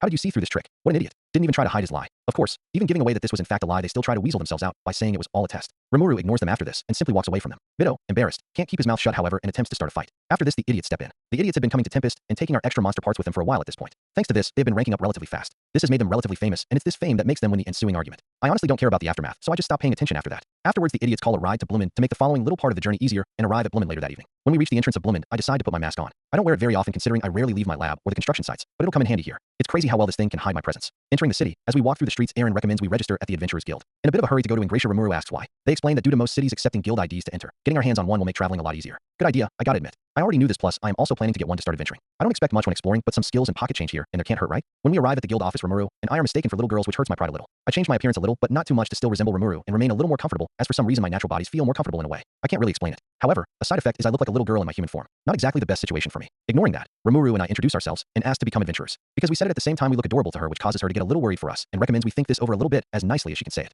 Considering how much they've helped me out, I'm going to call them the three amigos from now on. It's more fun to say as well. So anyways, the three amigos jump in and defend us as the lady in the front desk recommends that we think this over a bit more and claim either one of us could destroy all three of them combined. Everyone in the guild office goes quiet for a bit. They are weak compared to us, but when it comes to humans, Cable's party is pretty strong. Due to this, whispering can be heard through the room. I hear things like, "Those two brats can beat Cable's party," and "I bet they're lying so the kids don't cry." Seriously, do they think we're deaf or something? Notice, thanks to enhanced hearing, it is likely you wouldn't be able to hear them without it. I guess you're right, great sage, but it is a little annoying they would do this. It gets on my nerves a little. I have a decently strong temper that came out a bit with Phobio. It hasn't really appeared yet thanks to how well everything is going, but it's still there. Holding back on punching the people who doubt our strength as we walk to the testing grounds ends up being harder than I thought. The tests work in a way where they give you monsters to fight, and then you have to beat them. For each rank up test, they get harder and harder to match the level of the test. When you reach a monster you can't beat, the test is over. Pretty simple. A guy with no right leg shows up and starts Rimuru's test. Even without a genius analysis, I know he is underestimating Rimuru. The tests begin with anticlimactic results every time. He cuts the head off of every monster with water blade every single time. That is until the B rank test where a lesser demon is summoned. Its body looks like a starving man's body with thin long limbs and visible ribs. It has huge bat-like wings, and it has the head of a horned goat with a pentagram on its forehead. Notice, analysis complete. Demon summoning has been obtained. The fight itself is pretty decent. Better than the Ifrit fight at least. Physical and magical attacks both don't leave noticeable damage, which draws out the fight longer than it should have.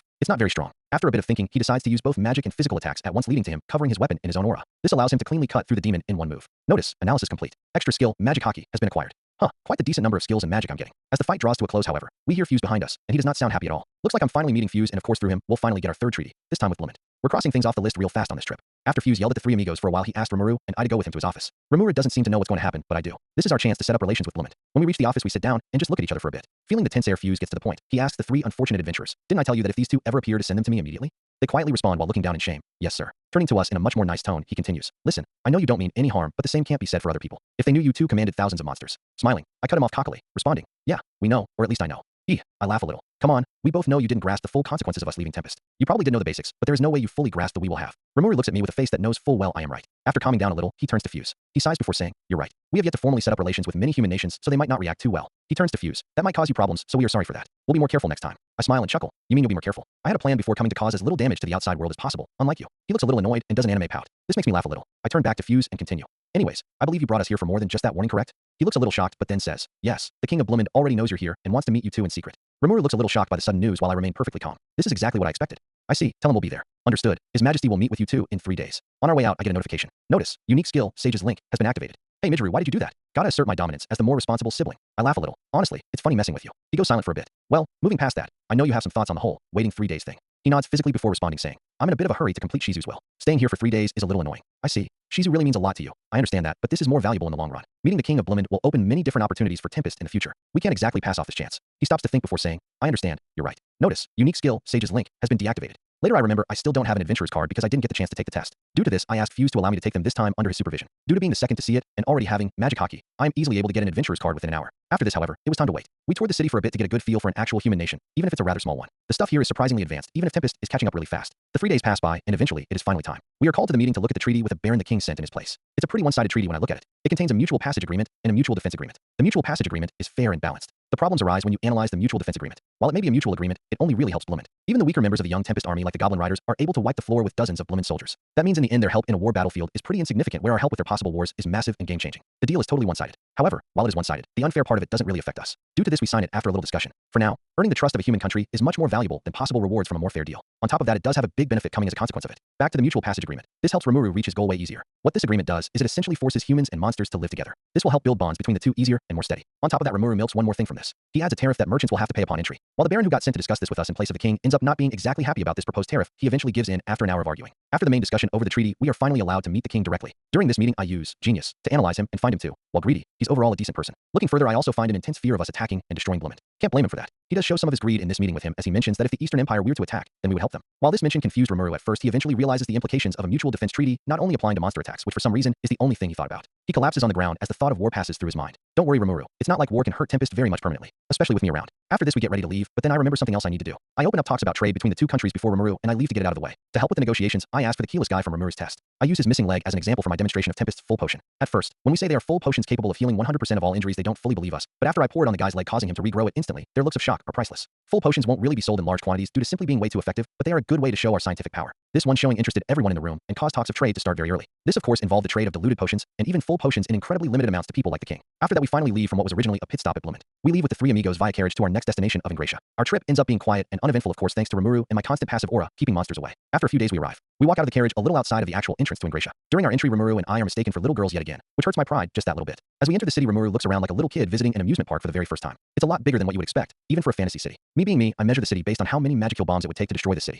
It would take 6 currently. That's crazy considering one thing. Magic bombs are powered by the magic of the user if they are used to their maximum potential. That means they scale to their creator. I've been growing in power more and more since the creation of the one I used during the Orc War, meaning a current magic bomb, which goes up in power exponentially, would dwarf one I made back then. Even with all that, it would still take 6 magic bombs to destroy all inhabitants in Ingratia. Anyways, as Rimuru looks around like a small child, I look at the three amigos smiling as they look at Rimuru. It is pretty fun looking at him in his excitement, isn't it? Later that day, the three amigos book hotel rooms for us to stay the night. Rimuru and I don't need to sleep, so we decide to just get the same hotel room with one bed, seeing as we won't even need to use it. Later that night, Rimuru asks why I decided to come, seeing as I don't have a clear reason to come like him. I explain, I was just looking for a change of pace, you know. I've been working in my lab for months on end. That gets repetitive after a while, even for someone who enjoys it like me. I'm actually planning on doing a little adventuring if I have the chance. See what I can find. What skills I can copy. Getting more serious, I ask. So, the kids, you're planning to become their teacher or guiding figure, right? Rimuru nods, saying, yes, I feel like Shizu entrusted them to me. I guess I can understand. In that case, I'll go see them too. Maybe help out a bit. They must be something special for Shizu to be interested in them. Rimuru is caught off guard by what I just said and asks, really? I shrug as I say, yeah, why not? I pull out a half-built magic-powered oven I had in my stomach and start tinkering with it. It might be interesting. As the night passes with Rimuru preparing for his meeting with Yuki and the kids while I finish my prototype magic oven, the day I finally am to meet Yuki arrives. After eating breakfast with the three amigos, which after eating almost nothing but Shuna's food for over a year ends up being a little disappointing, we finally head out to the guild headquarters. Right there we are met with Kigali, or should I say, Kazurium. As she introduces herself, I finally get ready for my first meeting with that lord. And it will not be a very passive meeting. I have plans for you, Yuki Kagurazaka. We are escorted by Kigali into Yuki's office as soon as she recognizes us. Of course, the three amigos got left behind, but that is to be expected. When I arrive, I look around. It looks exactly like it does in the anime. As we wait for Yuki, we Rimuru and I talk for a bit just to pass the time. Yuki apparently would take a while to show up, so talking a bit is a good choice to pass the time. Not to mention the fact that we rarely talk casually because of how busy we both end up being. After a while, we finally hear the door open. As the door opens, we put our masks back on. The mask being on only means one thing. As Yuki opens the door, he sees Rimuru with Shizue's mask on and makes an angry-looking expression before attacking Rimuru. Not a bad way to test Rimuru's power out. Yuki, great excuse. Rimuru calmly blocks the attack before telling Yuki to calm down. When he doesn't, he says that, I'm not a bad slime. Catchphrase that appears over and over. This immediately stops him. Rimuru gives a basic overview of why we are here, which I ignore as I use Genius to analyze him. Notice, unique skill, Genius, has been activated. I analyze everything from the way he's moving around to his facial expressions. He's a good actor, I gotta admit, with very few cracks in his facade. However, there's that slight air of distrust around him as he moves with those slightly over-the-top reactions of his. I doubt I would have ever tried to analyze him without good incriminating evidence had I not known that he is evil ahead of time. Something else I notice is the fact that odds are, with the way I act and think, if I didn't have a conscience, I probably wouldn't be far off from him. Hell, in some aspects we are almost the same. It's honestly a really interesting comparison. As I snap out of my internal monologue, I realize Rimuru is already making manga for Yuki. Seems like more time than I thought has passed. As Yuki, with some genuine excitement according to my Genius analysis, looks through the manga, Rimuru finally moves on to the main point of this meeting. He asks, Yuki, I came here to save the kids. That's why we came to this nation. Do you understand the situation? Yuki looks and in a serious voice says, I do, but this is not a simple matter, unfortunately. I understand, but I want to complete what she started. I'm going to fulfill her will and save those kids. I see. If it was my teachers, well then I shall entrust them to you. However, we must discuss their current situation and their past before further action. As this conversation continues, I sit there bored. I already know all this. Well, I might as well read one of these. It's been a while since I sat down and read one. Bending down and picking a volume up, I open the manga and start reading it. I learned to read Japanese pretty easily with great sage and Genius, so reading it isn't a problem. It's clear the manga isn't one I know of though, and thanks to it opening in the middle of a fight scene, I have no idea what's happening. Still more entertaining than listening to Rimuru though. Halfway through their conversation, Rimuru brings up that we are both otherworlders, to which he asks where I'm from. I'm not paying attention, however, so I end up getting caught off guard.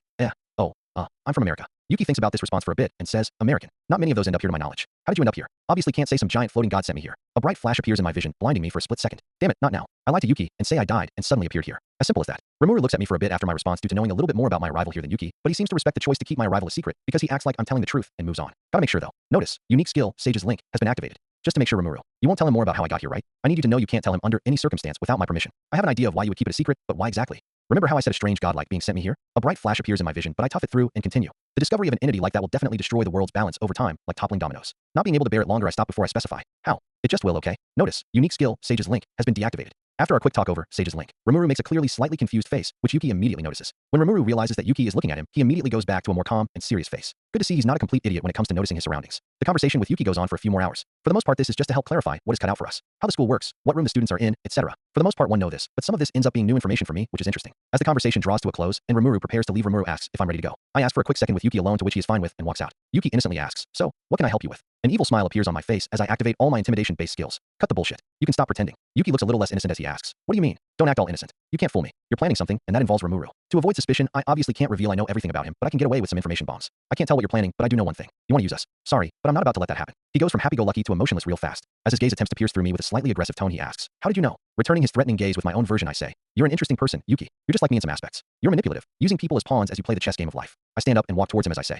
of course, there's a big difference between you and I. You don't have much of a conscience, and that makes you dangerous. As the smile creeps back, I comment, you were never going to hide this from me, Yuki. I can read manipulative people like a book. Doesn't matter how hard they try to hide it. After all, I point my thumb in my direction as I lean down in front of Yuki. I'm one of them. He looks at me with a mildly angry face. He's obviously wary of me, and that's my goal. I pay his head as I say, now, no need to worry, Grandmaster Yuki Kagurazaka. I'm not going to get in your way or anything. I have my own agenda, you have yours. No need to get in each other's way. As I walk away, I continue. Just don't use us and everything will be okay, got that? As I walk away, I had one final comment. I ask, oh, and one last thing. Is it okay if you can get me an S-rank adventurers card? I'm trying to do some adventure for fun, you know, and I don't think this will get me some worthy challenges. I show him my card. If you can get me a new card, that would be great. As I say this, I open the door and get ready to leave. I turn around and get one last good look at Yuki with a massive evil smile on my face. He's hiding it, but he's obviously furious. I know way too much. He obviously wants me dead, but of course, he can't do shit. I'm completely safe right now, and he knows it. See ya, friend. During the meal that night, the three amigos ask us what happened. This is where Rimuru reveals that he's going to become a teacher, manipulating his body to give him a stereotypical teacher mustache. The three of them react as expected. Yeah, I also ended up roped in as Rimuru's assistant teacher, but to be honest, wouldn't it make more sense for me to be the teacher? I'm way smarter than Rimuru, no offense. Suddenly Rimuru also asks, wait, Midgeru, why did you stay behind for a little bit? I smile a little as I calmly say in the nicest voice possible, I just wanted to get to know the guy a little more. He seemed like a nice guy.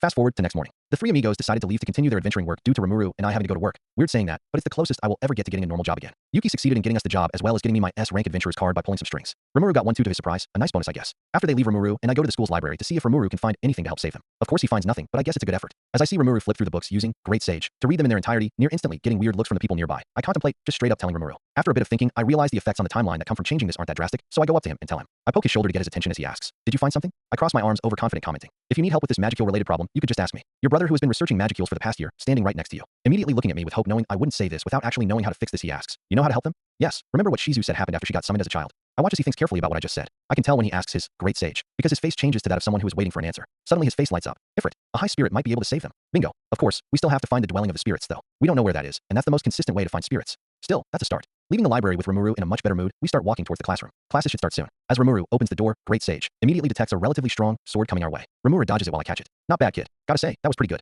But of course, you still swung at your teachers. You probably shouldn't do that. I catch Kenya's sword with my bare hand and pull it away before giving it back to him. Noticing the room went a little quiet, I look around. They are looking at me with a mildly shocked expression. I smile a little and shrug. Don't get too surprised. Physically, I'm weaker than Rimuru. I then turn to Rimuru. Now, head teacher, what are you going to do about this? He looks at me for a bit for putting him on the spot, but then he comes up with an idea. I watch Rimuru summon Ranga and have him terrify Kenya to teach him a lesson. He looks over him like a paralysis demon growling at him. Kenya looks up at him looking like he's about to cry. I look at the other kids and they look just as scared with most of them shaking while looking at Ranga. Only one doing something different is Chloe who closed her eyes and hugged her book like you would expect a kid her age to hug a teddy bear. Rimuru sees this and tells Ranga to go back into his shadow, seeing this as enough. After that, Rimuru and I walk over to the front of the class to introduce ourselves. Rimuru declares, hello, we are your two new teachers. My name is Rimuru Tempest, and this is Rimuru Tempest. It's a pleasure to meet you all. The kids look at us with unenthusiastic eyes. We then begin a roll call to which none of them respond. Rimuru immediately answers this by calling Ranga again, which quickly changes their minds about the whole silence thing. They all fearfully respond as Rimuru calls all their names. Gotta say, they're pretty brave. I know I would have cried in their situation. After the end of their roll call, Rimuru asks, so, why did you attack us when we opened the door? Kenya responds with, B, because I knew Ms. Shizu would have dodged. Rimuru thinks about that statement for a second before saying, that may be correct, but that doesn't justify surprise attacking us. How about this? Since you all seem so full of energy, why don't we take a test? They all look at us with a mix of anger and annoyance. Seems about right. We quickly explain that this isn't really much of a test, as it is a mock battle that we are going to use to test their abilities. I am tasked with testing 2, while Rimuru tests 3. I am assigned to Kenya and Ryota. So first up is Kenya. Ever the energetic kid he is, he immediately yells out, now you'll get to see what I can really do. Take this. He shoots a bunch of fireballs at me, which even if I didn't have a resistance to, still wouldn't be much of a threat. They simply lack the power and speed to put up a real threatening presence. Quickly getting close, I flick his forehead with my finger telling him he lost. Saying it was just a fluke, he walks away annoyed. Turning to Ryota. Alright Ryota, you're up. Let's see what you can do. When the fight starts, he goes berserk and attacks me like a wild animal. Due to his uncoordinated attacks, he doesn't even get close to hitting me before I flick his forehead, snapping him out of it. By the time I finish, Rimuru is only halfway done. Guess I took them out a bit too fast. Seeing Rimuru take longer and refusing to say he is weaker than anyone, Kenya deduces that I must be stronger than Rimuru because of this. I laugh a little before saying, like I said, I'm physically weaker than Rimuru. I am far more skilled though. We watch the fights unfold, and when they are completed, we gather up the children to talk to them directly. When they are gathered up, Rimuru prepares to give them an important message. He says with the nicest voice he can, listen kids, you all have incredible potential and power, but you need to stop looking down on Midori and I. As he says this, Chloe notices the mask Rimuru has in his hand and asks, isn't that Miss Shizu's mask? Rimuru looks down with a mild solemn gaze. Yes, it is. She entrusted it to me along with you kids. Gale notices my mask after that. They both have a very similar design, so I guess he was just curious because he then asks, what mask is that? Oh, mine. It's nothing special. I made it using Shizu's as a blueprint. I could have made an exact copy, but I didn't want to be disrespectful. It has the same effect hers has though. After hearing this, I see Chloe thinking about what we said. She turns to the rest of the kids and informs them that she thinks they can trust us. They have a small conversation discussing whether or not to actually trust us, mentioning the other bad teachers who didn't really seem to care about them. When I think about that, it's actually kind of sad to see adults look at them like they are a doomed lost cause for so long. Kenya confirms the effects this has when he asks, but what if they abandon us like Miss Shizu? Rimuru tries to calm them down before reassuring them that we won't leave them behind. He then defends Shizue, declaring, she by no means abandoned you. Her final journey was all for your sakes, and I won't let it go to waste. None of you will be dying anytime soon. You can put your faith in us. We promise that we will save you all. The genuine smile and care in his voice makes the kids start crying out of relief. After months with teachers that didn't really seem to care, they finally saw their first ray of hope. I walk over to them with a smile and say, Rimuru tells the truth. Don't worry. We guarantee that we'll definitely save you. We even already have a lead as to how we can save you. That last sentence immediately catches their attention. I explain that I am an expert on magicules, and using that knowledge, I learned that we can save them if we can secure them some high spirits. Reassuring them we will do everything in our power to find them these spirits, we walk away with the kids in high spirits. Pun intended. Notice, unique skill, Sage's link, has been activated. Rimuru, relieved, says, I'm so glad they warmed up to us so quickly. Well, we're the first people to show them genuine care in months. It makes sense. I guess. I'm still happy about it. Notice, unique skill, Sage's link, has been deactivated. That night, I leave to go look for the dwelling of the spirits. If I remember correctly, it should be in or near Elgracia.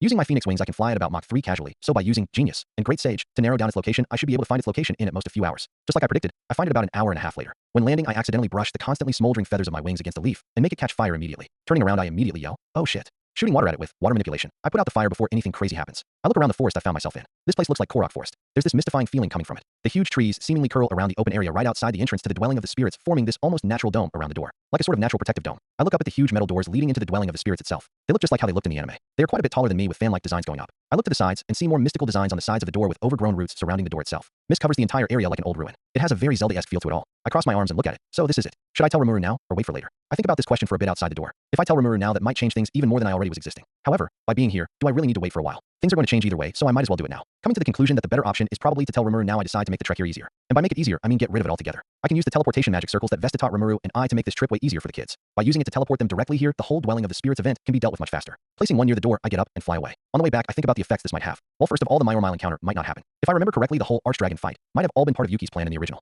A sort of way to truly measure Rimuru's strength better than when he clashed with Rimuru when he first met him. Due to that, the little fight might still happen, but there's no way to guarantee that Mile will be there like last time. Even bumping into someone could cause a chain reaction that over time could cause him to be located in an entirely different place during the dragon attack. I'll deal with that myself. The other more pressing matter will be Chloe. She will start to remember her past loops, assuming I didn't get placed in the first loop. If this is in fact another loop in time, there are two possible things that could happen during Chloe's spirit summon that will lead to her summoning Monas, Cronoa. 1. The least likely option, I exist in the other time loops and still somehow failed in them. This is highly unlikely given the fact that if I somehow were to fail in getting Rimuru to become a demon lord, I would just take matters into my own hands and become a demon lord by myself. But if I did somehow fail in a different timeline, Chloe won't be too suspicious given she would have already met me. 2. I am an anomaly unique to this timeline caused by the giant god I met a while ago. A bright flash appears in my vision, this time even brighter and more painful.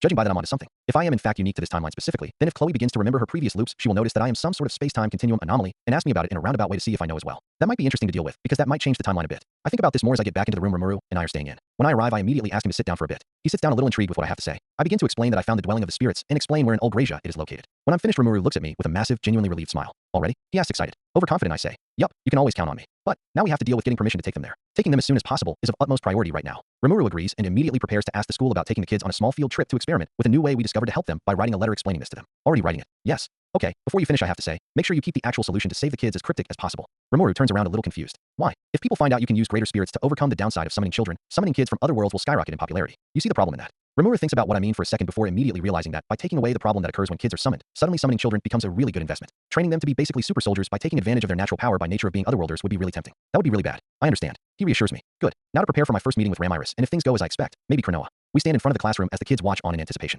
We had told them we had a very important announcement to make, so they had high expectations. It only makes sense. We had already told them we had a lead on how to save them, so such a major announcement could only mean so many things in their minds. I watch as Rimuru with a smile on his face walks up to a small stool to help him get a better look at the students. After all, we aren't actually very tall. People who walked in without context would probably just think we were their seniors rather than teachers. As he looks down at the kids, he finally announces, all right kids, get ready. We're going on a field trip to the Elgracia Republic. Gale, as the most mature of them for now, asks, we're leaving the country. I respond, yes, that's where the dwelling of the spirits is. Alice asks, what's the dwelling of the spirits? I smile jokingly. It's where the spirits dwell, obviously, don't be stupid. She pouts angrily. That's not what I meant. As the kids laugh for a little bit, eventually, they focus again on the task at hand. They already know the basics of our plan, like how we are planning to use spirits to save them. However, they don't really know the specifics. Chloe asks a little worriedly, is this really going to save us? As they look up at us, I happily respond, sure, definitely. You don't need to worry about anything. Like we said, we're going to save you, and we are going to complete that promise no matter what. They happily laugh and smile before finally starting to cry, relieved that they are finally going to be saved. I can't believe people just gave up on these kids. How morally wrong is this world? I walk over to them and ask them to come with us. As Rimuru opens the door and we walk out, I can almost see some of them have a spring in their steps. Walking outside to where we were training the other day, I create a teleportation circle designed to send us to the one I put near the dwelling of the spirits and take us all there. Thanks to limitations with teleportation in this world, I can only send one at a time, but that's not much of a problem. As Rimuru goes in, I take one last look at the school as I teleport there myself. Walking out the circle, I see as the kids look around with wonder in their eyes. Quite the magical forest this is, huh kids? They nod as they look around. Kenya grabs a huge bug and shows it to the kids. Holy shit, didn't expect that. Rimuru tells them to stop doing that because it could be dangerous. Instead, he points their attention to the entrance of the dwelling of the spirits. They all go whoa, as they see the fantasy doors into the dwelling itself. Are you ready, kids? Yes, sir. I limp down, not the response my mental health needed right now. I walk over to the doors and pull them open, revealing an old-looking hallway. I instantly spot something normally invisible on the ground. She was here, and not that long ago either. This means that bastard probably hasn't gotten to her yet, or has only just gotten her. My fist clenches a little. Chloe notices and worriedly asks what's wrong. I smile to try and reassure her and say, nothing, don't worry about it. Moving past that, I look around. All right, where are you, Ramiris? Notice, a small magical presence was located 50 meters away, hiding behind a small rock on the right wall. Thanks, great sage. Suddenly we hear a quiet, high-pitched laugh in the labyrinth. We just entered, scaring the kids who cling onto either Rimuru or me. Chloe was closer to me, but went for Rimuru. Guess some things never change. I could call out Ramiris right now, or play her little game. Realizing it'll be much more entertaining to play along, I yell out, who are you?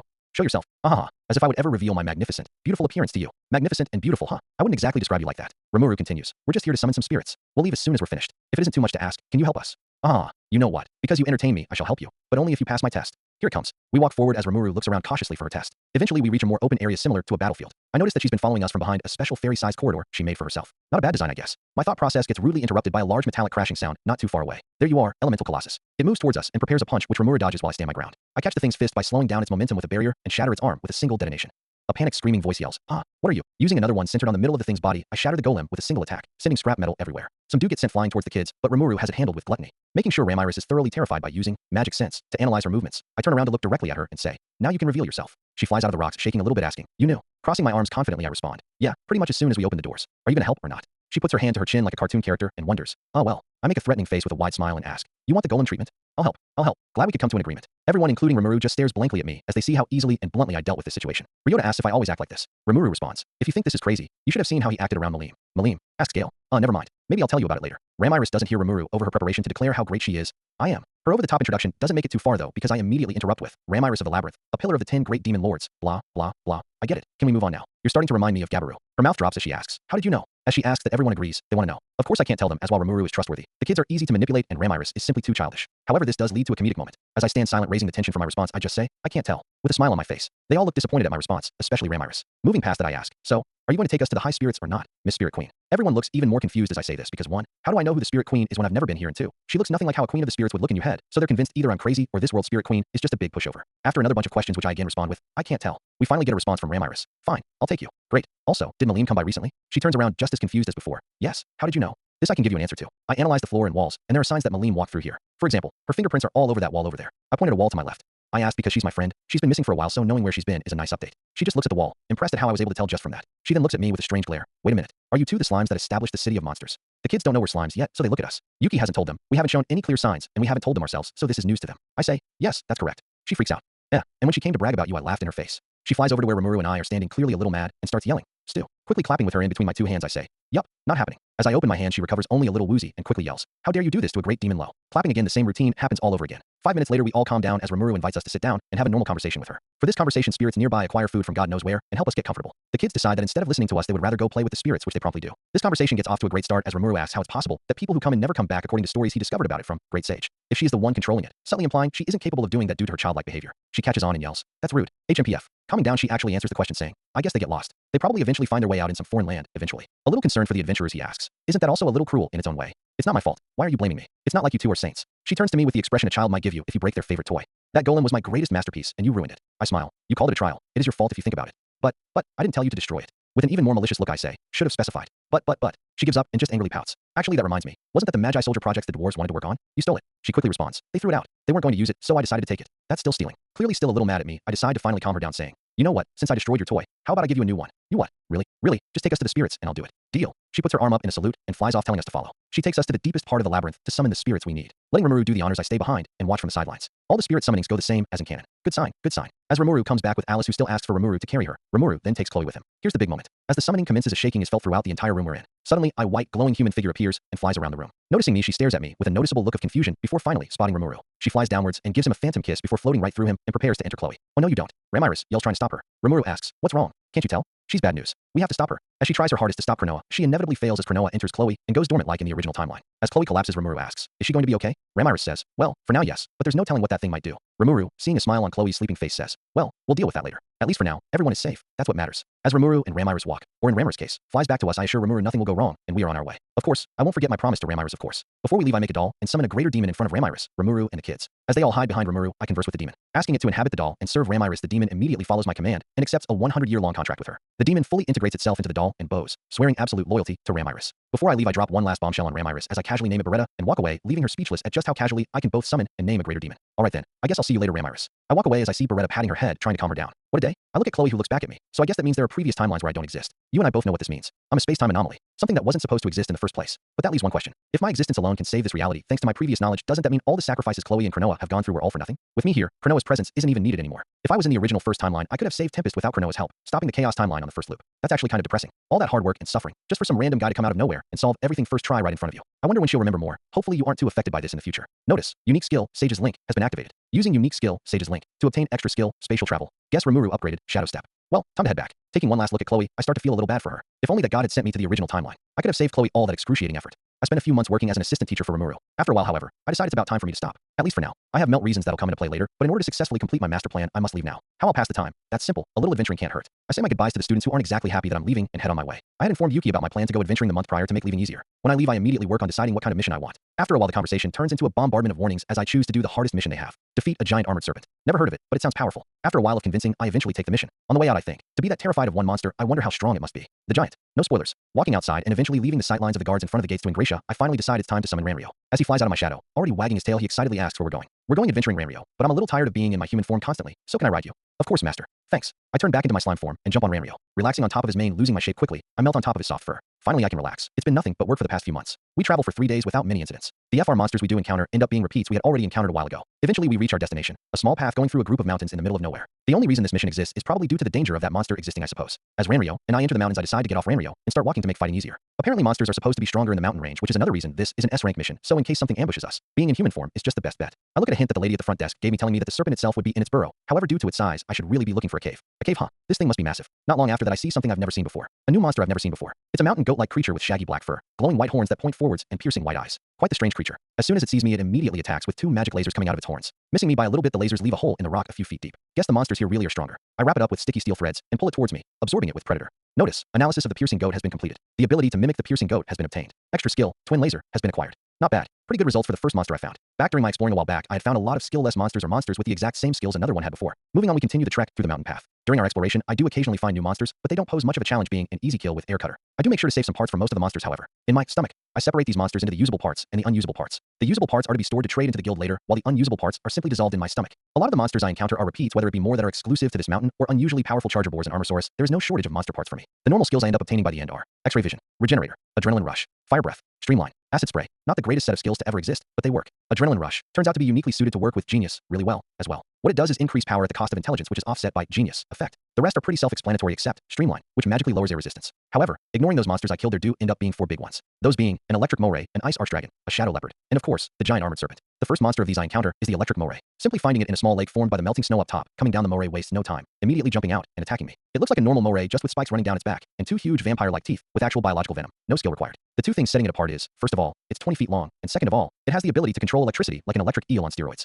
A monster like this could put up quite the fight against a normal adventurer, but I'm not some normal adventurer. I used air cutter instead of water blade because thanks to the abundance of wind on this mountain, air cutter simply made more sense to use. However, nearby a lake, water blade suddenly becomes superior. After I shoot an unusually large water blade at it, opening a large gash on the eel's body, it retreats into the water. Ranryo attempts to attack it with black lighting, but not only is the thing really tacky, the thing also has electricity resistance for it, so it survives pretty easily. Returning for round 2, the snake charges forward with its mouth wide open, revealing 3 layers of teeth and a second jaw. Behind its first, the moray jumps out, attempting to eat me whole. I dodge and fire a black flame at the eel, killing it. As the roasted remains land on the ground, I turn to Ranryo. You hungry? We stop near the pristine lake for a nice break. Looking around, I think to myself, if this place wasn't such a death trap, I think this would have been a really nice tourist attraction. It's actually quite beautiful here. I cook the food with fire manipulation and give a huge part of the eel to Ranryo while I enjoy my share. It tastes pretty good, but without proper seasoning, it's not incredible. Notice, analysis of the electric moray has been completed. The ability to mimic the electric moray has been obtained. Skills, tase, controlled lightning, discharge and charge have been acquired. Seeing the water gives me the urge to go swimming for a bit, which I promptly do. Ranryo goes in as well. We enjoy the calming atmosphere for a bit. All the monsters were scared away by Ranryo's black lighting, so there ends up being very little sound. Not what I was expecting when I signed up for an adventure. We eventually leave the lake and move on our way. The first thing I do is look over my new skills. Tase is pretty simple. It shocks people that touch you. The shock itself can range from a small shock to a life-threatening level of electricity, depending on how much I want to discharge. Controlled lightning is just as easy to understand. It's controlled lighting. A lightning bolt you can aim and control.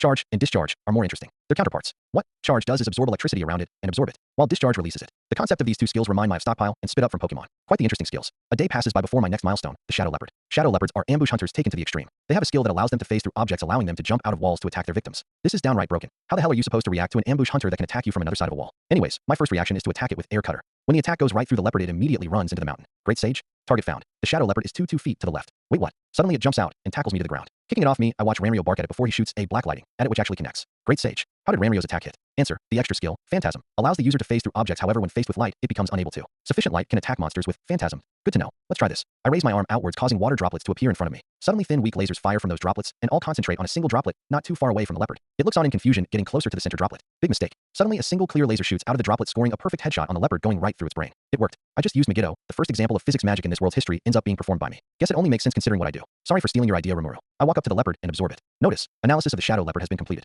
The ability to mimic the Shadow Leopard has been obtained. Extra skills, Phantasm and Death Stare, have been acquired. As I look through these skills, I realize that these are way too good considering what I did to get them. Phantasm is a skill that, as I've said, allows you to phase through objects with the only drawback being a weakness to light, while Death Stare is a skill that kills people that are a certain amount weaker than you simply by looking at them. For someone like me, who is much stronger than your average person, I will be able to Death Stare my way through a ridiculous number of people. We continue moving forward quickly after that. Eventually, as we get higher, we reach a snowy area. Looking around, there aren't any monsters at all nearby. That's strange. What happened to them? Investigating what happened to them, I find a Charger Boar skeleton. Now, most people wouldn't think twice about it and walk past it, but I know better. Charger Boars don't have much fur and would get cold fast where Ranryo and I are. The last Charger Boar I found was over a day ago at this point, which means something carried it here. But what could carry such a big monster up so high? Charger Boars are big, about the size of Ranga or slightly bigger than Ranryo. That question is quickly answered by a loud, deafening shriek and a small sonic boom. It's an ice archdragon. It immediately attacks, protecting its territory by going after me. Before I can attack, a black lighting hits the thing head on, causing it to retreat, flying upwards and flying overhead. After a while, at incredible speeds, the thing swoops downwards again, taking Ranryo instead of me. Thinking fast, my phoenix wings appear as I fly after the thing, using detonation on one of its wings, causing it to shriek in pain and drop Ranryo. I catch him as the dragon retreats into the clouds. Everything goes quiet for a second. Ranryo, when I say go, hit its injured wing with black lighting. Understood? Yes, master. He prepares for the finisher. Warning, on your left. I dodge forwards as the dragon swoops downwards from my left with its mouth wide open, instead getting a mouthful of snow. It flaps back up and prepares to swoop down again.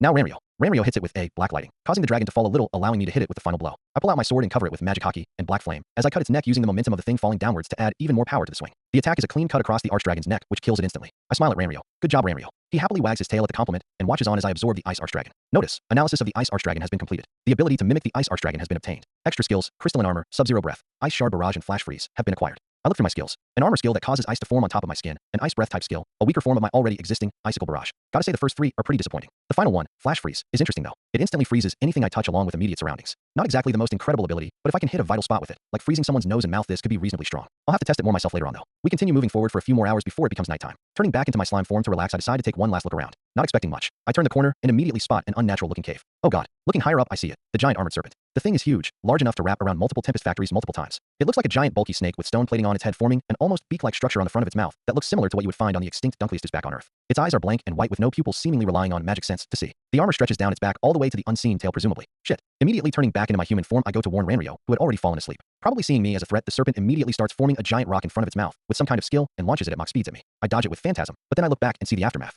Part of the trail I took is completely gone, the only thing remaining being a huge crater from where the rock hit. It tore a large chinch of the mountain off, as well causing a rock slide down below. Holy shit. No wonder this thing was classified as S. It starts to move, chasing after me, forcing me to fight back. I use detonation on the only soft part of its body I can see, the inside of its mouth. The resulting explosion destroys its touche, causing a literal river of blood to come flowing out of its mouth as it yells out in pain. The next thing that happens ends up being the worst thing that could possibly happen. It heals at breakneck using some kind of healing skill. Are you fucking kidding me? It looks over me and charges downwards, ready to swallow me whole, when suddenly a massive barrage of lightning comes out of nowhere. As the serpent looks back, I get a good look too. It's Ranryo, and he's evolving. His horns turn black, his eyes glow bright red in the same shade mine are, his fur darkens, and the star on his forehead turns black as well. Notice, Ranryo has evolved into a rogue Tempest Star Wolf. A Tempest Star Wolf that has broken off from its previous alpha. So he won't listen to Ranga? Answer, yes. He'll still listen to me, right? Answer, unsure. That's actually kind of concerning. Suddenly Ranryo's power skyrockets as the barrage of black lighting increases in power. What the hell is going on? Answer, subject Ranryo has obtained the unique skill, Renegade's Rage. The skill will increase subject Ranryo's power when enraged. The power of the boost depends on how enraged subject Ranryo becomes. So he's angry. Is it because the giant armored serpent almost swallowed me? That's actually good news. My train of thought is broken off as the black lightning becomes far more concentrated. Is that even black lightning anymore?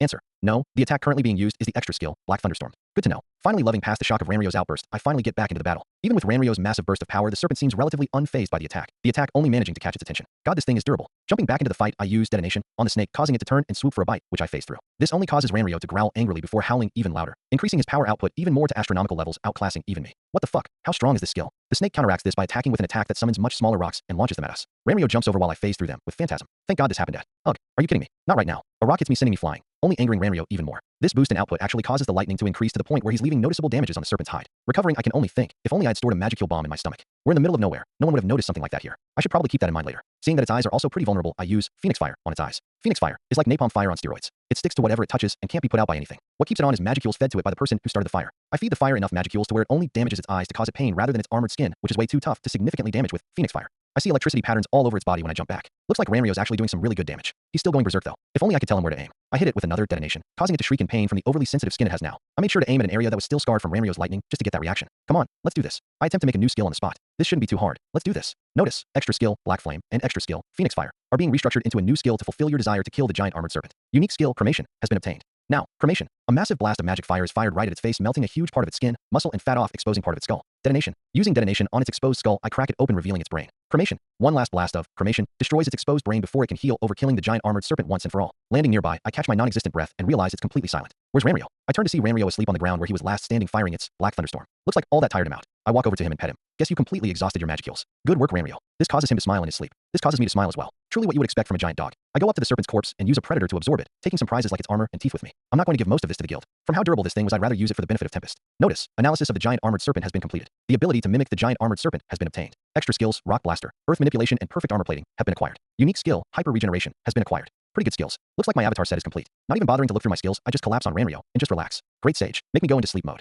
Notice, sleep mode has. I yell out, Hinata Sakaguchi, captain of the Imperial Royal Guard and leader of the 10 Great Saints. I know you're there. Come out and face me. Now, under normal circumstances, I would have used Megiddo to catch her off guard and keep going on with my day like nothing ever happened. Unfortunately, this isn't that simple. She must remain alive, at least for now, in order for my long-term plan to work. I'll have to let this event play out. Under no circumstances am I to win this fight. I already know where this is going. Yuki sent Hinata to kill me in secret in order to get me out of the way, just in case the giant armored serpent wasn't enough to kill me. Hinata will probably go after Rimuru as well when he's open, which is when he leaves the city of Ingratia. If I win, then the odds Hinata will attack Rimuru are practically zero, which is a problem, because if he gets to the invasion too quickly, then the Demon Lord event will play out like in the Chaos timeline. I can't allow that. If I lose, then I will be dead and out of the way. Yuki won't tell Rimuru about my death and leave him open to attack from Hinata. Or at least that's what I think will happen. Correction, the odds of this occurring are 100%. I heard an almost offended tone in Great Sage's voice. That's interesting. Well, moving on. I feel a strange added weight on my shoulders, like I am too weak to support my own weight correctly. It's the holy barrier. It's making me lose strength. As I move around, the feeling of more weight makes moving all the more hard to do. You're telling me Rimuru fought Hinata under these conditions? That's actually pretty impressive. I move and jump around, getting more used to these conditions as Hinata walks down. Here it goes. Time to brush up on my acting skills. I need to make sure she attacks Rimuru. With a little confidence, I sarcastically say, so, Hinata, I guess I knew this was coming eventually. So, you've come to kill me. Nice, very cool. Am I to assume you are going after Rimuru next? Hinata gives me a sharp look with clear anger in her voice. You're sharp for a monster. So you too killed Sensei. So you've not only taken her form, but her memories as well. Shrugging, I comment, hey, you're not the executioner here. We haven't even walked into the jury yet. We didn't kill her. Putting my hand up to my chin, I add. Well, at least not because we wanted to. That last comment made her a little angrier. Confession of the guilty. Even if you give an explanation, that doesn't change the fact that you still killed her. So stubborn. I'll play dumb for now. This is for the future of Tempest after all. Rimuru needs some motivation after all. Come on, can we at least discuss this? She scoffs. Discuss this? You and I? I have no interest in negotiations with a monster. H pulls out a rapier and runs forward at incredible speeds. Well, here goes nothing. Notice, unique skill, Genius, has been activated. Subskill Zero Time has been activated. Everything freezes around me. So this is what it's like. Zero Time is a pretty situational subskill of Genius. What it does is increase the speed of my mind by a factor of infinity. Though acceleration on steroids basically. However, this skill isn't very good to use very often because it also freezes me in place as only my perception of time is boosted. Infinite time to think. Pretty good perk, right? Wrong. It actually doesn't help me that much. With Genius, active my thought speeds are already high enough to where by the time an attack would normally hit me, I've already thought of the optimal defense. Zero Time. S boost doesn't really help at all in those situations. Here, however, I finally have a use. Hinata is the first opponent I've laid before me that warrants Zero Time S use. Of course, too bad you will also be the last opponent I'll use this ability to fight. Calculating the perfect defense, I stop using Zero Time, and time starts again. Alright, here goes nothing. I reach for my sword while I dodge one slash, jump back to avoid the next, and block the third with my drawn out sword. I then continue walking backwards as the swords clash. Dodging the last swing, I jump back, and our interaction is reset. She looks at me, a little impressed, but refusing to show it before she prepares to attack again and charges forward again. As I block or dodge every single attack, I finally encounter one. An undodgeable attack. I'm too slow to stop it and get cut once. Keeping up the act, I comment. I'm weaker than before. Is this your doing? As I ask this, I prepare myself for what's next. The thing every antagonist does, the overly detailed monologue. Yes, I knew it. The barrier you see before you is the strongest at the church's disposal. Oh, in this holy barrier, Magicules become purified. Alright, gotcha. Thanks for the info. As we engage in another clash, she continues. Monsters use magic as their foundation to maintain their existence. The fact that you are still alive is impressive. Inferior monsters would have already been overwhelmed. Cool. Any more bits of information for me? Like a secret weakness no one has ever discovered? Or a flaw in your fighting style? I laugh inside my head a little. It's so dumb. Why do antagonists do this? Well, time to use this to my advantage. Keeping Hinata in her monologue is actually part of the plan. As I continue blocking with occasional swings to make her think I'm actually defending myself, another swipe connects, hitting the corner of my shoulder. As I do this, I retreat to a nearby tree. I pretend to mutter under my breath. That sword, it's dangerous. It's not a normal sword. Taking any more hits is dangerous. HMPF, so you've noticed? You were correct. This sword has the ability to harm someone's very spirit. With this, I will undoubtedly kill you in 7 hits. I smile a little. Giving information on unique properties only one sword has that there was no way anyone would know otherwise. That's such a massive advantage to have, and you're just giving that shit away like free candy. As she continues, I jump behind a tree and pop eye up on the other side, except the me that appears on the other side isn't me. It's a clone. This may have seemed like an evasion strategy, but it isn't. Sorry, Hinata, but I won't yell out. Now I'm going to make a clone so that I can pretend to die in front of you and escape. Behind the tree, I use body double to create a clone of myself and make it seamlessly jump on the other side of the tree to make it look like the clone is me. As this happens, I separate and go back into my slime form, flatten myself, and curl up near the tree, which has a small patch of tall grass, to further hide myself. Lowering my magicules to hide myself even more, I stop moving. Now it's just a matter of watching the fight unfold. Clone perspective. I need to make sure this goes according to our plan. With a slightly angry, panicked voice, I yell, "You came here to serve your idea of justice. You are here to avenge your dead teacher. But by doing this, you are also refusing to honor her last request. She didn't want to be saved or avenged. Don't do this. It's not the right thing to do, Hinata." As this is yelled out, genius. S effect is lessened just enough to make the fight go faster while still looking like I am fighting seriously. This allows 3 more attacks to slip through and hit me, raising the tally to 5 out of 7. As I continue, my little hero pleased to stop fighting Hinata doesn't stop. She just continues to attack, not even reacting to what I'm saying. As we jump around, leaving marks on the grass where dirt is visible from the speed at which we are moving, blocking and dodging becomes harder as she finally sees an opening. Reacting immediately, she goes in for another slash, raising the tally to 6. After the 6th attack, the fight calms down for a second as Hinata catches her breath. I use this chance to get more info on her plans. You're going to go after Rimuru next, aren't you? To finish your avenging of Shizue. I put up quotation signs as I say avenging. After him comes Tempest, the city of monsters, right? A city made entirely of monsters goes against the teachings of the Holy Church, so it must be eliminated, correct? I'm just a victim of this divine judgment in the end to you. You're not doing anything right by doing this. You'll see that in the future. Shizue wouldn't want this, and you know it. She looks at me with searing eyes. I will not listen to what a monster has to say about Sensei. She was the first person to show me kindness. You two killed her, and I will not forgive you for that. Sensei may not agree with what I'm doing, but that doesn't change things. I'm still going to avenge her. Your sense of justice is completely out of whack. One day you'll see this. You'll understand that what you did today was wrong. When this happens, I promise that you will deeply regret what you have done. Until that day, good luck. I smile. You'll need it. She charges forward, ready to deliver the finishing blow. Mijuru's perspective. She charges forward, cutting my clone's head off with one swift motion, making the body disintegrate into absolutely nothing. As the particles from the released magicules float by, she mutters under her breath, "Goodbye, Sensei." As she walks away, all anime-esque, she walks by name as I flatten myself even more. Not noticing me, she walks away. You stubborn idiot. To think you would believe a random merchant over the pleas of someone as innocent-looking as Rimuru. I wonder what would have happened if she had listened to Rimuru in the original story. That's an interesting thought. All right, great sage, you there? Answer, yes.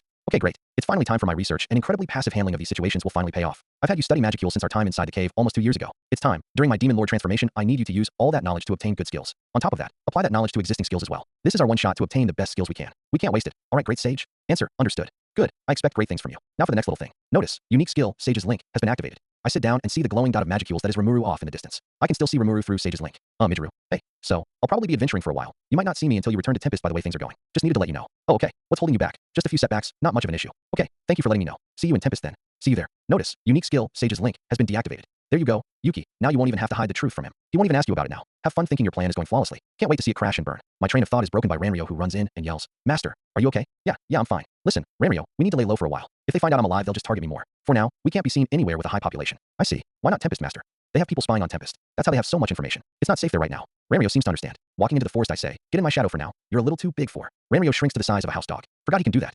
Never mind, let's go. An evil smile appears on my face. I'll show you your mistake, Hinata. You'll know not to mess with me soon, very soon. Let's take advantage of these few weeks. Can't make them go to waste. Notice, unique skill, genius, has been activated. Let's get to work, great sage. We still have more time to research. If we play our cards right, this could be our chance to surpass Rimuru.